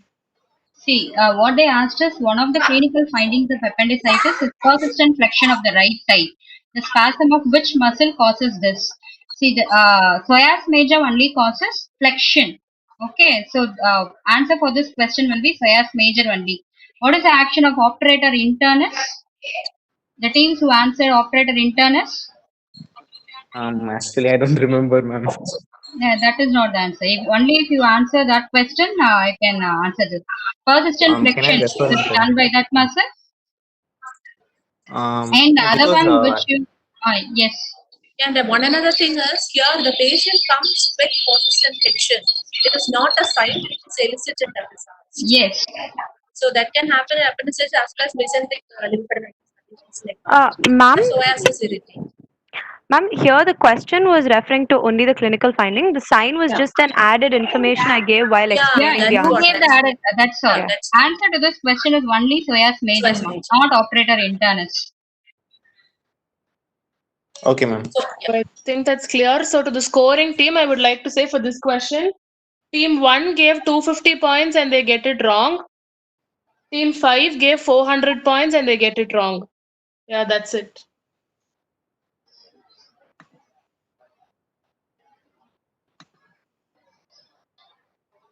Okay, guys, that brings us to the end of bet round. Now we have the second part of bid round for you. Shobna will be taking over that. Hope you have had a good time. Thank you. Kaushik, should we restart the meeting now? I think almost 30 minutes is up.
Yeah, so we'll just wait for the scorers to enter this end of the total scores, and then we'll continue from there.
So really sorry, we just have some issue updating the Google spreadsheet. Apparently, one of the scoring team and the other main Google spreadsheet hasn't been updated. We'll just take a few minutes.